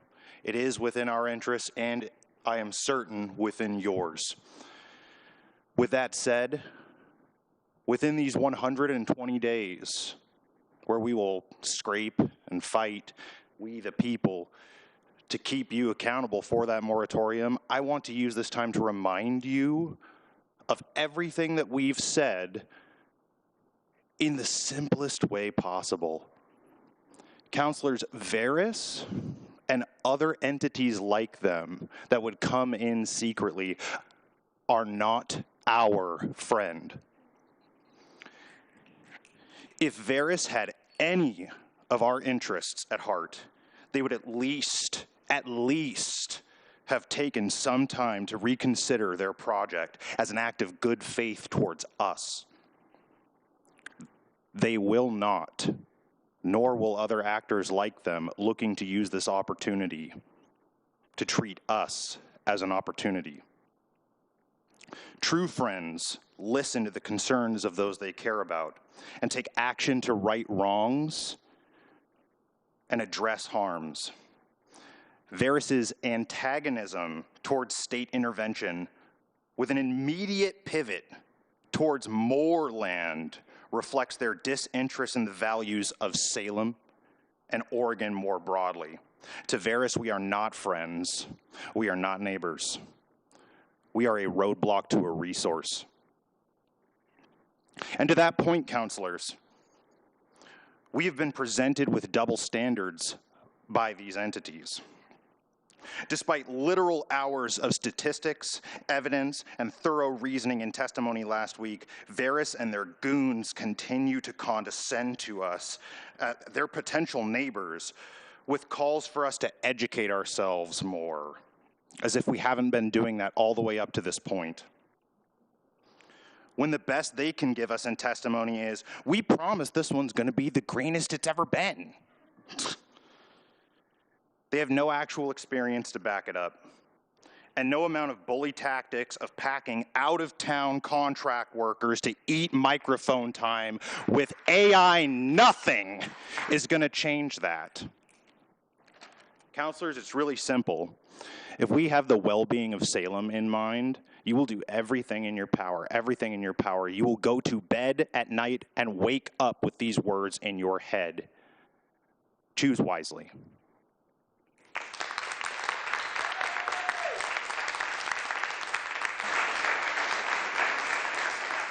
Stephen McClanahan, Jeremy Robbins, Haley Bench, and Trike Tyler.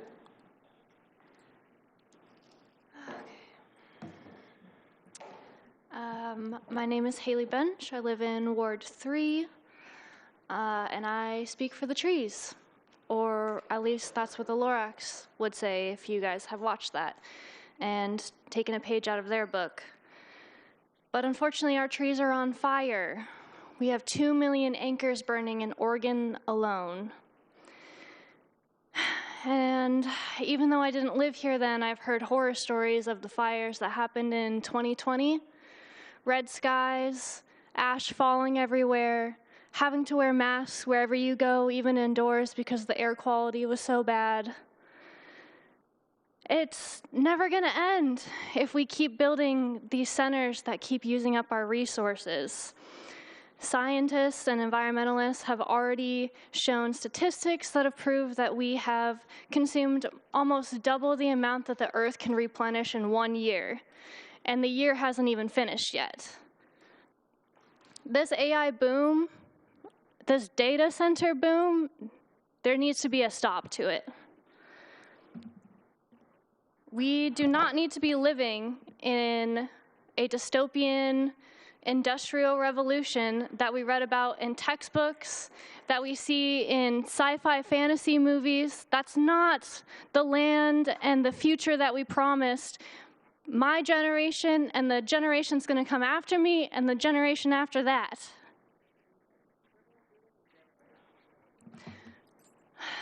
To strike my point home, this is Salem, Oregon, the capital of Oregon. If we are not the ones to put our foot down and start the progress now to ban these data centers, what example are we setting for the rest of Oregon? Salem says no to all data centers, not just AI. We are not your testing grounds. We are not the testing grounds for Varus. And we will refuse to be the testing grounds for any future projects that consume our resources and put our public safety in danger, especially when they involve consuming indigenous land and lining the pockets of billionaires. Thank you.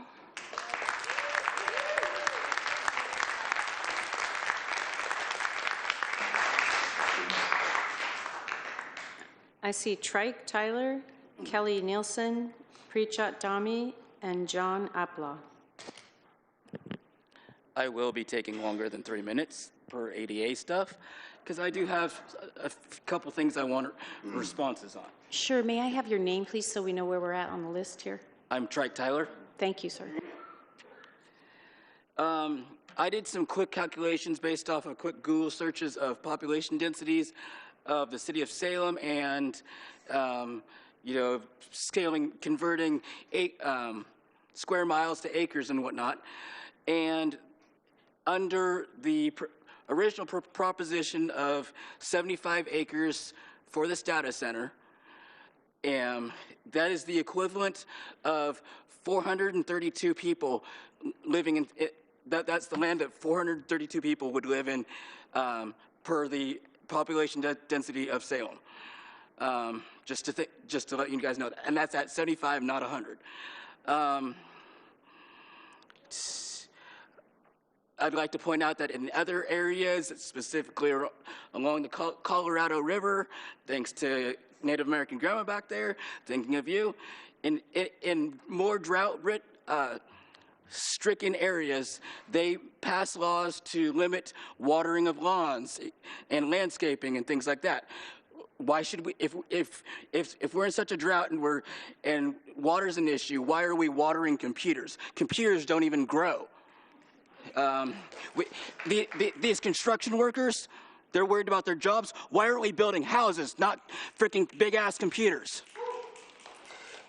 Oh, and this is my transition. You guys want patience, grace, and respect from us? Well, as a disabled person who has been here, I'm the last of my immediate family living in Salem, and I'm 40 years old, by the way. So whoever was been the longstanding member that's been doing this 30 years, I don't care, okay?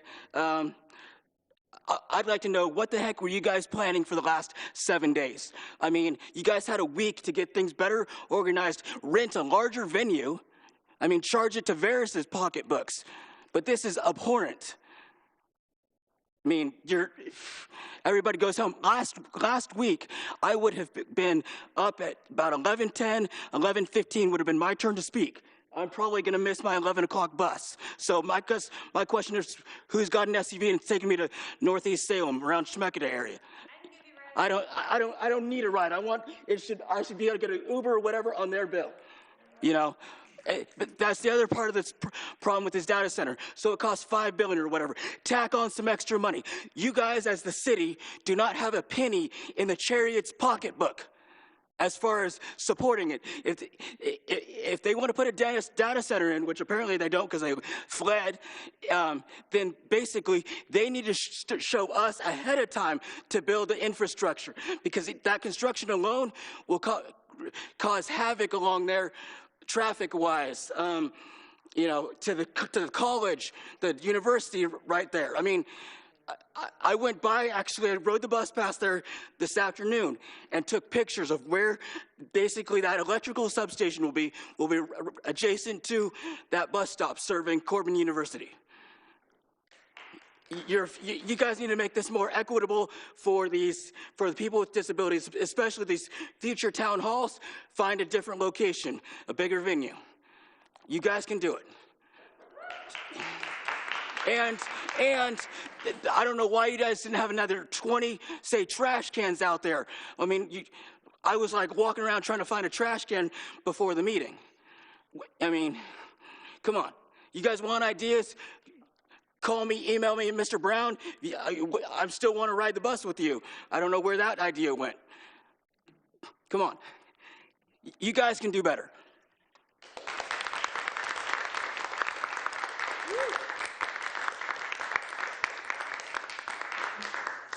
All right, Kelly Nielsen, Preechat Dami, John Apla, and Caitlin Saunders.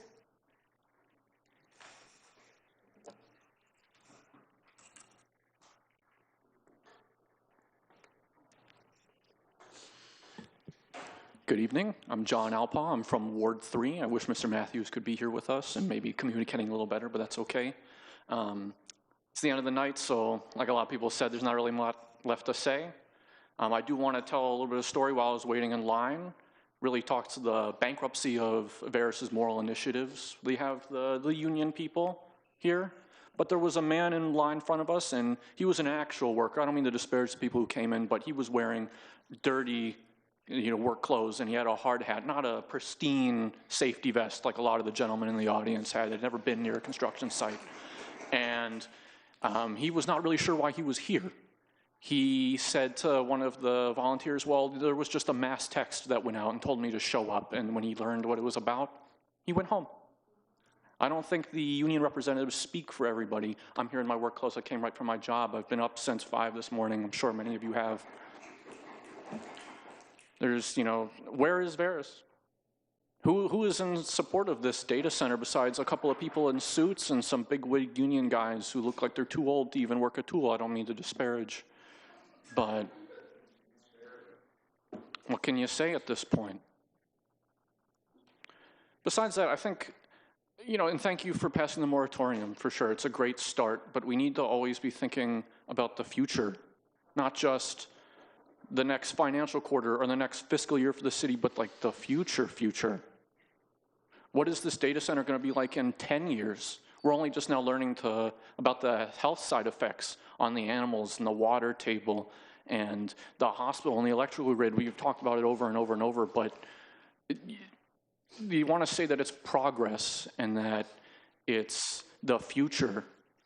But is that the price that we want to pay for progress? It always has to have a price, of course, but is that the price we want to pay as a community, as a city?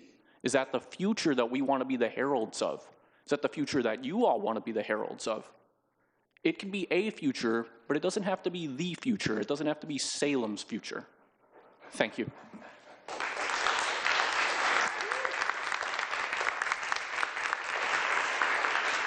Caitlin Sanders, Haley Bench, Ari Woods, Jacob Parkhouse.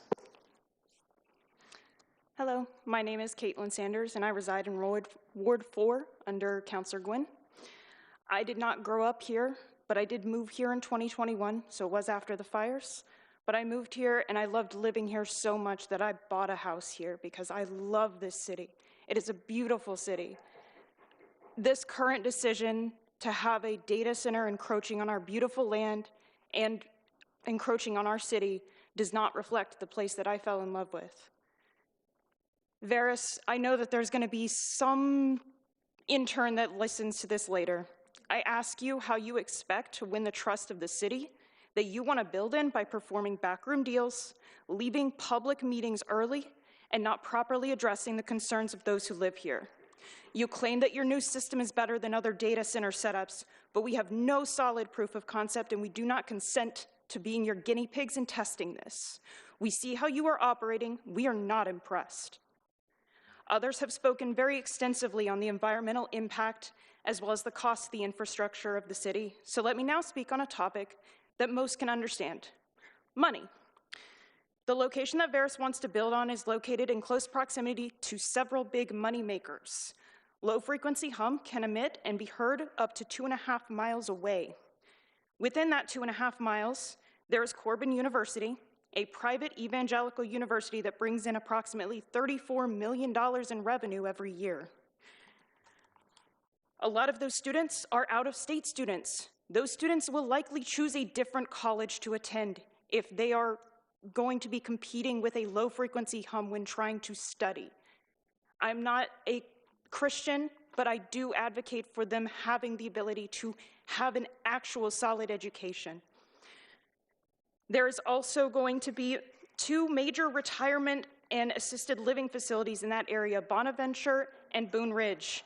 Those residents are trying to live out their retirements in peace, and they deserve to maintain that peace by not having constant low-frequency hum going in their ears. Along with that, there's also the Oregon State Police Headquarters, which employs a lot of veterans that quite possibly have PTSD that can be triggered by that low-frequency hum. This has been proven by science. There's also going to be Open Dental Software. They're a major employer for the city. They have multiple locations that are there in that area that are within that 2.5 miles.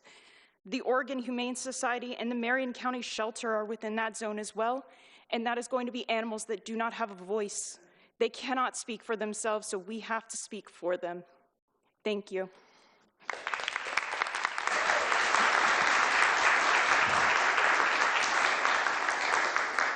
Mayor, All right. I'd like to move us to extend the meeting to 11:30. Did I already do? Second. Yeah, okay. No, 11:30 would be great. A second by, let's give it to Tigan.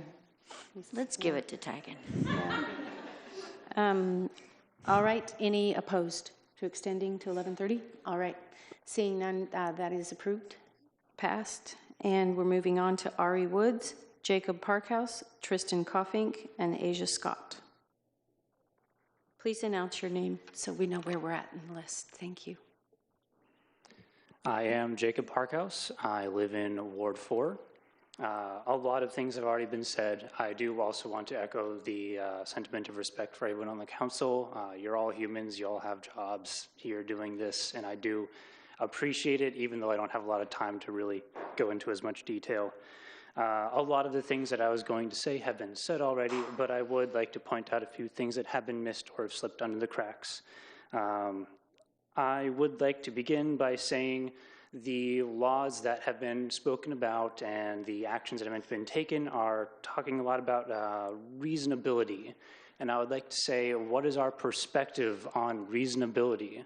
It seems reasonable to me that the people of Salem don't want to live with the low-frequency hum that can be heard for 2 miles, so I find it reasonable that we should require these data centers to have 0 sound emissions and be completely enclosed and insular. Likewise, I think it is reasonable from the perspective of the people of Salem that it does not take in any water or excrete any water or leave any heat into the environment. But, you know, the word reasonable is a very loose term, and I think we could work with that. I would also like to quickly point out, it's a bit late now, but I still wanted to say it. A lot of the people debating the broad memorandum, or the blanket, I'm bad with words, I'm sorry. The blanket Memorandum. Memorandum, yeah. Moratorium. Moratorium. I messed all of you up. I'm so sorry. It was never a point in the first place because this never was a broad thing. This was a very focused one. I come from the tech sector. I work in IT. I have studied the electrical systems that the tradespeople work in. I used to work in a construction company myself, and maybe next week I'll bring my dusty high-vis jacket, my hard hat, and my big old steel-toe boots to talk about things, but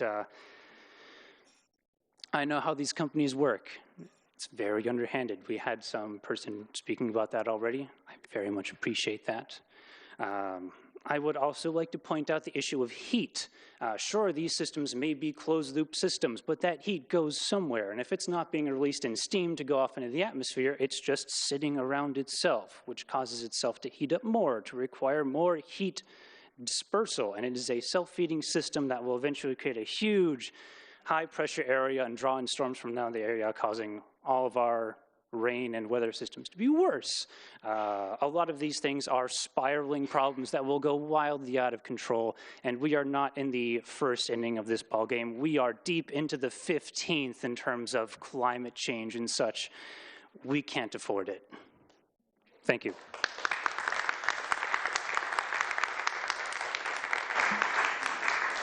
Tristan Coffink, Asia Scott, Aaron McLeod, Ariana Payson. Thank you, councilors, Madam Mayor. My name is Asia Scott. I am a constituent of Ward 2. I'm a Salem resident and a student here. I wholeheartedly oppose the building of data centers. To those who support speculative jobs created by these projects, if there are any still here, I think most of them left, but I would urge them to consider how they're being used far beyond how they may benefit in the short term. The facts are that Oregon data centers will receive $450 million from tax breaks this year through 3 separate incentive programs. Those tax breaks are not going toward their wages. That's going directly to these billionaires' pockets on the back of their hard work. Of course, we need to support trade and blue-collar jobs, but not at the expense of the rest of our community.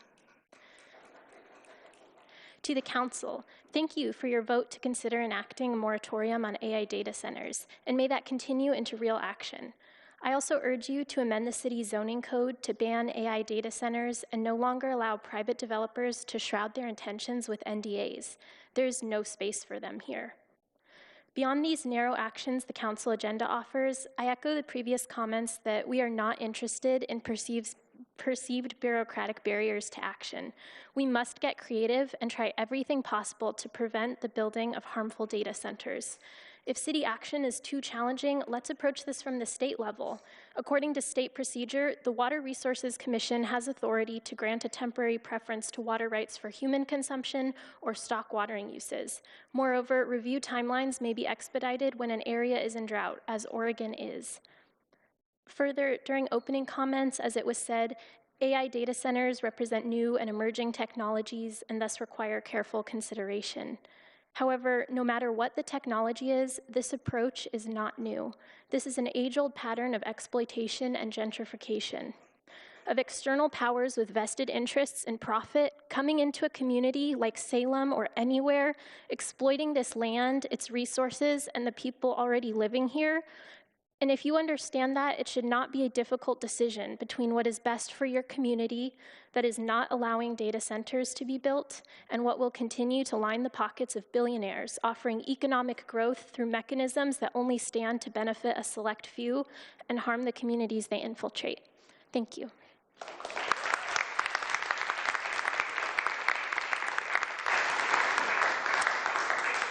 Aaron McLeod, Ariana Payson, Leah Walla, and Kevin Loss, I believe. Please state your name for us. My name is Aaron McLeod. I live in Ward 4. Hello. My family has been in Salem for, give or take a couple years, about 30. My grandmother has sat where you're all sitting right now. And we live pretty far in South Salem. So I'm going to speak to you about the people who live in Salem and how the infrastructure affects us, even just from the weather, let alone something that would draw this much from our system. Every winter, if it snows, we lose power, our whole cul-de-sac. If the wind is too heavy, we lose power. If it's too hot, we lose power. It's getting hot right now. There was a fire maybe 5 miles from our house out off of Madras like 3 days ago. We as a community out there watch out for each other. We all know that when the power goes out, we take care of each other, we feed each other, we help each other keep our food cooled. We all have generators. Every one of my neighbors does the same thing. I think that going forward, thinking about the people that this affects very directly and how we constitute a state of emergency to try and put a stop to something like this should be in the forefront of our minds. I also think that we should be finding ways to loop our Native elders in on talking about this subject with us and not hiding anything from the people. And I know you're all trying. I know you are all left out of the out of the loop as well. And I think that as a community, we should all be trying to do better as much as we can. Thank you.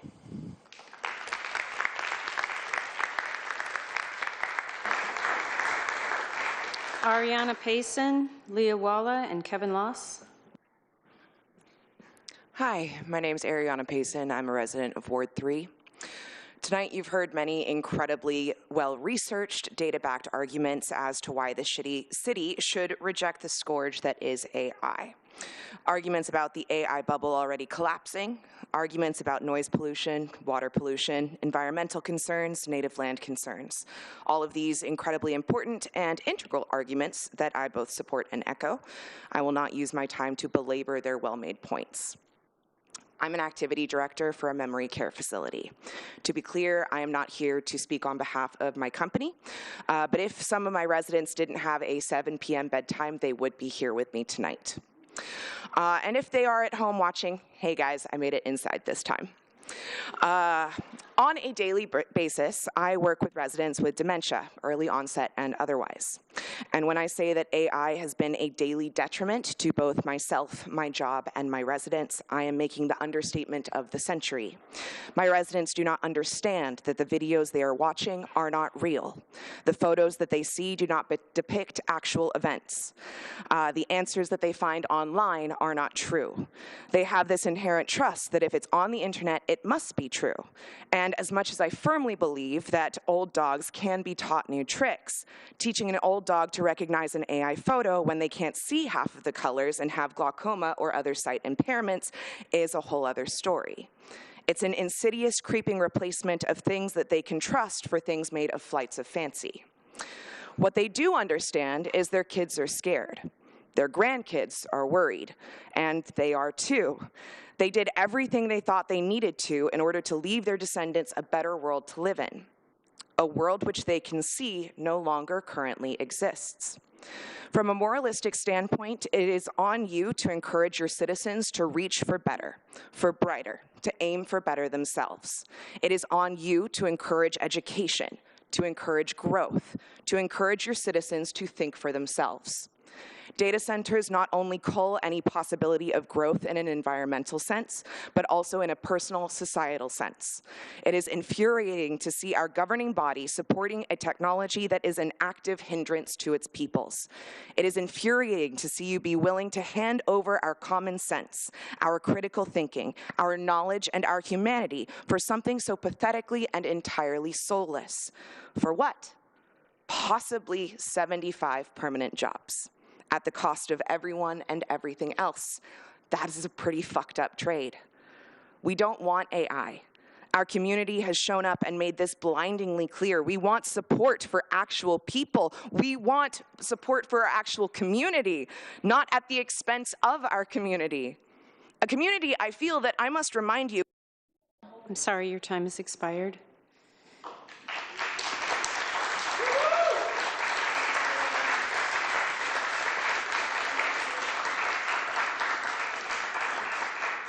Leah Walla, Kevin Loss, and Sam Sharina.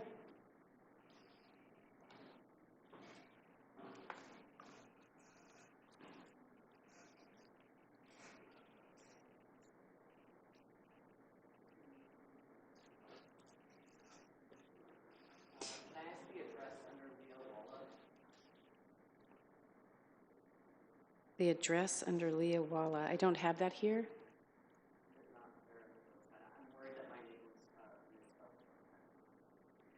Leah Walla, Leawalla.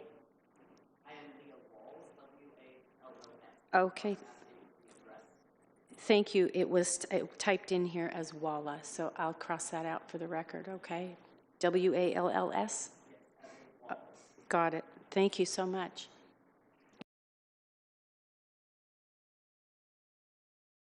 Be sure to push the button so we can hear you. My name is Leah Walls. I live right across from Chemeketa in the 97305 zip code just outside of Salem. Because it was already voted on, I will not talk about the memorandum, nor will I talk about the rezoning codes. I would like to remind the City Council that you should listen to your constituents before you hold a vote, and I would like to call for a change in how you run City Council meetings to require that all constituents are heard, whether it be through online or written testimony, before you are allowed to vote on the topic that these people have come here to say. I would also like you to consider moving to a larger venue and having more accessible times and asking asking Chariots to run later on the days that you have these meetings. There are so many people who rely on these bus systems that can't be heard, and the equity is lacking. I'd also like you to look me in the eyes, please. I think that it is disgusting that we do not have the equity needed for everyone in Salem to attend these meetings, and I think it's disgusting that Chariots is not a resource that you are drawing on.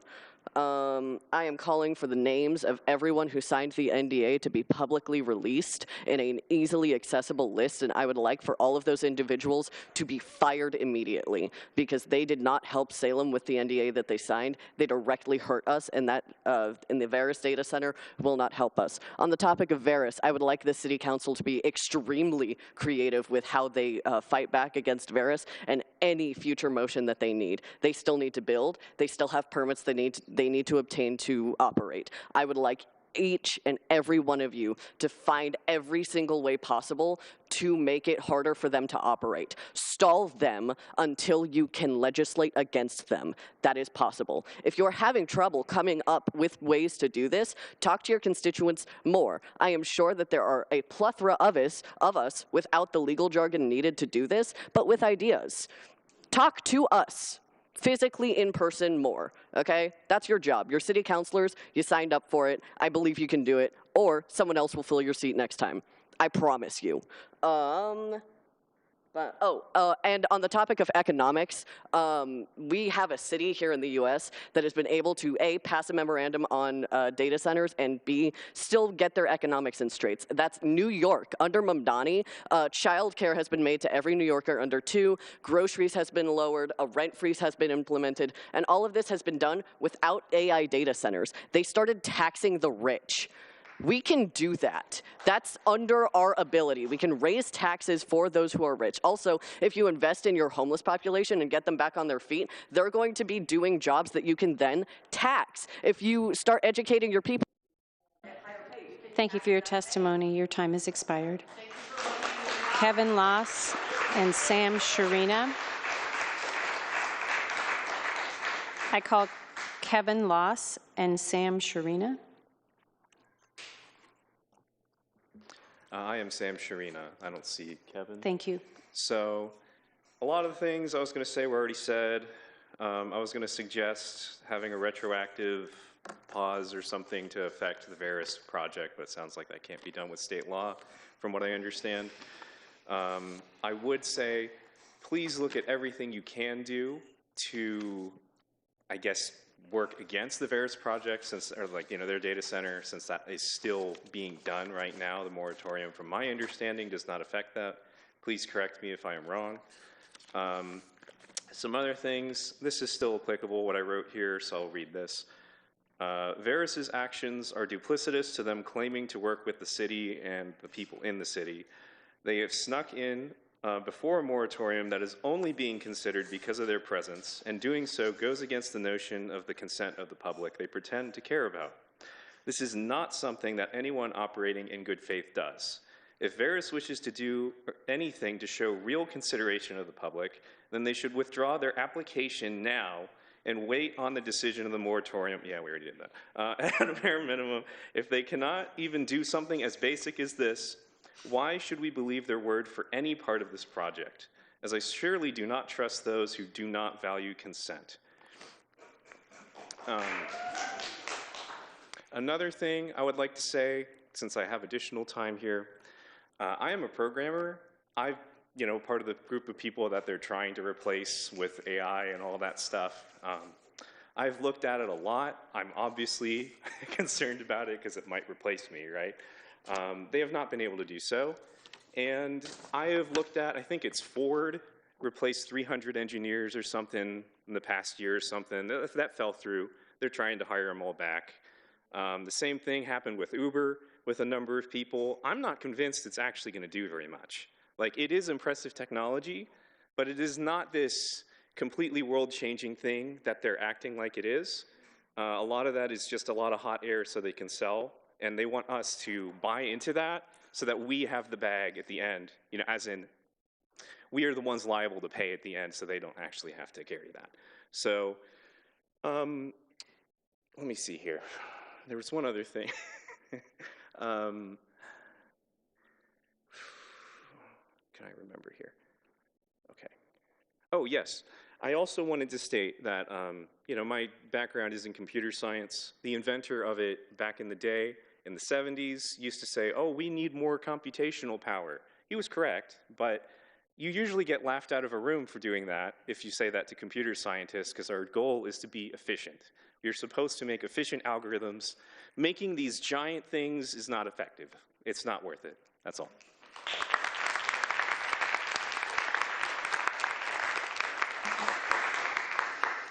Priscilla S., Keisha Keller, and Isabel Jones.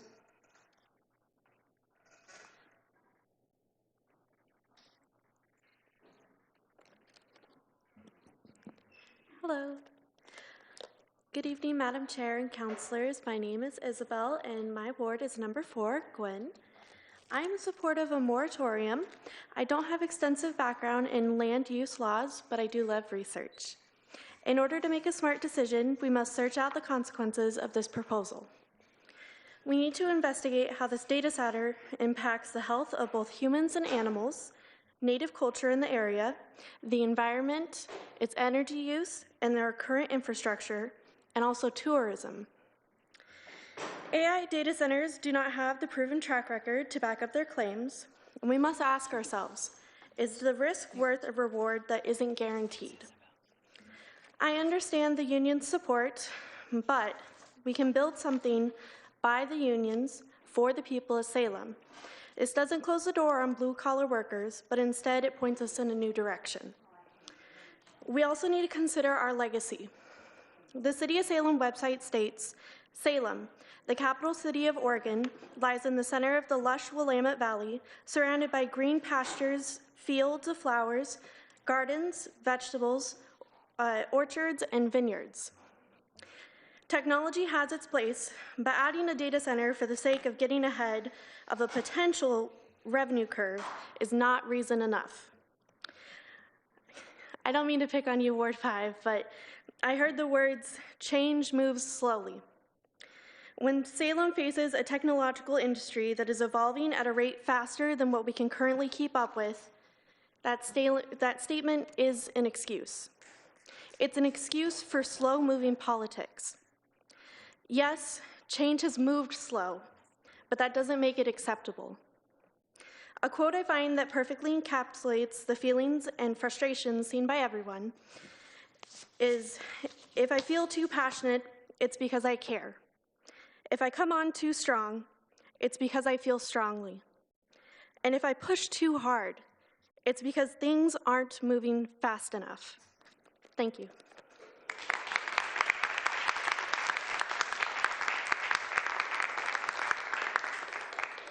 That was good. Please state your name.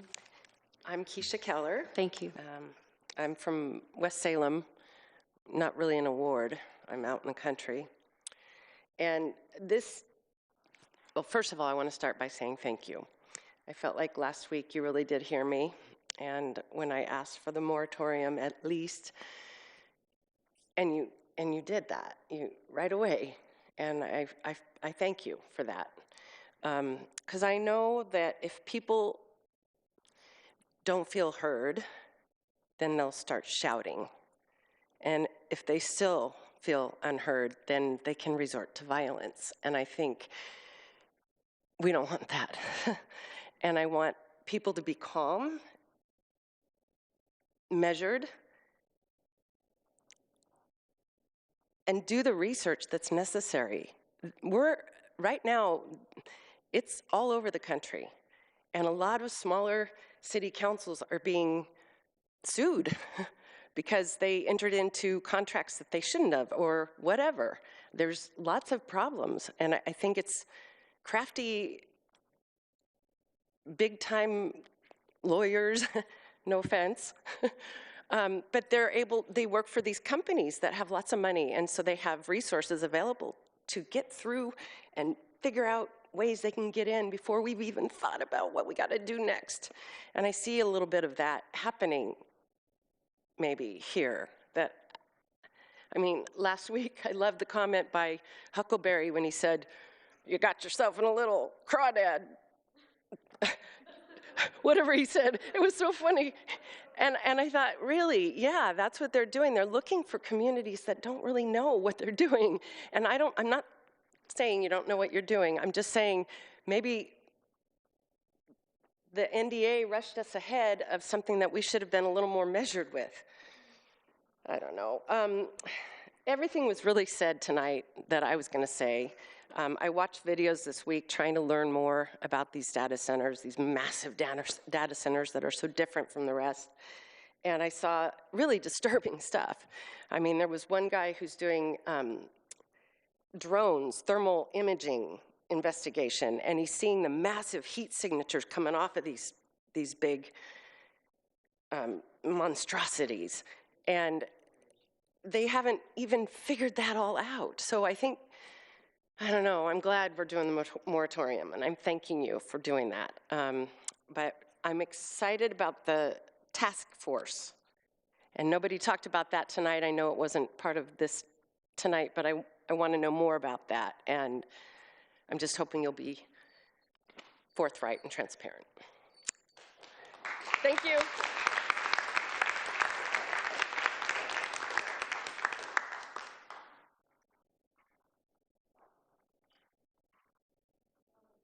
We do have 3 folks, I believe, online. I'll call first Claudia Burton. Keisha, could I ask you to push that button on that box for us, please? Claudia Burton, can everyone hear me? Yes, we can. Go right ahead. I had to close out of the Zoom and I can't see you, so I don't know if you guys can hear me. Claudia, go ahead. Hi, this is Claudia Burton. I had to sign out of the Zoom and call in. Can everyone hear me? We can hear you, Claudia. They can hear you. Okay. So I'm Claudia Burton. I've lived in Salem for 30 years. I'm in Ward 3. I will just try and be very brief on a couple issues, but I can't see my timer either since I had to get out of the Zoom. I'm a retired circuit court judge. I no longer have an active law license. I can't give the city legal advice. I can't give anyone legal advice, and certainly not the city. But I do have some experience in looking at statutes. And with all due respect to Mr. Atchison, I don't agree that ORS 227.178 prevents the city from acting on the water emergency. The city has very broad authority under ORS 401.309. I'm not aware of any court ruling that says 227.178 takes priority over 401.309. Right now, what you have is one statute that appears to give the city authority to act and another statute that says they can't do something. The situation that we're in now is that because of this NDA, the Veris has gotten a head start on everyone. The community is absolutely outraged, and you've heard over and over they want you to do whatever you can, even if it is a long shot for the city to invoke 401.309. I think that is what your constituents want you to do. It's certainly what I want you to do. If the city's not willing to go that far to say we can shut it down under 401.309, then certainly at a minimum under 401.309, you can require Veris to provide verifiable information as to what their water use would be. That does not constitute denying the application under ORS 227.178, and that statute does not address what information the city can require. Veris, as in their pre-application materials, said they would not use water for cooling. Their spokesperson told the Salem Reporter that they had not completed their engineering and they didn't know how much water they were going to use. Surely, at least, the city can demand that information. I will briefly address Ms. Nambori. I don't know her at all, and I have no ill will towards her. But after hearing all of the statements of support, I have to say this. Assuming that she acted completely in good faith, at a minimum, signing that NDA was a serious, serious error in judgment. And if the city is correct that it can't do anything to stop the Veris data center because it can't immediately implement a moratorium or code amendments, then that's a mistake that will have caused very, very detrimental effects to the city and is completely contrary to what the public wants. Thank you for your testimony. I'm not going to tell you to fire her or what to do, but I don't know. Thank you for your testimony. Your time has expired.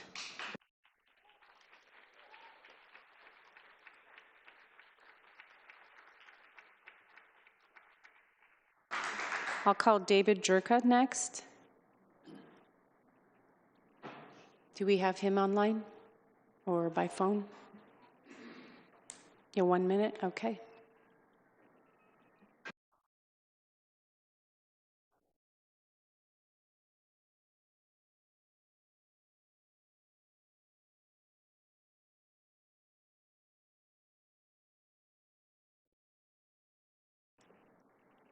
Stop clock, please, until we have the caller.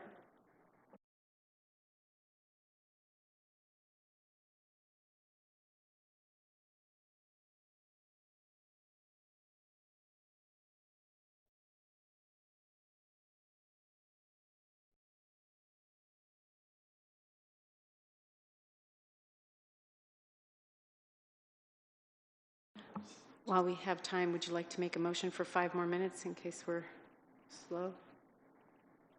Or 10? I move that we extend to 11:45. Second. Motion and a second. Anyone opposed? All right, that passes. Thank you.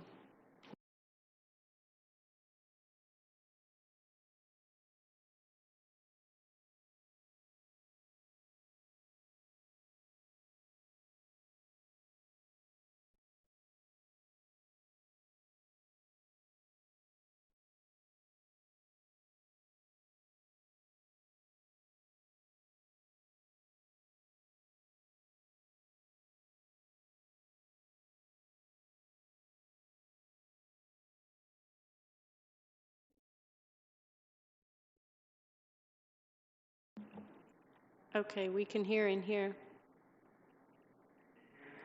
Yes. Yes, we can.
Thank you for your testimony.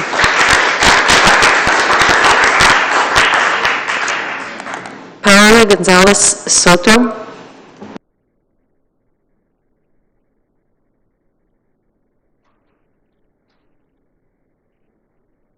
Okay, Paola, can you hear us? Okay. I'm going to start my testimony. Hi, everybody. My name is Paola Gonzalez Soto. I live in Salem in Four Corners at 97317. I didn't show up in the ward in the interactive maps. I was here last week with my family and just want to underscore that hundreds of folks came out and hundreds more watched the live stream even when the clock hit midnight, and we've come out again tonight. Thank you for starting a moratorium. We need these regulations to have teeth and for you all to join us in finding creative ways to slow down AI data centers in Salem, as well as doing everything to halt this predatory business deal with Ferris. Delay construction, prolong permits, petition the governor as a governing body representing all of Salem. Do more than just say it's out of your hands. Folks have mentioned the AI Bible. Let me provide the absolute terror I'm currently gripped by. This bubble feels eerily similar to the housing bubble in 2008. Here's a snapshot of the current situation. Forbes recently put out an article how tech companies are realizing AI is more expensive than the thousands of people they let go. There's this idea of token maxing, where people are encouraged to generate over what they might actually need to seem productive, which signals to me an inflated sense of demand. So we're investing billions of dollars on supply that might not have an accurate idea of demand and is already cutting into big corporation profits. So much so, they are pulling back. This recently caused a stock market crash in Korea, plummeting to peak 47%. Note the housing bubble crash peaked at 57%. And while it's rebounding slowly, I need people to understand that $2 trillion were lost. And those who panic sold have lost everything. And I am concerned about when this happens to us and what this means to the AI data centers. Ferris isn't here for our community. They're here for profits. They're saying 75 permanent jobs, but this is 75 on-site jobs for Salem residents or new virtual jobs for those already involved in the California-based company. In addition, who are these jobs for? Will they be low-entry jobs or tech jobs that are required specialized degrees? We have thousands of houseless neighbors desperate for jobs. Will they even qualify? The temporary gains aren't worth it and aren't hinged on making an AI data center. Anything else could take its place. And we need jobs, but this isn't it. Oregon has enough AI centers. We don't need more. We should instead be observing the environmental and economic impacts of the ones we already have for the next 3 to 5 years, creating regulations for AI, and then seeing if it makes sense for Oregon to build more infrastructure for this technology. And specifically for Varus, if this project doesn't build before breaking ground because this AI bubble bursts here in the US in your face, we will see you at the construction site protesting. We will make this so expensive and Thank you for your inconvenient for you, testimony. it's cheaper Your for you time to has cut. expired.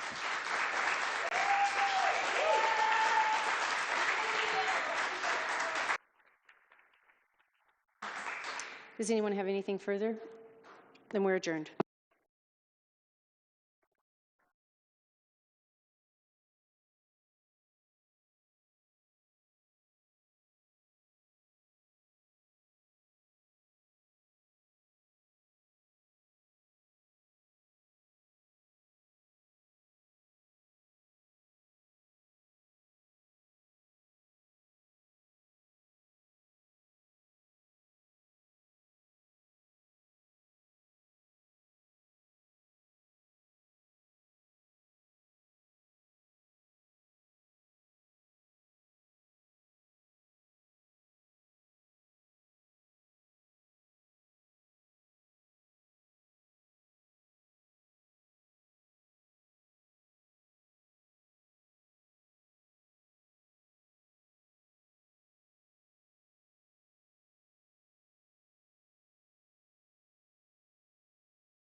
And an entire problem. I make myself loud and put my body literally in the way of ICE and DHS on a nearly daily basis in order to keep my family, friends, and community safe. And I have absolutely no problem diverting any amount of that attention and energy here to this council and to this issue. We should decide together what the future looks like for our state's capital, and an AI data center ain't it. It's just not. Anything the council has planned, like the now passed moratorium, I hope isn't only used to drag this process on in the hopes that the people of Salem will forget the direct threat this AI data center poses against the people living here. I urge you all to do everything in your power to work with us to be an entire problem too, to anyone wanting to build an AI data center here as well, or do us the favor of your resignation. If anyone pushing this project is hoping that our addiction to our phones and shortened attention spans will make us complacent, exhausted, and distracted enough from what's being done to accomplish for what they want to accomplish here, I assure you it will not. All that said, I recognize and respect all that you have said and that your personal affection and respect for our city manager, who, ma'am, I'm sure you are a truly lovely person. I bet you are. But that said, some actions, however innocuous at the time, can define a career. Your signature on this NDA created lasting negative impact, which matters more than good intentions or past good deeds done. No amount of after-the-fact careful work will unring the bell of that 16-month NDA and the irreversible deficit of time. Thank you.